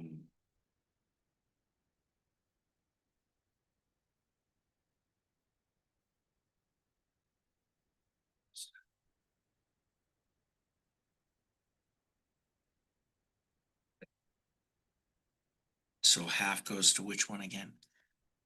It's planning, Half to finance. quarter to building, quarter to planning. Yeah, I'm gonna move that. Well, can we, I wanna, that we've got our 265,000, right? From 67,500 from the council stipend. Right, we were gonna put that in the reserve, so now you're looking at taking that. Out of the reserve. So No, because we're sticking with a 9% reserve. You want to put in reserves, but. no, I mean, Spend it. I thought you were spending from what we just found, which was gonna go into the reserve. That's my point. Right, I was taking what we found and plugging it into 50% into finance, 25% into building, and then what was the other one? Planning, building. Yeah, so I, But then you're taking it out of the reserve effectively. no. We have a 9% reserve after we finished the police discussion. Found $265,000. We had 5, and then we found 200,000 more dollars, which got us to about 7. And now you're proposing we pull 100. No, we got 300,000 from. Got 300,000 from GF. Hold I on, can plug all of that into the worksheet and know where we're at. that'd be great. But just to clarify, Steve, the line item went from 100,000 to 300,000 on the GFSS charge. Correct. Which is a plus 200,000. Correct, 200. And then so that goes into the general fund and then would be added to the reserve to take it from 5 to 7%. Correct. Okay. And then we took 200,000 from the police materials and services. That brought us to 9%. Right, so, okay, and so then, but then if you go and take this 170, now you're backing back down to about 7? No, because Should be. well, that 9% was made before we made any other cuts. So what we did is we cut the 67.5, so that gave us some extra money. And I don't know where the other mystery money come from. What's that? We actually There, yeah, hadn't that's on gone. my list, yeah. Yeah, no, that's in a minute after Yeah. we get done with I this. just want to make sure we're all, okay, so we had plus 200K to the general fund from Tourism. okay, plus 65K from stipends. Then plus 300. No. Right. If you want to, Police. if you want to add, yeah, we already, I'm just collecting up just numbers we took action on here, okay? So we freed up the concept 565,000. I thought it was 200 from the police. Wasn't it Into the You're right. professional misses. there was a Then 200 was still sitting out there for materials and services. We put in for personnel, 100,000. we kept 4,036,900 personnel. We reduced materials and services by 200. We added 200 for GFSS. And that gets us to a 9% reserve.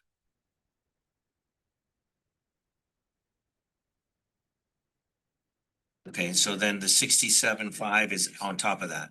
I'm not sure this math is completely mathing. I think I'd like to see Gloria's plugging in some numbers and she'll validate those.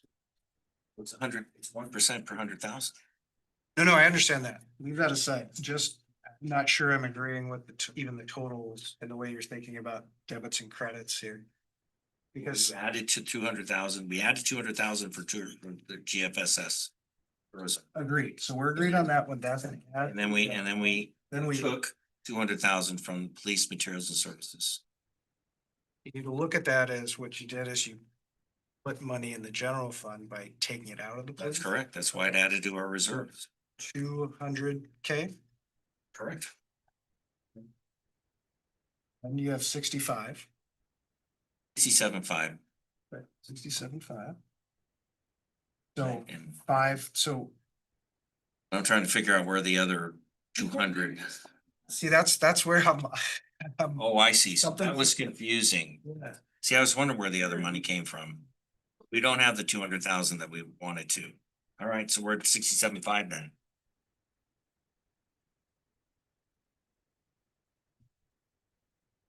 We cut tourism's budget back. We did. I wanted to get rid of them. You guys just cut it back, No, or did we give it them? we We cut their expenses back to expected. 400,000. they're not in the general fund. They're not in. any of it. 158,000, I think was the number. We sent 200 of that to the general fund and the rest went down to the contingency line. Right. Right, so the confusing part for me was you said 265,000 and using 65, it says 67.5. But I had already committed the 200,000 from tourism money, GFSS, 200,000 from police materials and services to build our reserves to 9%. Because the idea was to get the reserves to 9%. And then, so now by cutting council stipends, So if you take the 200 and 200, I agree, we're at 9%. Set that aside. Okay, so now we got the 65 and the stipend. 5. 67.5 and 1 cent. I don't know. 67.5. Yeah, it's fine. Okay, 67.5, which you're saying we haven't decided where that's correct. used. Okay. Are there any other fund? We could fund one position. Either And then. at the quarter at 66,250. 60, what's your number? It's 67.5 thousand? 67.5 is the council stipend. 67.5. Then we're looking for 170. And we're looking at for 265,000. Isn't that right, Gloria? Is that the total for the? For the what? I didn't hear that. I heard She one. said 170,000 to fill the 2 front office positions. If the GFS fees from, they're the transit lodging tax. from- That's exactly where I was gonna go. I was like, we got 67.5 here. I think we could maybe make up most of the gap with the. Transit lodging But tax. it's only 85. That's right. So we're at 150, 250. Damn close. Got 17.5 to go. Can't figure it So out. I want to insert a little bit more information, but once Okay. we get it to this point. Or I want. But I think conceptually, more we're kind of on the same clarification page now. So After we've got 152.5 with 67.5 and the stipends and half of the tourism lodging taxes.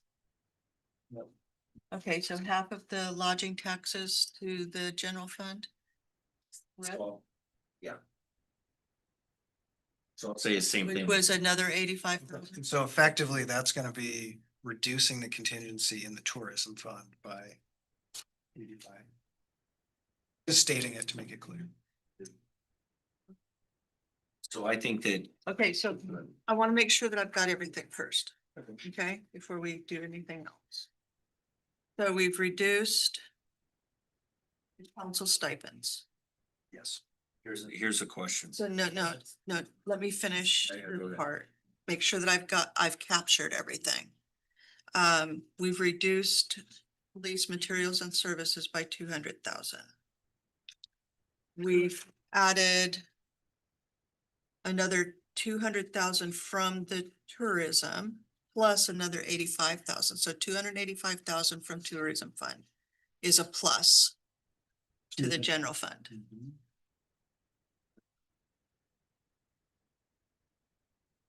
Okay, so is that everything that's general fund related?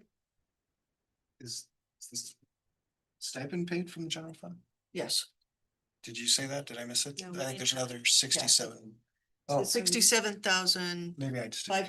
for the stipends. That is removed. That's reduced, right? Yeah. Okay, so I've So, got all so of we've the- got a 200,000 plus in the general fund, an 85,000 plus, a 200 plus, and then a reduction in expense of 67.5. Okay. Plus the reduction from the police. 200,000 from. Yeah, so Okay. there's a 200,000 police, 85,000 tourism. A $200,000 tourism item, and then 67.5. That's reduction. All right, let's see where we're at. 5. No, we, That was the first motion, and then it got, So that puts us at a 9% reserve. I.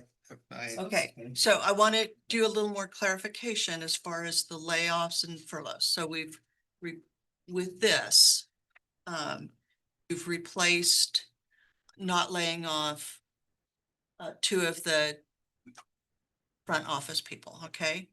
We still haven't addressed furloughs. Those furloughs are still going to happen, so this is furloughs would still happen. Okay, so we've not laid off these two people, these two positions, but we still have the furloughs to what are the furloughs? 4 hours. 4 hours a week for all city hall staff 10% reduction effectively. effectively. That management too, like. And so that will still, yes. And but that will still affect open times. It'll help with the work and certainly keep people employed, but it still, we'll still have that. Well, certainly there's a day that's probably your known, but less busy day. I'm not in favor of furloughs if we have to get to that point. I mean, Brooke, I'd like to find it somewhere, but. Well, we can't staff, well, we gonna either have a It's a much- restricted salary, I think, I don't know, the union, the last year, what they came to us and said. We don't want furloughs, we wanna, I forget what it was, there was something that. It was in they one of wanted the. to keep their. Use their. Coca-Cola or something, I'm trying to. Right, It was just- no, it was a no, so what you had approved and what was adopted last year was no COLAs, no furloughs. Everybody. Right. For the That staff, was for that was for the union employees, so it would be police and ask me. It was. got a couple more line items with the mayor said she had something she's chomping on, so I don't wanna. No, we actually got No, I it. We think- had it on I the think queue about the we transient. got that workers. weed. Yeah, we got it. We got that done. If you've got a next one, go for it. Well, I am concerned about the Myrick litigation with $55,000 that we owe now. For court ordered sanctions, and my understanding is $1,000 a day. That we are going to have to pay under court order, that we don't have the option to appeal. I'm just wondering, are we planning to, are we just budgeting for? You know, another couple $100,000 and $1,000 a day, or what are we doing with that here? Not for 1 second, you guys didn't actually motion that whole big conversation. Oh, The 100 and. make a motion after all of it. And there was no Thank you. actual There's motion. actually point. We need to make it official. What was the motion? Well, the one we just went through, all the different changes with the two, Moving half of the quarter, half, all of that, we need to roll it up into a motion. Have to finance 25. All right, well, somebody's gonna need to say it. Do it. I think, I was gonna ask you. Well, I've been thinking about it in a different way. you did motions for all of Those prior, what we haven't done, the motion for the, redirecting the half of the Okay. 170K. All right. We certainly did not motion on that. okay. Transit lodging, we Let's, didn't do let's that. get that done. We talked about funding these positions, but I'm not sure we actually had a motion on it. So we got to 67.5 cut. We're at transient lodging, taking half of that. A total of 152.5, putting it somewhere. That's where we are right now. So I think what we're intending here then is to have a motion to increase the. Well, first to fund the two positions, utility billing and admin assistant, which is done by increasing the finance budget by 85,000 on the personnel side, the building budget by 42,500 on the building side and 42.5 on the planning. If it's a quarter or a half, I'm just. Right, so, yeah, it's about that. I don't think we have enough money. We have 67.585. That's 152, right? 152. Wait, hold on. Yeah, you're right. We haven't found enough money to fully fund those, so. What we're doing is adding an expense at 170,000. And then we're saying we have 67,500 plus 85,000. Yeah. Which leaves what, is that 17,000? Double check the math on it, 17,500 remaining. What's that? Or maybe I should say it this way, the net effect on the general fund would be to reduce the contingency. I think 17,500. We pull that from the police. Right now, we We're kind have, of talking rounding error on percentage of reserve, so maybe we just let that be for now. I'm just trying to get the dollars right. Oh, yeah, so you want to reduce reserves, that's fine with me. It's not gonna change the whole number, it's not gonna change the whole number. let's, I can give you the number that is, finance, planning, and Okay, building. Would that help? and then we'll make the motion. once Right. We have the number. Okay. Yeah.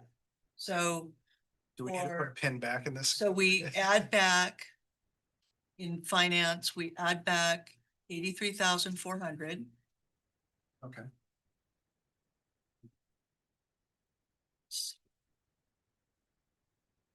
In planning, we add back 33,700. Which is coming in light so far. And in building, add back 32,000. So we're missing here is there's 17,000 that will have to be added to engineering. Oh, there's an engineering piece too. Yeah, but that's a whole different fund. It's not the general fund. Oh, that, okay, Right. because the salary is partially funded. Yes, yes. Which, sorry, which, To finance. tell me again which fund that one impacts, the seven, Pardon me? which fund? Does the 17,000 end up coming out of? It's the Public Works Fund. The public works fund. And that page 111. I'm just checking what's the amount of balance? And What you get? 111. And it will be, actually, it'll be a 112. So we would add to the Public Works Operations Fund.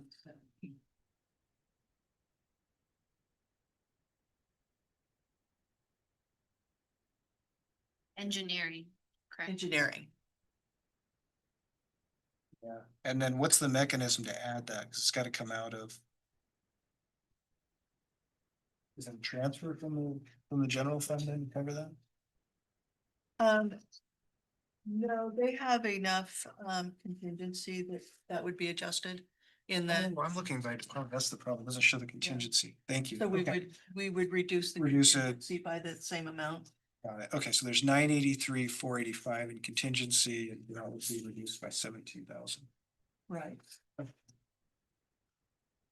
So, Then you wanna do we already got 67.5, we've already agreed upon, and I don't think why don't we do this? Why don't we say, I make a motion that we half of the St. lodging taxes of 85,000 and that to the general fund. second that. All right, all in favor? Say Aye. aye. Aye. That's Okay, unanimous. let's do Let me just make sure I get that really quick. So motion made by Toski to reallocate 85,000 from the transient tax and the tourism fund to the general fund. And that was seconded by Evans and I on everybody. Unanimous. Correct. Thank you. Nice work. Let's do the money part now. Okay. So now, the next motion then would be to fund these two positions, which means changing 4 different items, budget items. Make a motion. Okay. The motion is to fund the position of utility billing and admin assistant. This will be done in 4 pieces. First, the finance budget will have an increase to personnel of 83.4 thousand. The building budget will have an increase to personnel of 33.7 thousand. The planning budget will have an increase to personnel of 32,000. And the engineering budget will have an increase to personnel of 17,000. I had that backwards. I had planning 33.7 and building 32. Yes, I had 33 for planning. Is that right? Did I- 33. did I get that? Planning 33.7 and building 32. Let me make sure. Is that right? That's what I have. Yes. That's what I had when she was speaking it. That's what I have too. So planning 33.7. Yeah, planning Building 33.7. Yep. Okay, planning 33.7, building 32.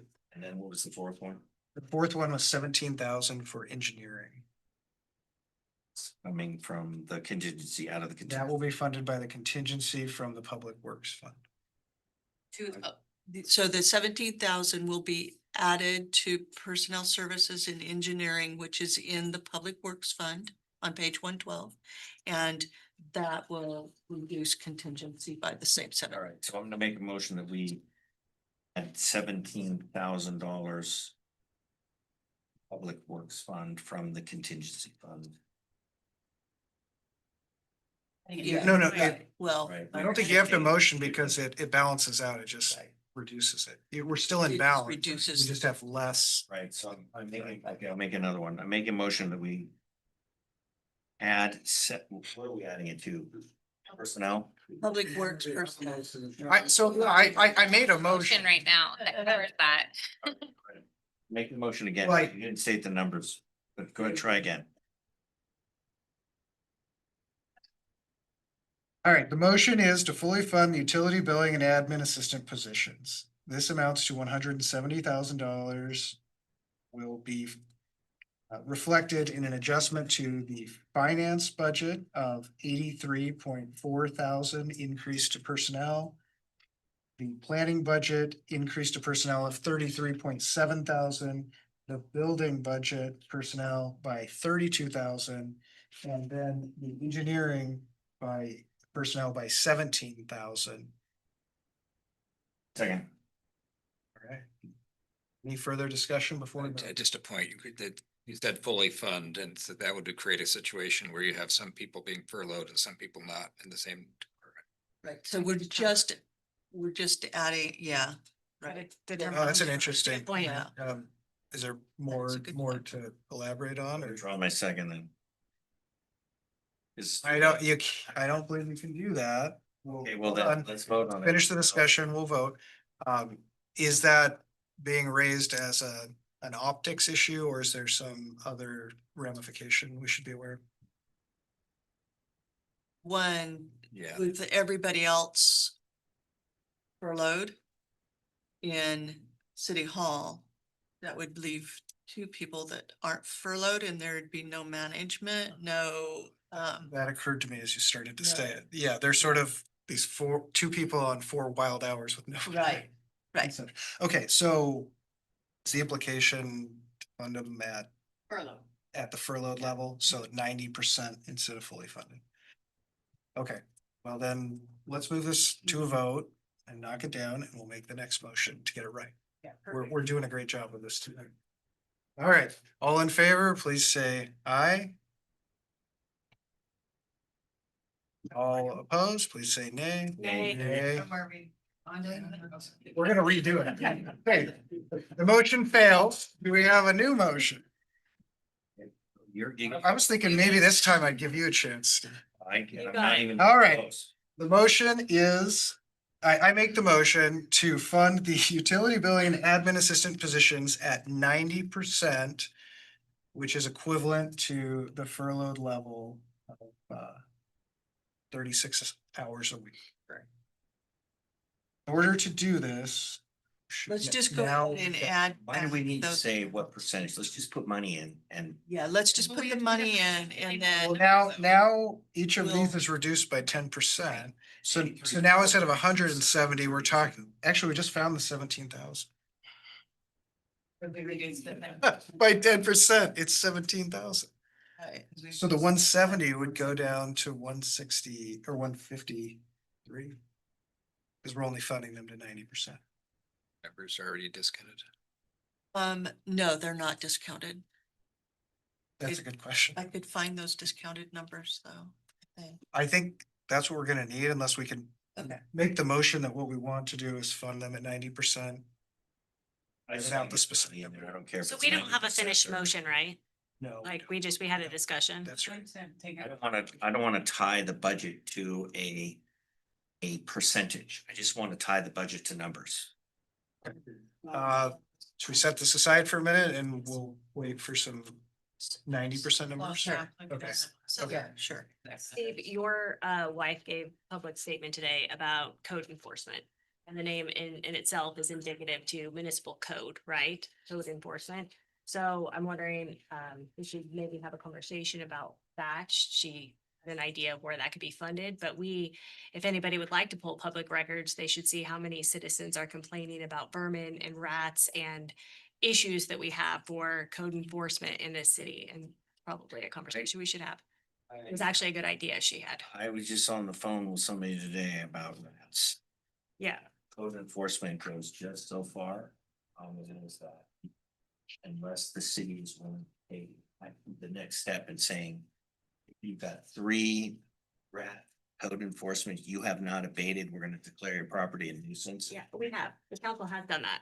Well, maybe because she's calling, saying she's gotten to the end of her rope with code enforcement and the guy is not doing anything. Yeah, I don't know So about that. And so now That's she's key. calling me saying, hey, you do something for me. And so it's going to the next point where people are then moving. Yeah, you're having one conversation. There are multiple and many conversations that occur in the city, from bunny issues to the homeless issues to people crapping in the flower beds to like it's honestly, I did not. Hey, people are. I get it. Trying to get people to do a better job. But she did have a good idea. And so I think that should be something that we discuss as well. We knocked out this. Well, she's Well, working. She's working on it. So So I brought this conversation Jen, up. are you referring to Just tell me where the money moving is. funds from tourism to public works? Talking about looking in public works for code enforcement. Tourism money is very much in. Don't know that. Well, I was just looking at my notes from the public comment and I thought I had heard the suggestion was to put the transient tax money effectively. I think there was a lot of things that were talked about, but I think that was So mentioned. in- let's get On Public Works, I just saw a posting for ad for our Public Works, engineer number 1. They go out for over $6,000. That's a budgeted position that The budget position.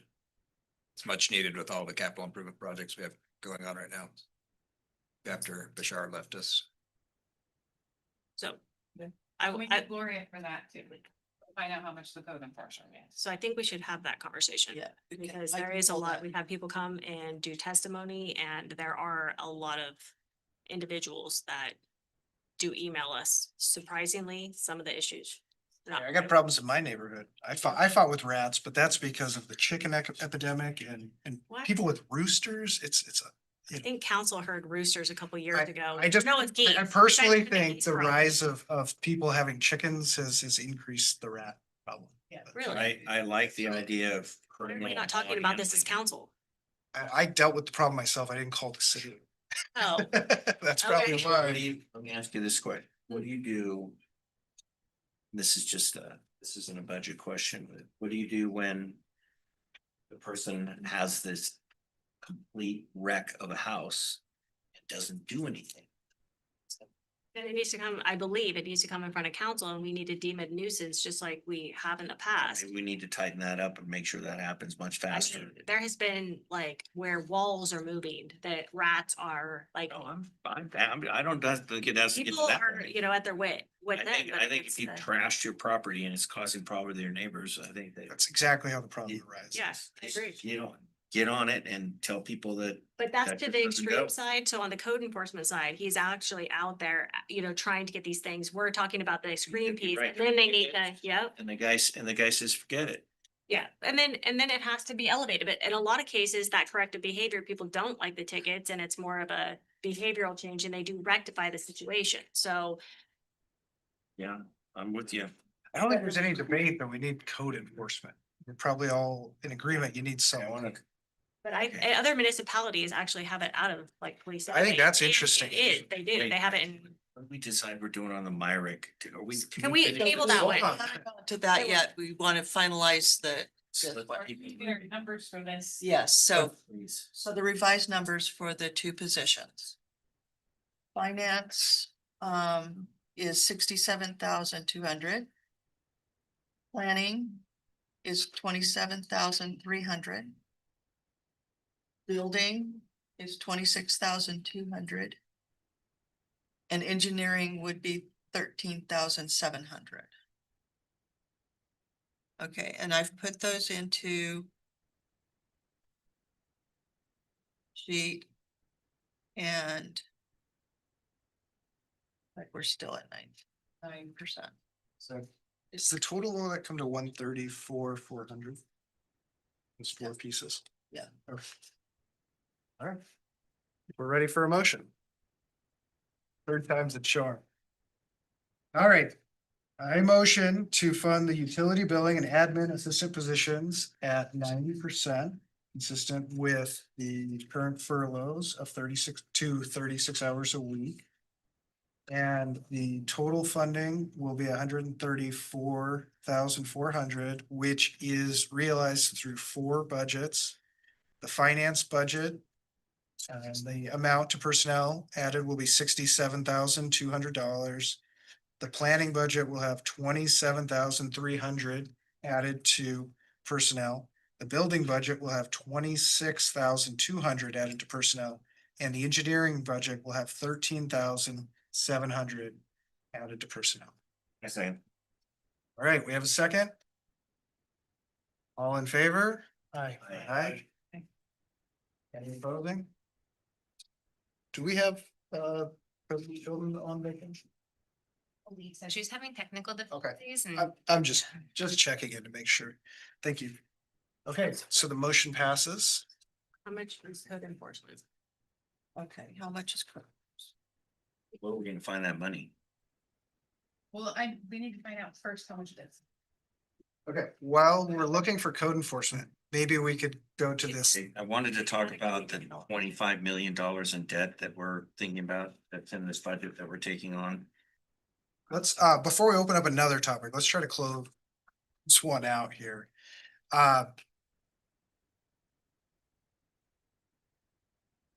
Code enforcement. On the furlough schedule. Is rounded up at 83,000. Add it back to the police budget and tell the chief to make it work. Can we find that? Can we find that in community development or public works? Well, there is some theory that would support having code enforcement in public works or building. Building would put it back, keep it in the general fund. But it could be partially funded in a allocation from the utility funds. So that's basically You're asking about community development. that, no, it's not I think it was the utility funds. right. So other municipalities do not have their code enforcement in because they're enforcing the code. That's the indicative. We have to take, Supports the utilities is the argument. which utility fund are we talking about? It would be an allocation from all of the utility funds and streets. I just. Sewer, water, storm, street. So could we pull enough from those to fund this position? Are we allowed to cut the pay? Pardon me? Are we allowed to cut the pay? That's a lot. No. That's a crazy amount of money for a code. Well, that's fully loaded staff cost, right? We're already. It's on furlough. That's Oh, fully loaded, yeah. Fully loaded, but on furlough. Yeah. So So- what can it look like if we were pulling from all of those That's different not funds take home, just the point. for the utilities? You Because would if you're have to do a separating those- calculation. Well, what we could do is reduce GFSS to public works by that amount. And then put that employee in public works. Right. So we would reduce GFSS. That's why I went to public works. That's a lever. But then that means we would be reducing our general fund by that amount of money. Or we can pull from the utilities. Well, now back to the general fund, since the last item, we funded those two positions at the furloughed level. I haven't done the math, but I think. Did we come out neutral or did we actually get a few more dollars into the general fund? Yeah, we had a few more I dollars. think we had a few more dollars. a Yeah, but couple of thousand. it still kept the percent of reserve at 9%. Yeah, but we still have. Okay, I just checking where we're at. And we're really tapped out in the utility funds that we're already. We are, Getting them to support the general fund by the- the amount of money, the water fund especially. right? Can we go back to public works thing? If we move code enforcement and public works, that's what we're talking about, right? Mhm. What if said code enforcement doesn't want to do that? Wants to stay at the police department? Can we then hire back at a lower wage? You might have some arbitration with the police union. Why would it still be? Because that's that position currently is in the collective bargaining. So we might not even be able to move him to public works? Correct, I don't want to speak for the employee, but I don't think he would object to that. okay. To moving to public works? That's one hurdle out of the way. I think Okay. that Well, if it benefits a city and he has a job, then what difference does it make where he's at? You would have to have both unions agree to that. Okay, okay, good to know. and if we added, if we add a position to Public Works. And we're going to be funding Thank you for it, that. it's gotta come out of GFSS. I don't know how else you're gonna fund that position. So that means we will be reducing the general fund by that amount of money. Right, except that that's counterproductive, isn't it? Well, just trying to make the money work, that's all. So could we also? So if we're reducing the general fund support services by the 83,000 Mhm. and putting the position in, What he's looking for is an increase in expense and a reduction in expense. Well, Public yeah. Works is where it's. Public works budget. See what he's doing? He's not adding revenue, he's just Right, subtracting. it would not be that, he would be. And adding it. He's already. It's almost like you take So, the charge back. He's gone already. He's already been laid off. so the, Had a position. you would be adding a position to public works. So his position is not included in this right Nobody's, Correct. but he's already been laid off. That's the point. Correct. In the, I mean, if you can In the hire every, draft- every. yes, you're right, Small you're right. I have a. So if we can just stop. If we didn't do anything with that position in the general fund, we just leave it alone because it's laid off, right? Currently. And ask that that position be added to Public Works, then there's no effect on the general fund. There would be none, because there's currently no, Well, they have enough. no contingency covered. allocation to, for that position that's going to the general fund. So there's, Well, want to do anything with that. well, the police are, oh, I see what you're saying, because it's not in the code. Oh, So the only, yeah, we're not shuffling an So I expense, have we're adding an expense. right, I have a question. So if there's consideration also that we had like a union president mentioned, and there has to be an agreement. Is there any way to, and I know that you're hot on the reserves, but is there any way to reduce the reserves to the 8% for that position? And then, you know, down the road, if they decide that there's an agreement to move it over, we could do it at that time. Because it sounds like there's a collective bargaining issue back there that we need to be mindful of. I presume that you all would have. Your collective bargaining. Yeah, the union would have to agree to it. So could we do that, put our reserve down to 8% from that position in the general fund for right now? And then we can, council can look at that like later. You mean the position itself, moving it from the police to Public Works is what they, because he's gone. But that's what they have to agree on? Yeah, but what they're trying to say is there's ongoing collective bargaining agreements going on that makes it challenging for us because they would have to negotiate because they're bargain employees. And so we're not able to do that here. Like even council doesn't get involved in the. Even though he's laid off, that position within the city is still. Right. It's That's still. what I was asking. Yes. Bargain. So even though he's not here. They would have to agree to move that out. So, Yes, because that position is still part of the police union, whether there's somebody filling it or not. It's still. and in doing that, it would come out of the police union and go into the ASME. So what about reducing our reserve to the 8% and funding that code enforcement position? Where? In Public Works or in police? Well, I mean, right now it'd be police. They could decide later down, that could be a decision later down the road, right? Whether there's the agreement to move over, but we can't overstep collective bargaining. What's the timeline? Is it? Good question. Yeah. Good question. Oh, it's coming. Yeah. It's coming up. Is that for that's both of the bargain units? Yeah, we don't have to sign that contract. Yeah, that's So- one thing we need to remember. Okay, so what about that? Like going down to the 8% refund or funding the code enforcement? I think we need code enforcement. can I ask a question real quick? This is maybe semi-related, a stupid question. I saw a dog in here tonight. Did you guys get a dog? No, we did not. That was a service dog for the union attorney. Oh, interesting. didn't even Good notice question though. So Yeah. go down to the 8% for right now, because, right, that could Yeah. change depending on, but then we save code enforcement.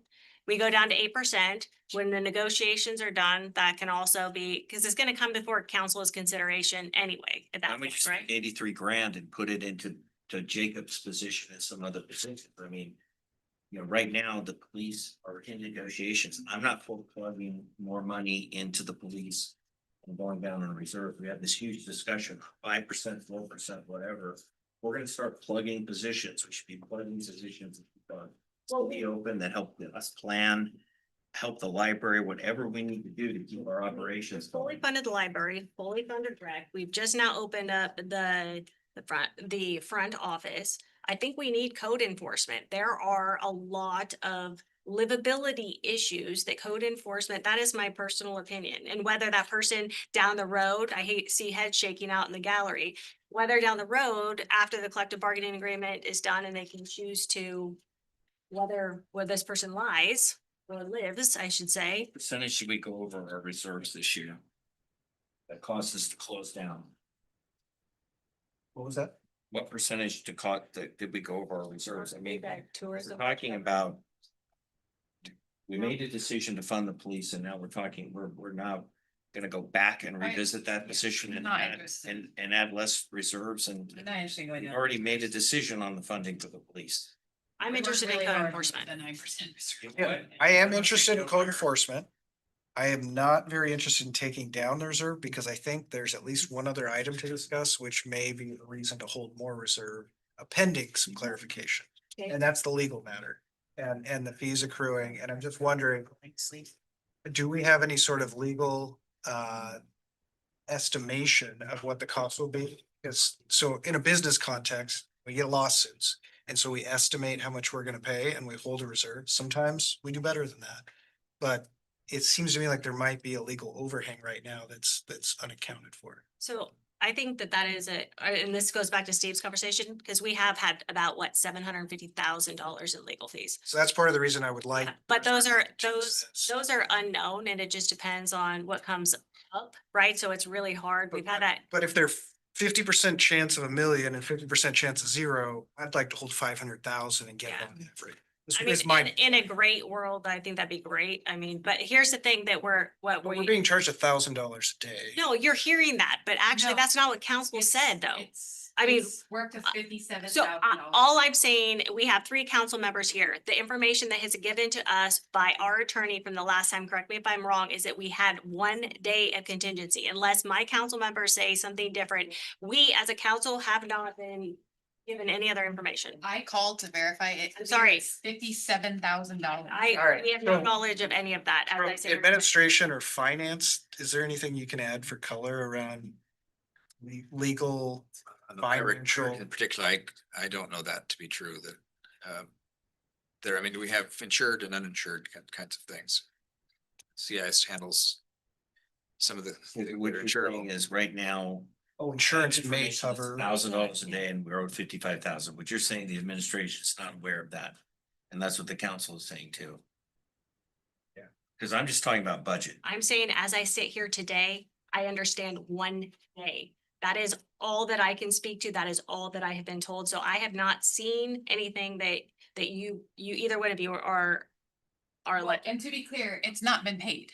It's being charged, it has not been paid, and there's 30,000. I don't have firsthand knowledge. Of our city attorney here. I'm looking for. I don't feel. Position. We're not talking about attorney's fees. We're just talking about, I just wanted to know Position. with the idea that we have somebody's saying we owe $1,000 a day in sanctions, lawyer sanctions, or sanctions on a court order. And I wanted to simply have a discussion. We need a budget for that. What is the plan for that? And it sounds to me like what I'm hearing from the administration, the council is, we don't have that information. And so we don't need to have the budget discussion. We brought it up. Take a look at it, figure out what's gonna go on. Sure, but as a budget committee, we can sit here and say, gosh, there's been some legal activity more than historically I usual. don't think we really want to head down that path, maybe. Like that's We the source could of. talk about it, but I think that. Well, from a fiscal responsibility standpoint, I just want to make sure we've covered it.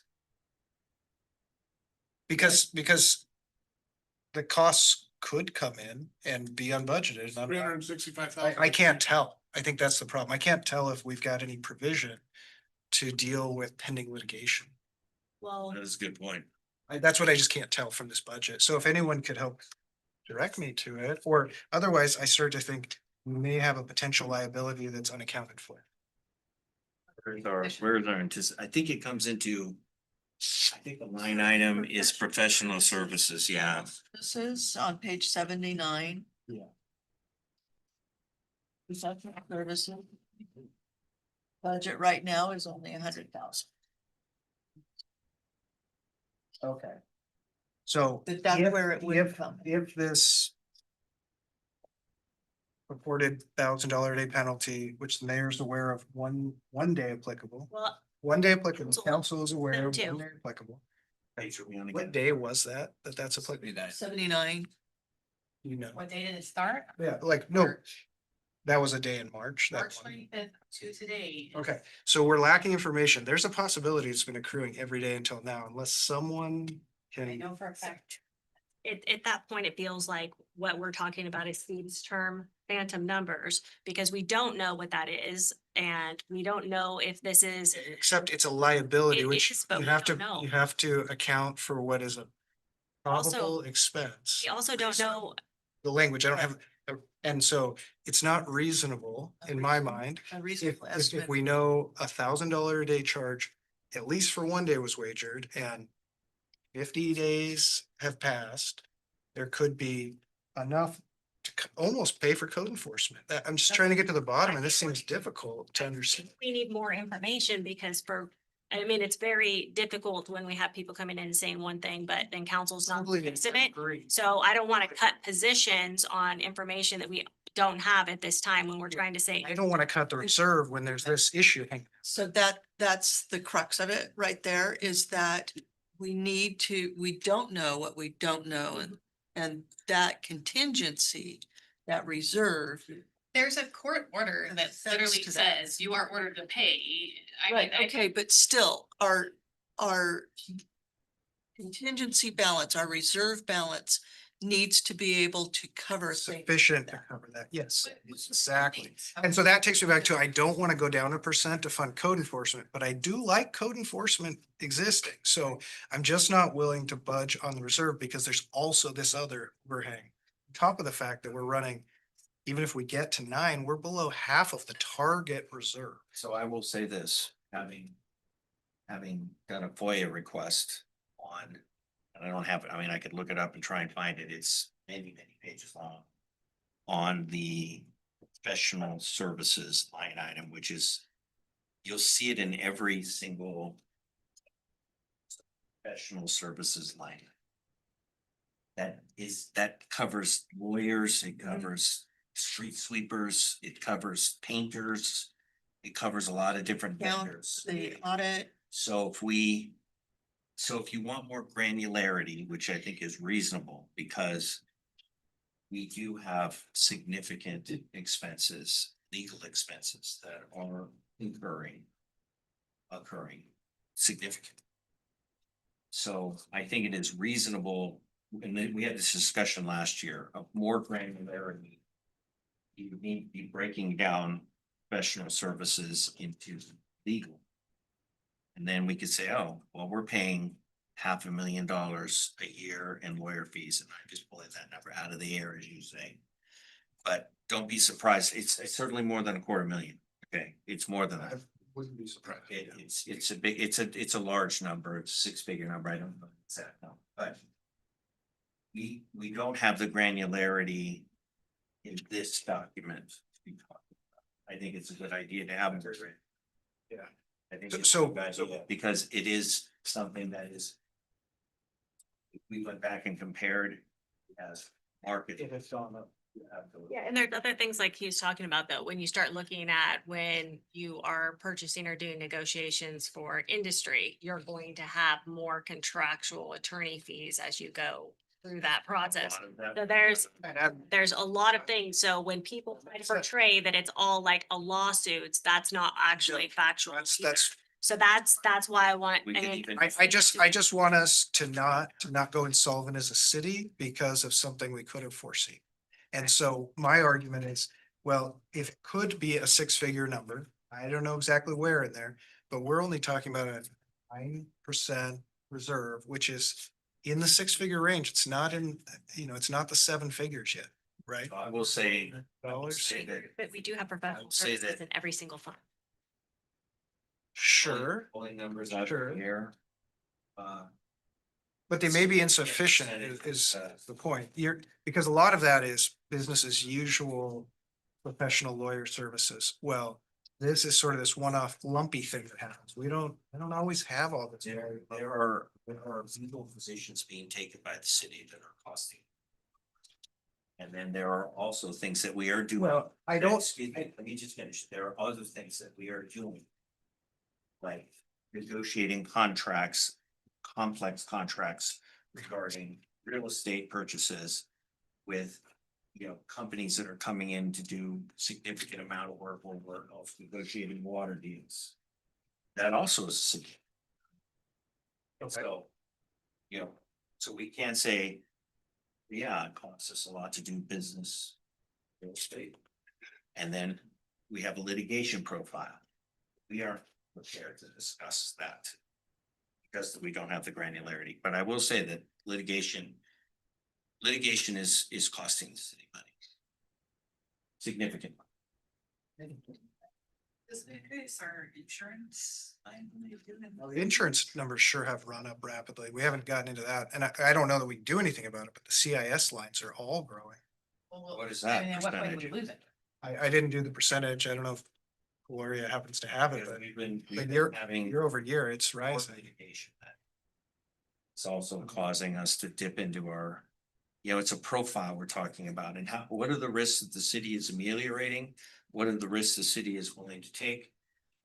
What is our tolerance of risk? What is our tolerance of litigation? These are things that I would suggest need to be carefully considered. Because being aggressive in litigation has not necessarily paid for us. And that's something that we need to be talking about. What is our risk profile? Those are just topics in general. My understanding from you, Steve, was that the $1,000 a day is related to delay of public records requests. Correct. Okay, so that's not even a legal overhang. That's an operational challenge, Yeah, maybe? we've had two of those. So could that cost us $100,000 in a year because we can't produce documents fast enough? I think that this is more complex than I think the minutia of the legal specifics we're talking about is probably more complex than probably what needs to be hashed out at a budget committee. Okay, so all of that makes me want to increase the reserve. All of this ambiguity and cloudiness just makes me want to have a higher reserve. I think that's true. That's where I'm at. And I'm gonna work with the information I have available. It gets. And probably the percentages you're talking about here are thin. And if these claims don't materialize, great, we've got the reserve. It'll go towards the reserve next year. It'll be less of a burden to refund that reserve. I get it. Honestly, I'd like to see us at a full 20% next year. We need. Yeah, I don't know how we're gonna, speaking of revenues, what about? Well, you do need gas in your car, but you also need brakes. Yes, that's true. What about can we get some, on the tourism thing, Gloria, last year we did a $5 charge per ticket. Right. Can we make that $10 this year and try and get another? Can we get more of that? And I don't necessarily want the tickets price raised. We could put a fee on the ballot to cover legal expenses. But really, you could. I'm just looking. Okay, so I don't think we're making any headway here other than if we wanna move back to how to fund a code enforcement. I'll just say, I'm not comfortable pulling it out of reserve. So I'd like to talk about that in the pulling from the utilities and. Okay. So I'd like Let's do it. Gloria had I think she was. What? Oh. I'm trying to put Right, this no. together so that when we get down, we've got a motion. Page are we I need to talking? get to that. Oh, so we're pending the cost of code enforcement. No, we know what that is. It was like 83 and some change. Put them into public works if they were leased. Using the utility funds What's the proposal? was to have funded out of public works using pulling from the stormwater. Oh, stormwater, sewer, street Utility. would all split the funding of the E-Tech. We would have to create. What we're doing then is we're funding a single position by taxing funds. I don't know how we justify that. Well, that's how much of the positions are funded today, frankly. They're in a department. What we're gonna do is put a standalone person called code enforcement person, and then we're gonna tax the funds for a code enforcement position. I mean, it seems a bit half-baked with the union hurdle and who would this person or needs to do with structural change, et cetera. I'm just putting it out there because there has been a massive amount of constituents have come in front of the the council and expressed the concerns for it. I know John and I get a vast amount of emails for it. It's a livability issue. So I think. I have to stand up and be a voice for those that have communicated very passionately about the issues that are going on in the city. So, and if police are not gonna be able to respond to them, then who's going to be dealing with these issues? Chief has most $36,900 to. Code enforcement's not gonna, Most of the calls that I've received since I've been on council have been code enforcement related issues. You should put that position on and manage it the way he can and then decide. Does he need a lieutenant? Does he need another sergeant? I mean, these are the things that he prioritizes. So, you know, we've allotted $4,036,900 for the police to be funded for the next first year. And he is now hearing that code enforcement is an important piece of that, and he can make a decision. That's his job. or perhaps, I mean, the voters can vote on that too in November. If that's part of a ballot that the council decides to put out there, maybe they can, those that find it very valuable, then maybe their voices could be heard then too. That would be something that's not before us, and if the future brings that, then so be it. Are we ready to make a final budget? Yeah, we are, we're there. I'll give you numbers in just a second. Yeah, Working sheet, and don't- this is gonna be, wait, we're not gonna make a motion. This is the budget to last the police a year. There's no authorization to spend beyond the budget. There's no authorization to spend at a 6-month pace. We had You that. can control that. I think this. You know what? I absolutely can do it because let me tell you something. Spending beyond your budget is not lawful under Oregon law and it subjects people to liability. And we already had somebody expend double their budget and said, I was never told to stay in the budget. So we're not gonna have a situation occur. This is gonna be a motion for a year budget. It's not gonna be one department gets a 6-month budget. Yeah, Can you finish your motion that you started? There was a I motion. didn't make a motion. I was just You having did to not make a I motion. did not start a motion. I was having a discussion. Yeah, there's no motion. No, I didn't make a motion. Thank you, though. I'll repeat that. Thank you. Yeah, there's no authorization. I want to make sure very, very clear. There's no authorization for police to exceed their budget. Or to spend at a pace that will result in them exceeding their budget. Is that? Nobody, not to plead, yeah, nobody. Have to be told that. So Gloria, you're putting together the 26-27 draft approved budget? Yes, I'll have you a number in just a moment. Thank you.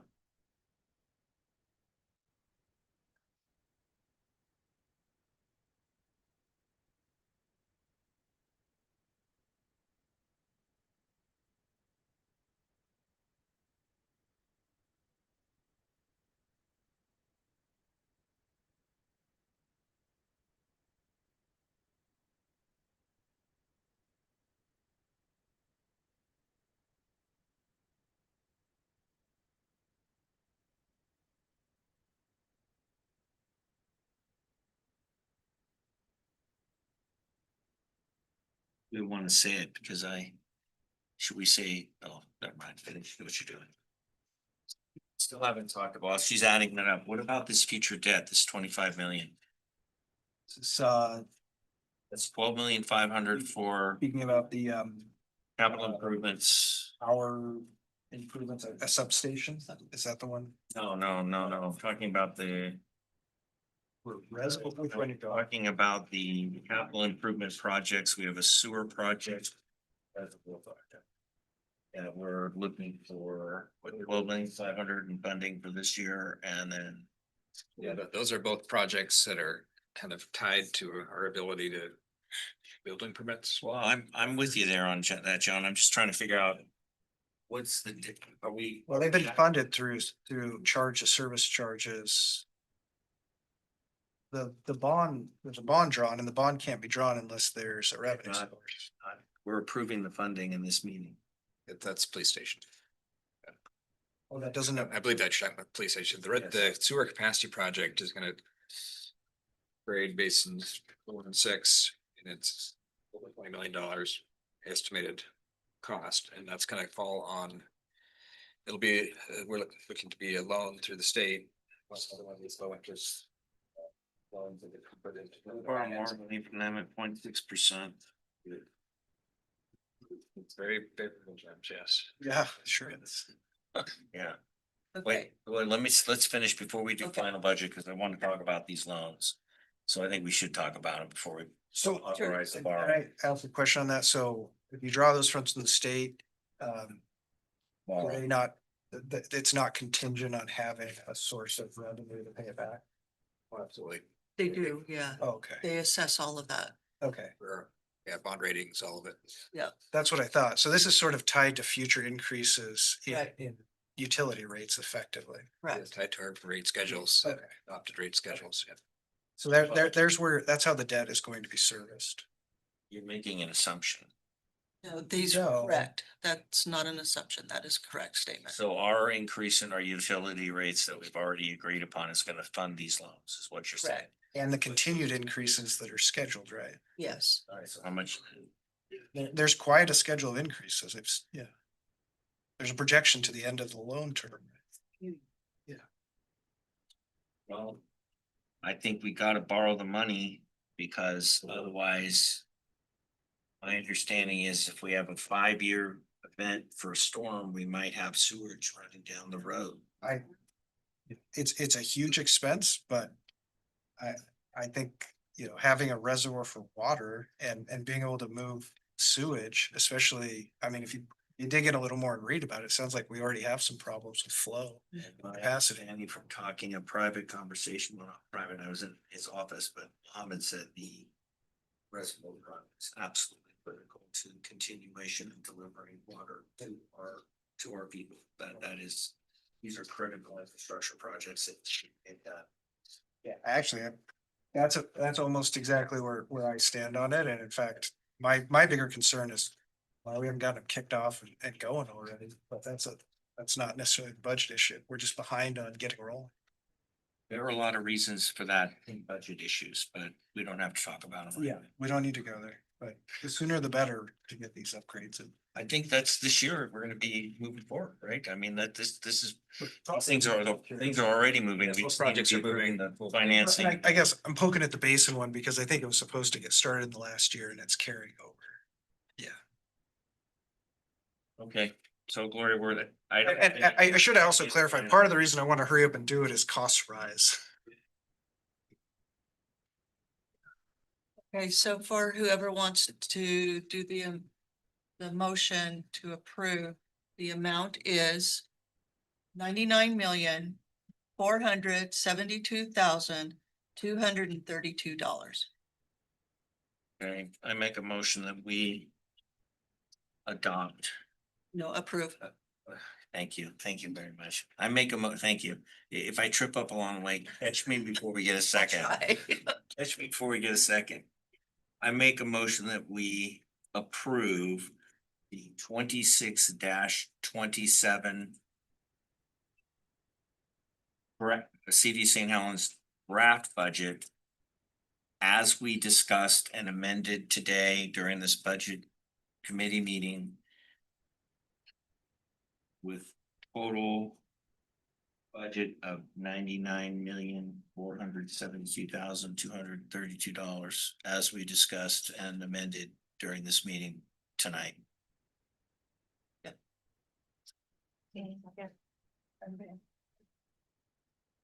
Oh, yes, and that this is a year-long budget for all departments.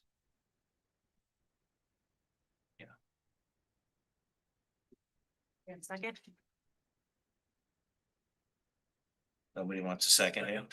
We better second it. Second. Who seconded that? Thank you. Good job, Counselor Sunday. I didn't even hear you over there. I'll say for discussion, I'm a little hesitant. I'm just turning over in my mind code enforcement and whether there's something else we could take away from to all that. That's where my hesitation was to not second that. Okay. But is there any other discussion?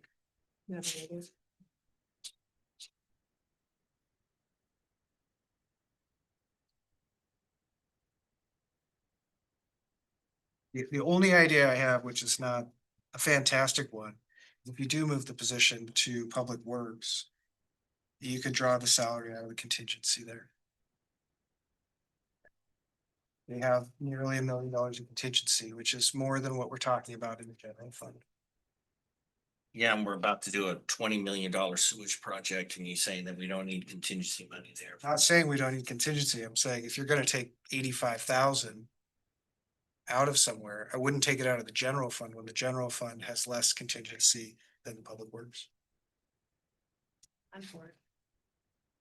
I'm for the chief doing his job. Counselor Sunning, how do you feel about it? You've been quiet. I think code enforcement's one of those things that's not important to you until you need it, until somebody parks a motorhome in front of your house or until your neighbors get rats and they're all over your yard. I've been on ride-alongs with Everardo. I think what he does is very important. And Steve, you've talked a lot about blight since I've known you and Blights. Blights. Blight. Oh, yeah, that's true. You've said blight a few times. Yeah, blight. I think code enforcement is a big part of that. So I agree, there's only so much that he can do, but I think the work that he does do is important and plays into the livability of this city. So We want to add one head count to Mohammed's department, but called quote, code enforcement, end quote, and what's that gonna? Take it out of contingency. Take it out of contingency. So that changes this number. Right, that's my hesitation. Yeah, Isn't it the same? this is adding up all the funds to get to the grand total. Should we conclude this motion? I mean. give the number? Yeah, I guess we do have this motion, so we need to go through with this. I like your idea though. Well, we're not adding, we're not really adding anything to the budget because we're subtracting from the contingency and adding to expense. No, it's two different funds. It's a different Well, fund. So go to page 111 to the Public Works Operations Fund. And it will still change the total because that position is laid on. It still changes the Total spend by Appropriation. 85, yeah. Yeah. It goes up. Well. So this would be it's up to the taking chief. contingency. Still hire code enforcement, hire a second one. So she's recalculating that. Yeah, it'll be roughly a 10% reduction, a little less than 10% reduction in the contingency at the Public Works. We're adding a position. That's effectively what we're doing. Yeah. I mean, we don't have a motion yet. So No. I am concerned about not having any code enforcement. You know, I would love it if Mohammed may I would not love decide it to hire that if the guy. police chief would make it a priority, but what I'm hearing is it won't be a priority. And I think if we put it here, we have maybe a better chance of keeping it around despite the other noise and funding I difficulty. think it's a real problem putting a law enforcement officer. There wouldn't be a law enforcement officer. Really? They would switch unions, right? Isn't he armed? No. No, I don't think so. Code, It's not a ticket. No, they're not. yeah, It's not law enforcement. He's not a sworn police. I don't believe so. Nope. Yeah. It's not. No, it happens to be with the, I think this is one of these positions where it doesn't exactly locked in. fit. It's kind of some go. That's why I asked. Yeah, that's true though. Okay, Some so- are. They could be do bail and stuff like I was that. gonna say, yeah. So we're gonna try to run head count to Public Works. And we're going to. What is that? Let me see, personnel, what are we gonna add? 83,000? Yes. Yeah. Add Include everything, 83,000. PERS and everything? Right, so 83,000. Is that at a furloughed level? I gotta just check. And we're gonna take 83,000. 6 hour week. Take 83,000 out of, No, that's full level. Oh, you're right. You're right. You already said it was furloughed. It is. In the general fund it is, but. Oh, the position was work eliminated. Positions aren't furloughed. Oh, they're not. Okay. I mean. We you can work full-time, good deal for with you. that later. As far as that, It would be pretty minute. it's gonna be minute. Right. First, why are they not furloughed? Because they have the funds, they have all the Why don't we funds that do go their there, fund? because we can't legally do that. Let's, yeah, we can't pave our streets, shall we? And let's. I know, Streets that's are. the difference in them. between all the funds, that's We're what's we're gutting, frustrating we've about it. already gutted our public works. It's like all You these. wanna know why? And we can sit down and General talk about why. Works are essential too, but that's the, there's not enough funds there, but all the rest is theoretically healthy except for community development. but- I need the but- motion, be exactly this wording. Okay, so that's the new number, and I need it proposed budget appropriations. And so I need it to be. And before that, we need a. All right, so I'm gonna make a motion that we add one head count to the Public Works Operations Fund of Personnel Services to $83,000.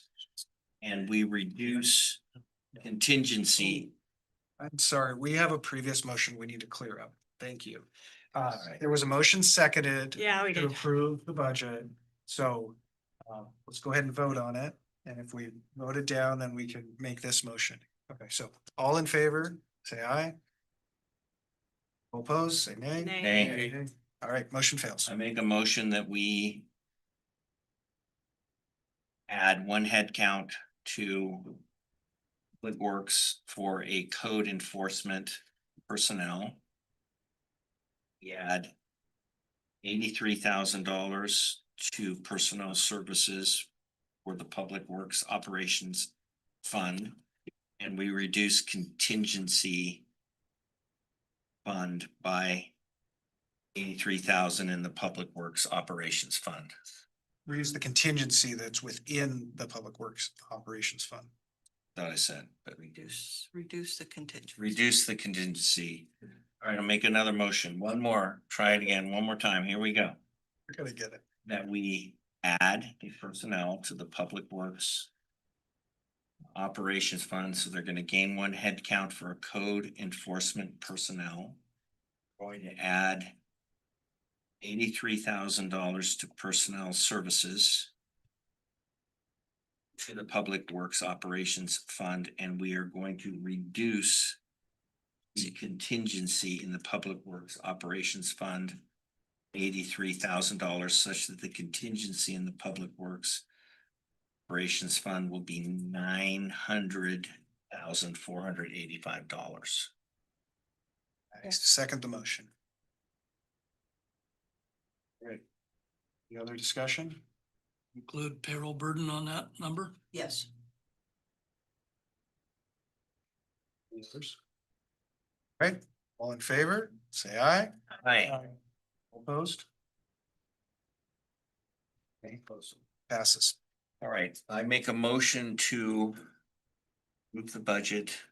I move to approve the City of St. Helens proposed budget appropriations for fiscal year 2026, 2027 in the amount of $99,510,232 per the budget resolutions and adoptions as we discussed this evening. And this is a year-long budget for all of the departments. Okay, next motion. Oh, yeah, go ahead. I second the motion. Any discussion? All right, all in favor, say aye. Aye. Aye. All opposed? Me. I'm opposed. Motion passes. I move to approve taxes. I move to approve the levy of the City of St. Helens full property tax rate of $1.9078 per $1,000 of assessed value fiscal year 2026-2027. Okay. Motion was made by Mikoski. Is there a second? Second. Right, any discussion? All in favor, say aye. Aye. All opposed, say nay. Oh, I was I, sorry. I was sleeping at the wheel. I'm an I. I'm I. Yeah, I did hear a name. Who's the name? There was one day. Yeah. Okay, the motion passes. Thank you. With that, Gloria. I think we're ready to adjourn unless I missed anything. No, I just want to thank all the people that are sitting out here in the gallery till 11:25 at night. Thank you. And everybody that has sent emails and vocalized their opinion. Also, I think we need to mention our staff here, Gloria, and you know, how hard she's worked on it, and Jamie and Jennifer and everybody that has worked so hard on the budget. So this was on our cost. Thank you. Thank The you. committee. And thank you for all the public comment. All right, with that, we are adjourned.